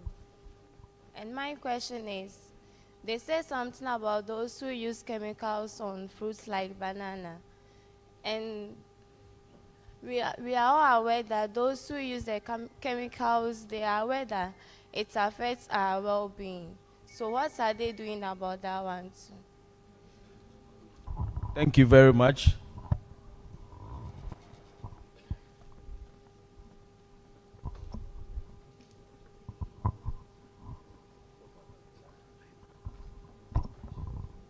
Please, I'm Cynthia Frifa.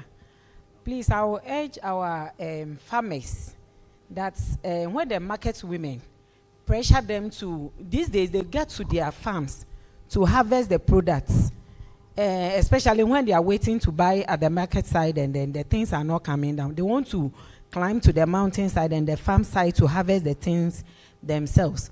So I will appeal to our farmers that when they come to them to buy the products, then harvest from the farm to the market, and they know that the thing is not well matured or is not ready to be harvested, they shouldn't agree to that demand from the market women. So that is where you see that the mangoes, those things, they harvest them whilst they are not well matured, and then they will put the cupboard and other things on it to ripe compulsorily by force. Then they will come and give it to us, the consumers. Thank you.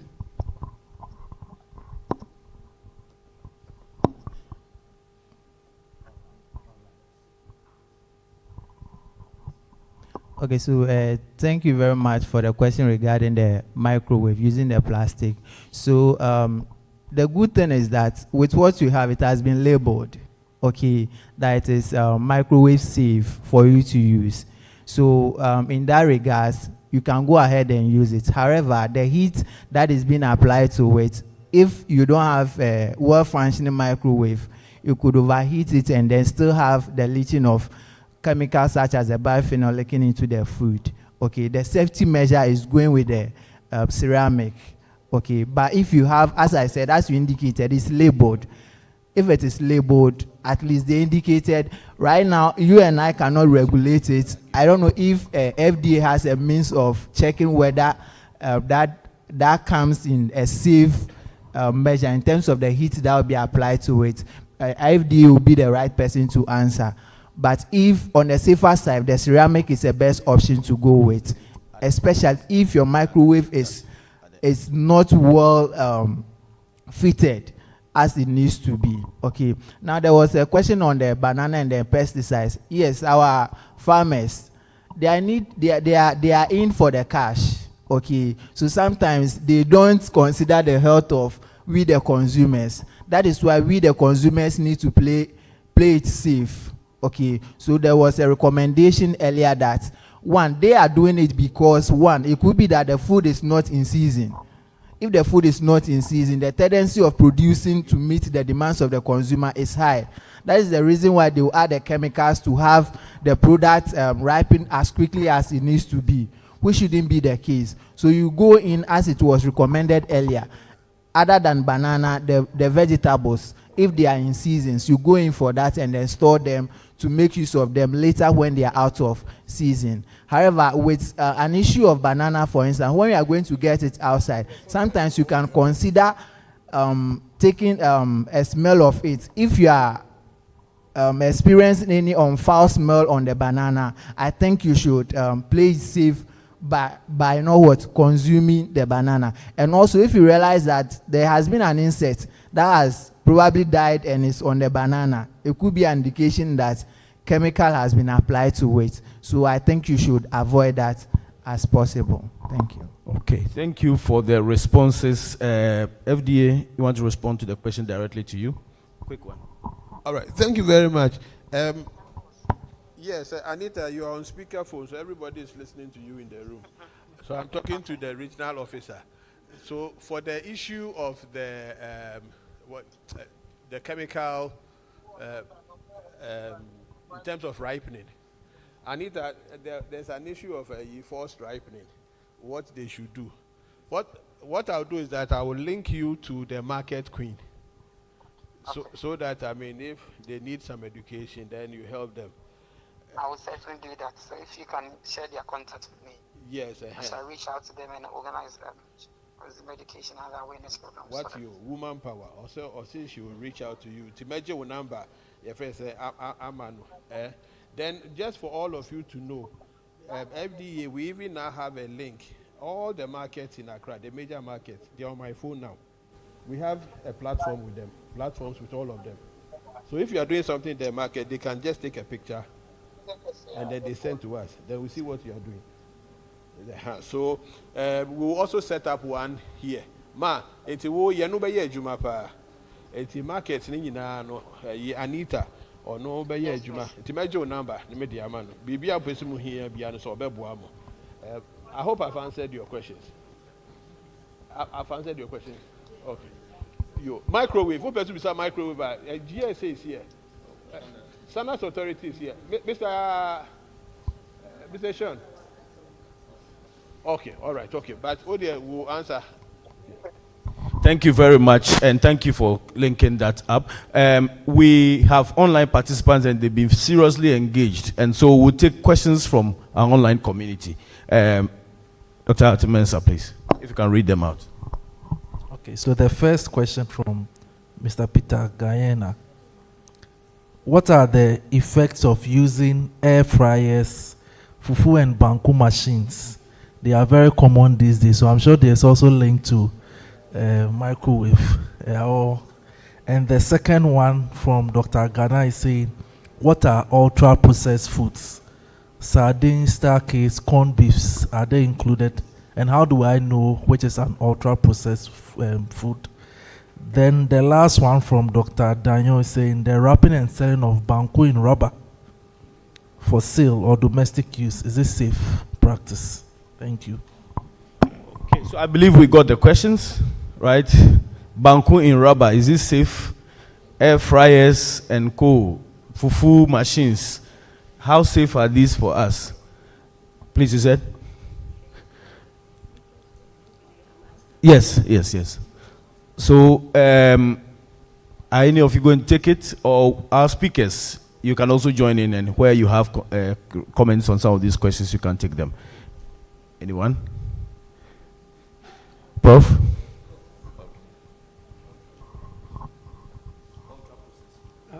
Okay, so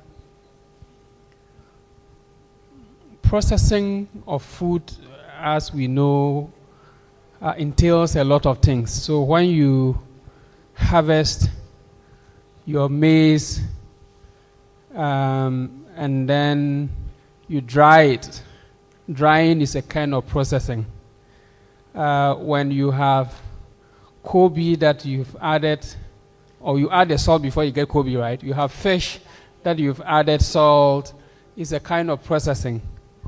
When you meal your maize, it's also it's a kind of processing. But ultra processing is an extreme level of processing where, industrial formulations or ingredients have been added. Sometimes that which is even added as ingredients are not naturally foods. And so when you go through that extreme process of adding substances that are not naturally food for a number of reasons, including, extending the shelf life. And extending shelf life is not a problem, but then the substances that are being added can be health harming. And so when you have a number of them added to food in quantities that can be health harming, then that level of processing is what is referred to as ultra processing. Those who developed that approach to classifying food started from unprocessed, minimally processed food. And so you harvest the banana that we were talking about, that you haven't used chemicals to ripen it. It's minimally processed or unprocessed. And then you move from minimally processed to, culinary ingredients. So some of the ingredients that we add to food, as part of cooking. And then from there you go to processing. And from processing, then you move to the last stage, which is the ultra processing. So in a layman's sense, see ultra processing as an extreme form of processing where non-food substances are added to food for a number of reasons. Thank you very much. I think my attention has been drawn to this issue about best before. Because you see some food best before. Should we still eat the thing? And then expiry date, should we throw it away? Especially when you taste it, the thing is still nice.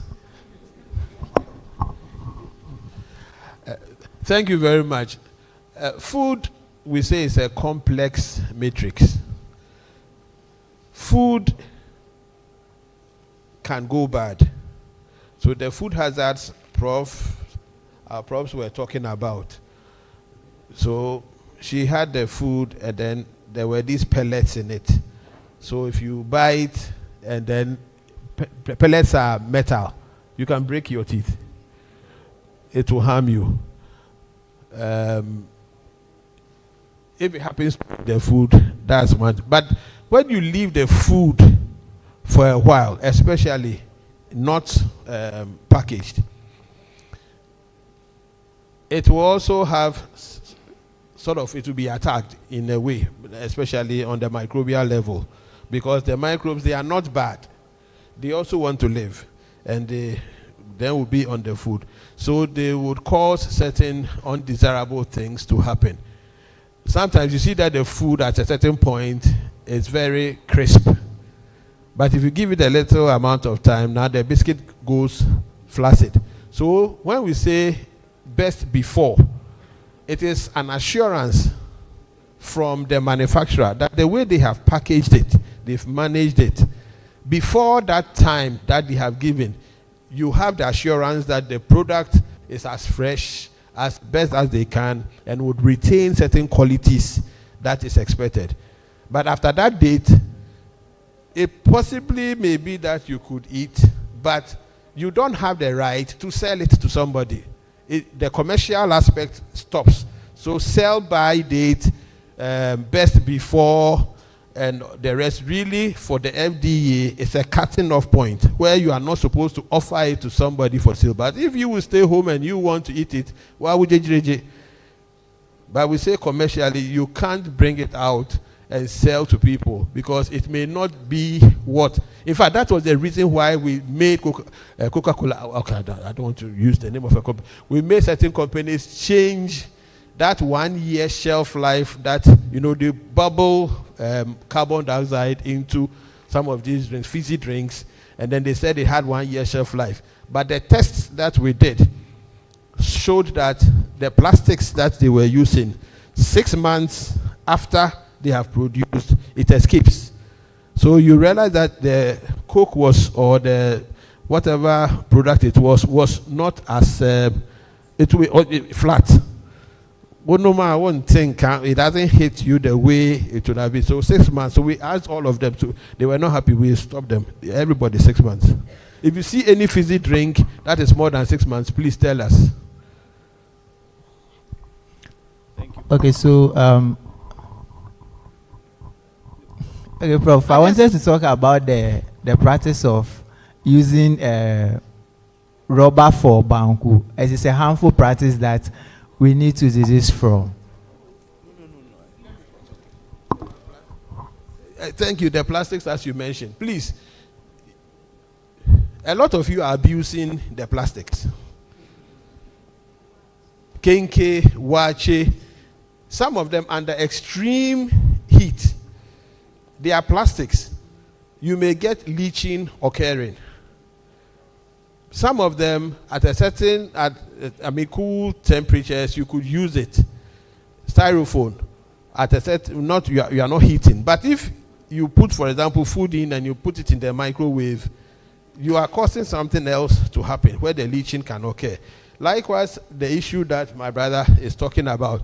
So if you get that plastic and it cannot handle the Hausa cocoa, at that hot temperature, then it depends on the type of plastic. I don't know what the plastic you are talking about. That's why you also can't just get up and just say that blanket, you are taking a certain kind of decision, because it will depend on the type of product and how it can withstand. Otherwise, then you see some women, when they go to the market, they will even pour some oil into their plastics at the low distance. Is that okay or it's not okay? What about if it is hot?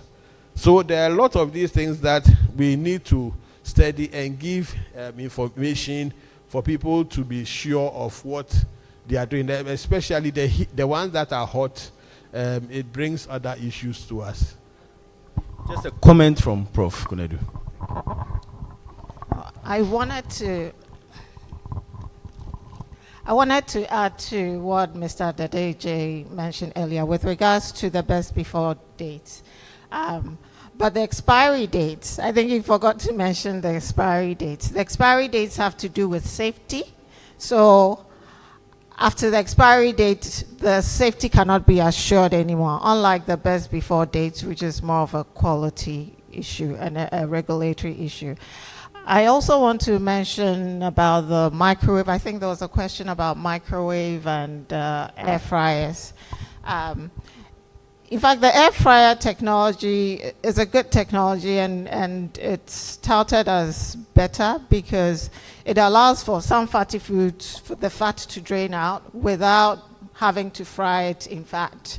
So I think someone like Professor Lau will be happy with that kind of technology. So it reduces use of fat and reduces fat content in a product that's already fatty. So it kind of melts the fat and allows the fat to not retain within the food. Microwaving, on the other hand, may be good for reducing microorganisms, but the issue with microwave is that sometimes the heating is not uniform. So when you're using microwave for heating or for cooking, you need to make sure that you stir it, so that you stop it at some point, stir, so that there's uniform heating. If you're just reheating, that should be fine, but if you're using it for cooking, that would be important. But in using the microwave, also the ceramic or glass is preferred to any other material. Thank you for those important interjections. So please, expired is expired. Don't think about the money you used to buy it. It's no more safe. You can't be sure of the safety. He said, does poison expire? That is the topic for another discussion. I believe Prof. Kunedu has noted it for one of the PhD students. Does poison expire?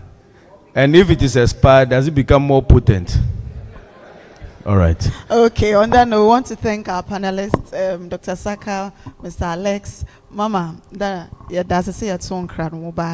Thank you very much. We learn every day. Thank you very much. Please, the panelists, please don't come off yet. We'll take a nice photo of you and your moderator.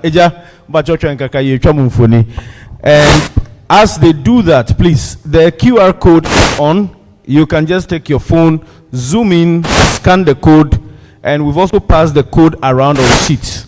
We want to hear your feedback on the public lecture and see how to improve it going forward and make it better to address the issues we want to be discussing. So please, fill the code for us. When you click the code, you will see the link so that you can fill the questionnaire for us. Please do that for us.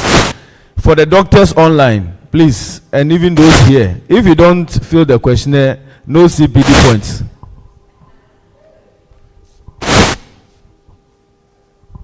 No filling, no CPD points.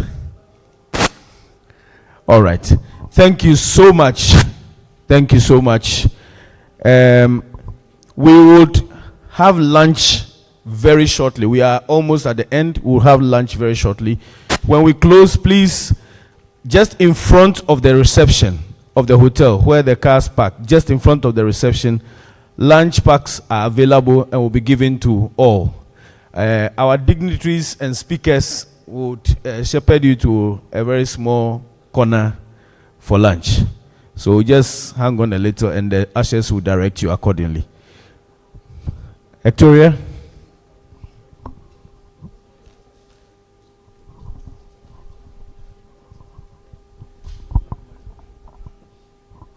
Just.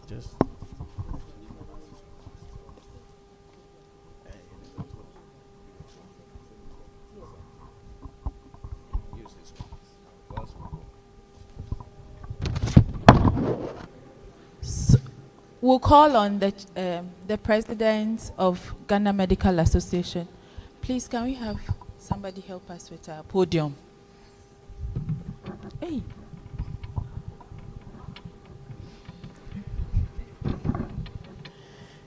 Thank you.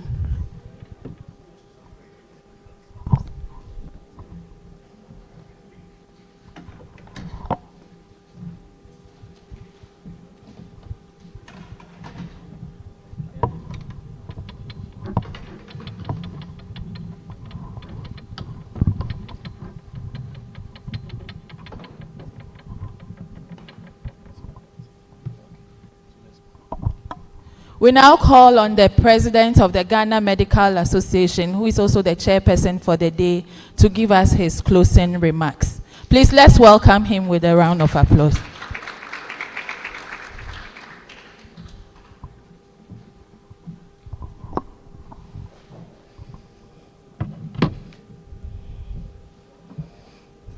Good afternoon. At this rate, it appears we won't have to serve lunch. And I'm sure the lunch will go foul of it. You know, me sure say a color will baby. And I say banchi omode ye fufu ni bi ana espresso and I say body any espresso. But we had a chat with them that they should select good food choices. For me, I have learned a lot today, starting from Prof. Fla, you know, through the speakers and the panel discussion. It's been quite enlightening for me. And I think it's also been engaging both in-house and online participants. But I like the new dimension that Prof. Fla espouses about the nutritional aspects of, you know, food safety. And I think that in the past, we had not looked into that direction very well. And it is not just looking at the biochemical or the microbial and other, you know, traditional physical aspects of food safety. But then what goes into you also matter. And those of us who are into cardiovascular medicine, it matters what goes into you. You know, they say you are a product of what you eat, and it's entirely true from the discussion so far. But as we continue the discussion, you know, we were exposed to the things that may go wrong along the value chain, the issue of pesticides, which has been amply, mentioned today, microplastics. In my house, let me confess, when we are eating tilapia, there's a battle for the head. But I'm beginning to revise my notes. Ebiana, microplastics biome, and Edio. And then the dyes, the Sudan red, the Domedo. Are there a problem? Why didn't he? Because somebody mentioned, you know, using Tolobifi for Angwamo. But actually, dye, do we know the source where that is? You see, and those of us who trained in Kolebu Medical School, the watch that everybody buys in the evenings is the toilet home. Senior Mibuana. Allah. So we are all at fault. They're non-stick. You know, when it scratches, I hear it loses its value and it becomes a hazard itself for the food that you seek to take. But I think for me, one of the things that we should continue to speak about is the impact of galamsey on the environment. You know, I think as Ghanaians, we talk, and it is an existential threat. And I think we should all bury our heads in shame, but because we as citizens have probably not been angry enough, you know, and there has to be a movement to stop this. I sometimes travel along the Accra-Kumasi highway, and sometimes somebody showed me Abuso Kancho Baby. Now, you know, the bushmeat, the bushmeat, you don't know the source. Maybe it's laden with arsenic, mercury. You know, the control may have been sprayed with some chemicals. And then the grass cutter may have been shot with some chemicals. So we are not safe. But in all of this, we were made known, it was made known to us, but that personal choices also matter.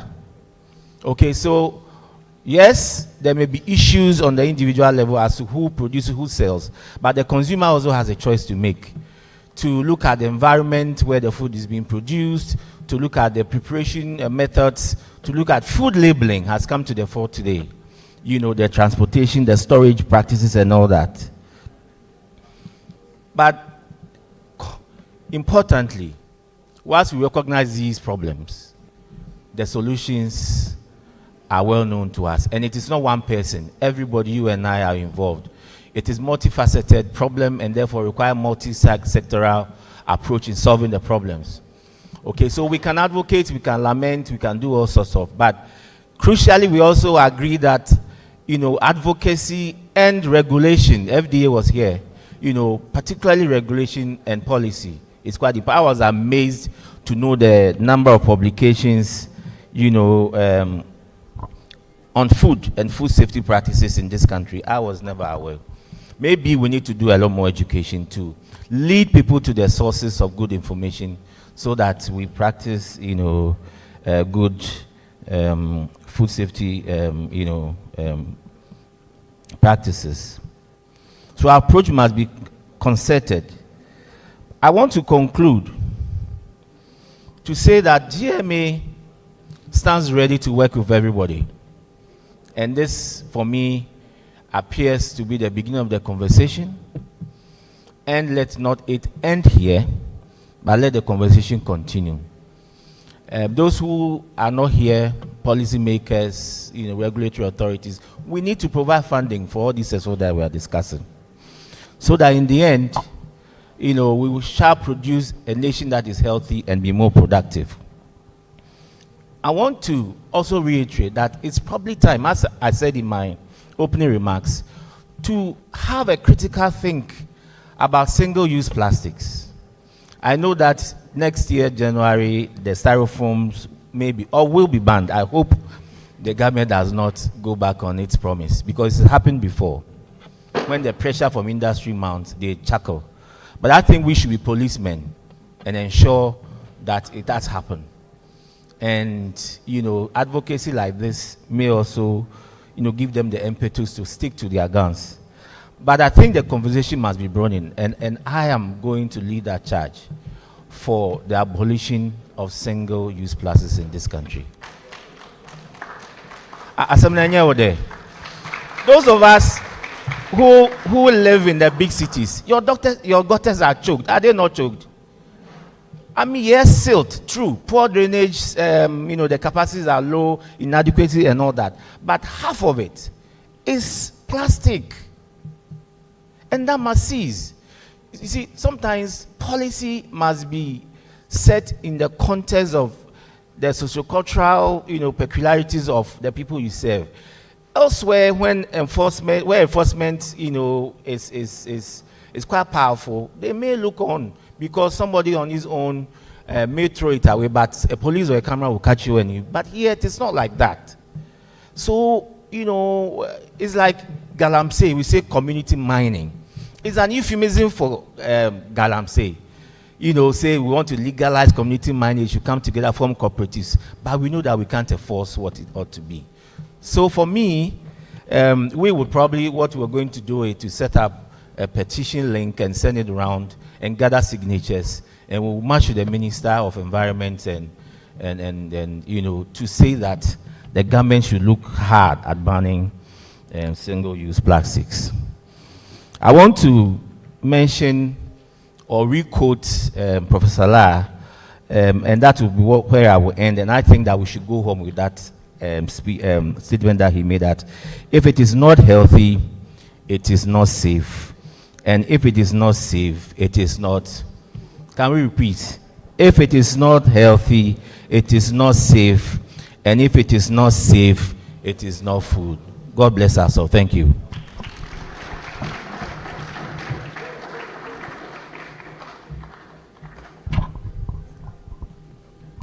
Thank you, Mr. President. Powerful summary and advocacy.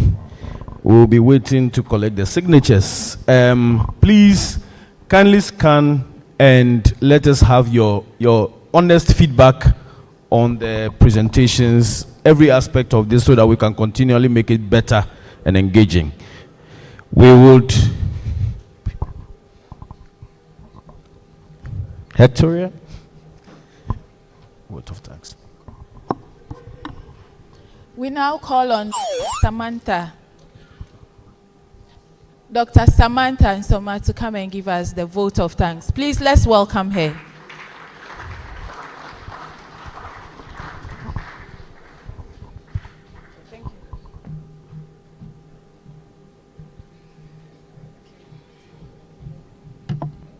Thank you. Madam Chairperson, distinguished guests, ladies and gentlemen, all protocol observed.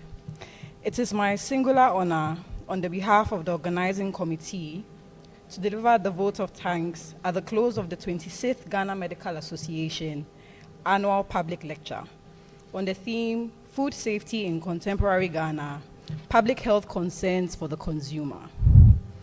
I wish to begin by thanking God Almighty for granting us a successful and fruitful gathering. To our traditional and political leadership, we are deeply grateful to the Dasibre Rep, Jasi Hene, Nana Chumwase, Dankwa, of the New Joaben traditional area, for his royal presence and continued support for the development in this area. We further extend our gratitude to Honorable Rita Awate, the Eastern Regional Minister, for gracing this occasion and lending her voice to this cause. We also thank the Honorable Ransford Owusu-Boakye, MCE, for New Joaben South, for his steadfast support and encouragement. To our national and sector leadership, we also acknowledge with gratitude all of our speakers from the University of Ghana, Consumer Protection Agency, the Ghana Standards Authority, and the Food and Drugs Authority for their partnership and commitments to the public health and safety. Our thanks go to the team from KTU, the Koforidua NMTC, and the teachers and students from the New Jaben Secondary School, Pope John Secondary School, and the Ghana Secondary School for their support and for their encouraging their students' participation in this event. The students, they are our future and we need to protect them. We also thank the commanders of the military, police, immigration, and prison services for ensuring the security and smooth conduct of this event, as well as the market queen and the regional chairman of the Farmers Association of Ghana, Koforidua, for representing the interests of traders and farmers in our community. To the organizers and support staff, we thank the local organizing committee, the National Executive Council, divisional executives, and the planning and all support staff, our ushers, our technical crew, and volunteers whose quiet efforts made this event run very smoothly. Finally, to everyone seated here today, participants, well-wishers, and members of the general public here and online, thank you for honoring our invitation and for your active participation.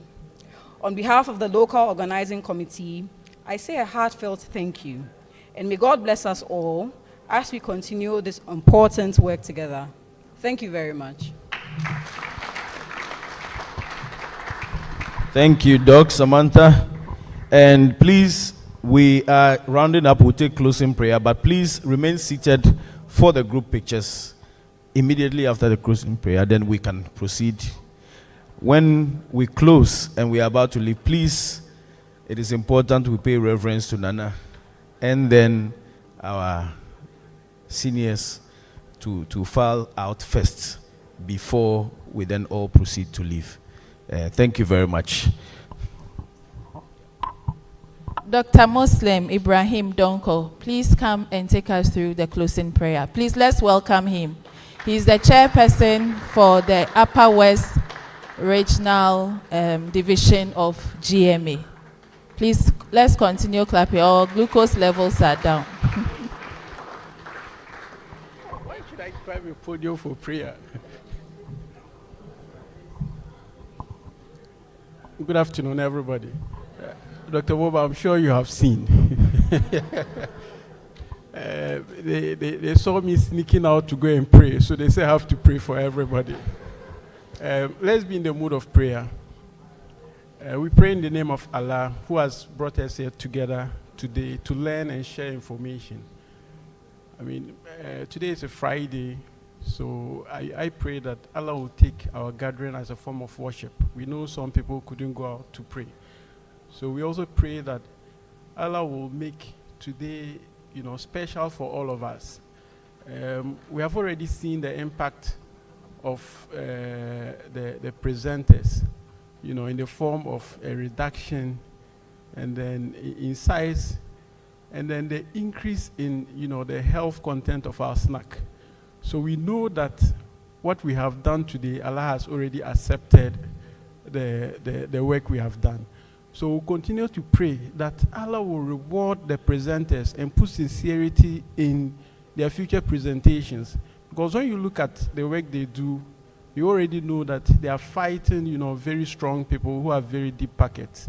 So we pray that these people do not influence them, and then Allah continue to put sincerity in the work that they do.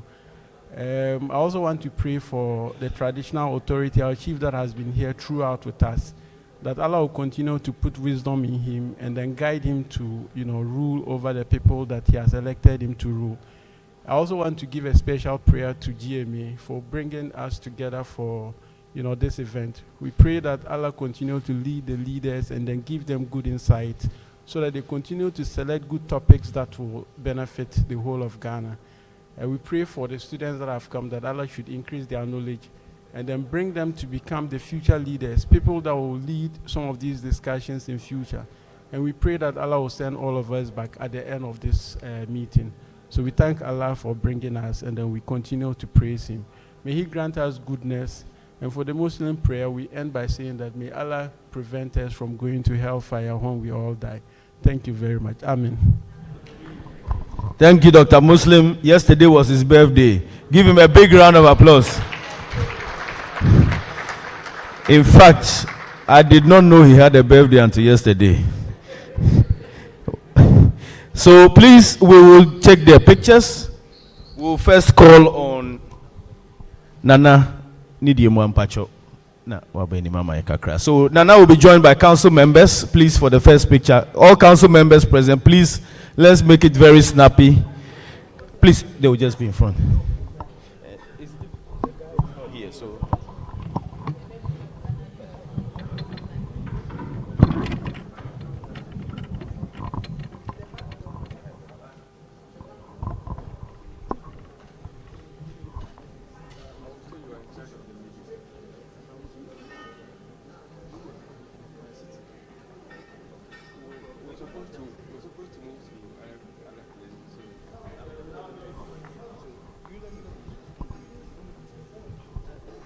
Please, let's make it snappy.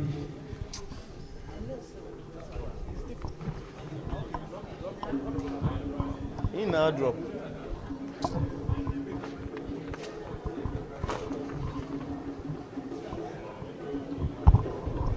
So please, council members,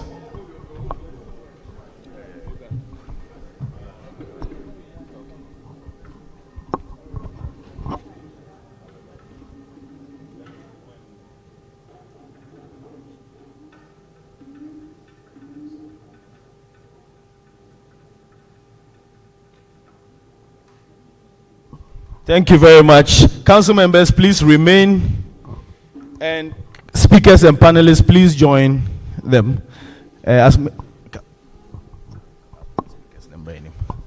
Speakers and panelists, please join. Council members,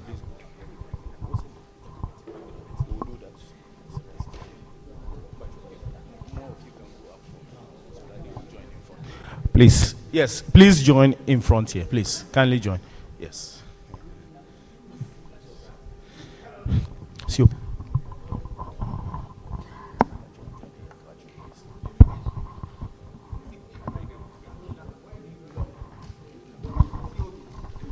All right, please. All right.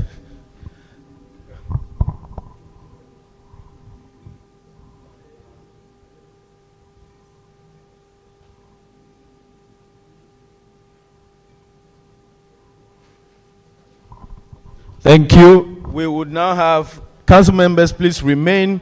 We would have the new job in secondary school. Please join them. As you are taking the pictures, soon you will be the ones, people will be taking pictures. You will say amen. Monkwa, sorry. Let's make it snappy, please. Good. Pojos, please be ready. Ghana's next, and after that, NTC. All right.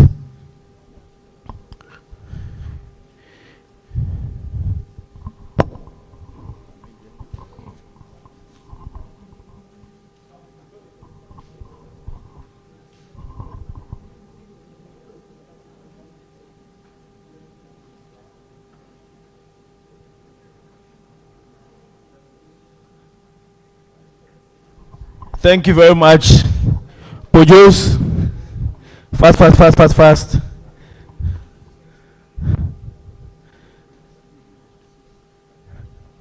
Ganas, are you ready? Oh, come on, fan is here. Pojos, sharp. All right. Some of you should go to this side, please, so that you can balance the pictures out. Yes. All right. Okay. Please, can you sort of scooch in a bit so that you're, yep. Thank you.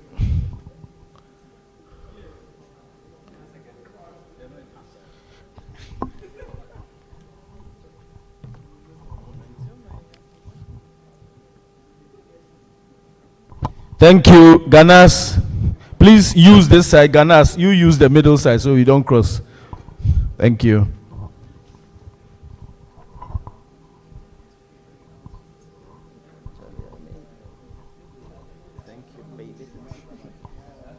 Fast, fast, fast, fast, fast.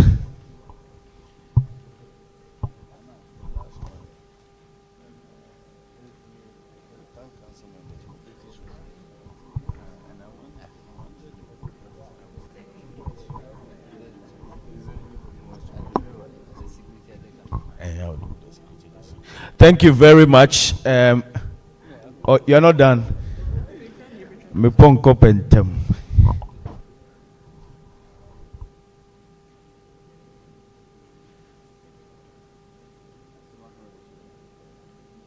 Thank you, Ganas. Kufudia NMTC. By coming, you have already passed your exams. I'm telling you.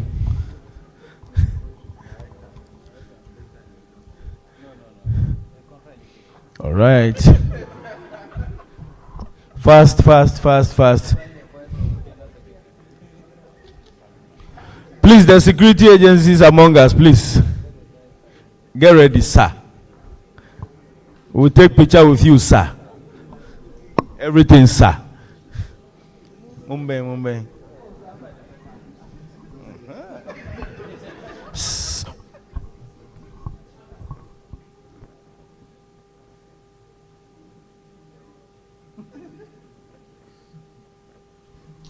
All right. Security men, please. Commanders.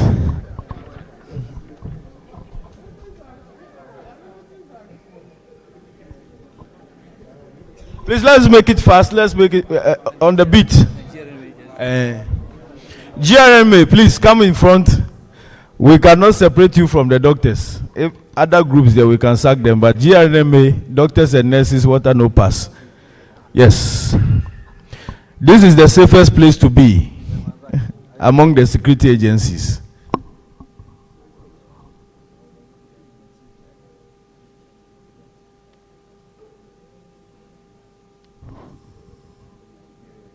Okay, thank you. GRMA. Then the last one, we'll have the market women, Moaha, and the farmers. All right.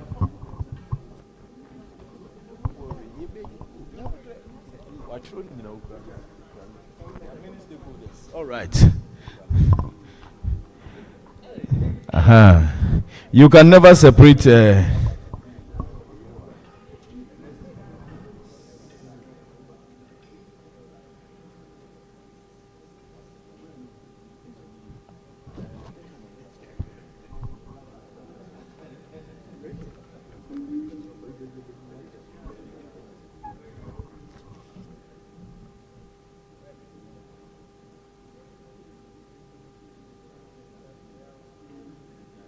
Okay, thank you very much. Please, can the Public Lecture Committee join us? Fast, fast, fast. Public Lecture Committee. Public Lecture Committee. Public Lecture Committee members, please join for all the very great work you have done. LOC, get ready. LOC, Local Organizing Committee, get ready.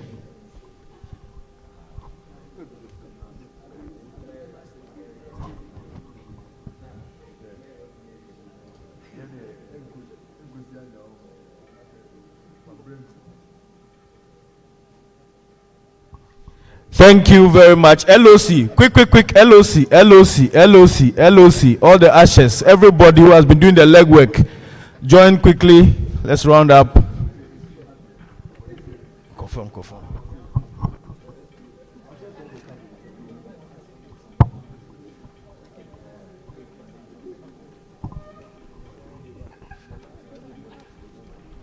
All right, LOC, thank you for all the hard work.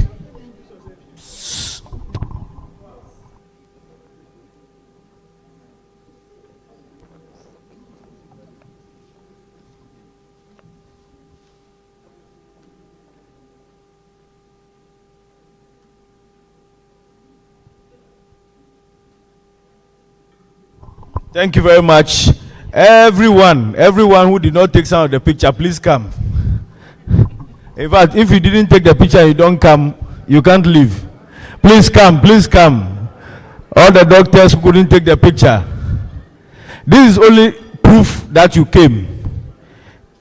no other proof that you came. Please join us. Any other person who did not take the picture, there's a CID officer at the back I have seen. She must join. I've also seen Nana's special aid. Please position us so that we can capture as many people as possible.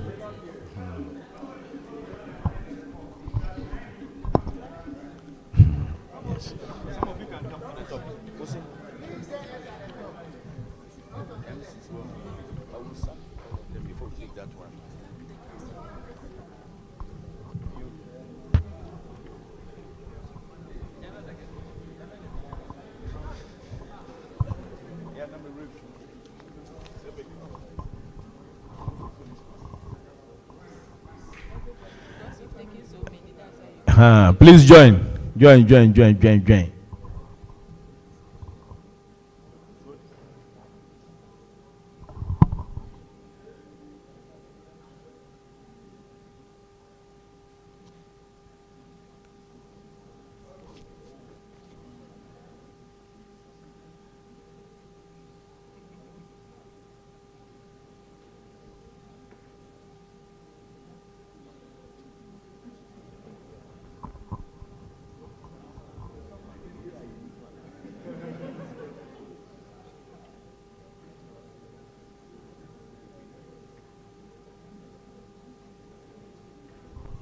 Thank you very much. Please, Nana, last one, the MCs, special one. Just will be MCs as So thank you so much for coming. Myself, Richard Salome, and my co-MC, Hectoria Awekia. It was a pleasure hosting you. Have a safe trip back. So please, let's all get our lunch in front of the reception, and please, let's be upstanding as Nana leaves. Upstanding, please, as Nana takes his leave of us.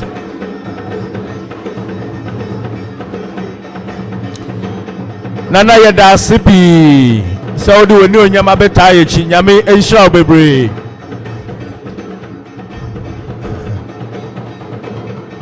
Thank you all for coming and playing an active role. God bless you. Thank you so much. Our speakers, thank you so much.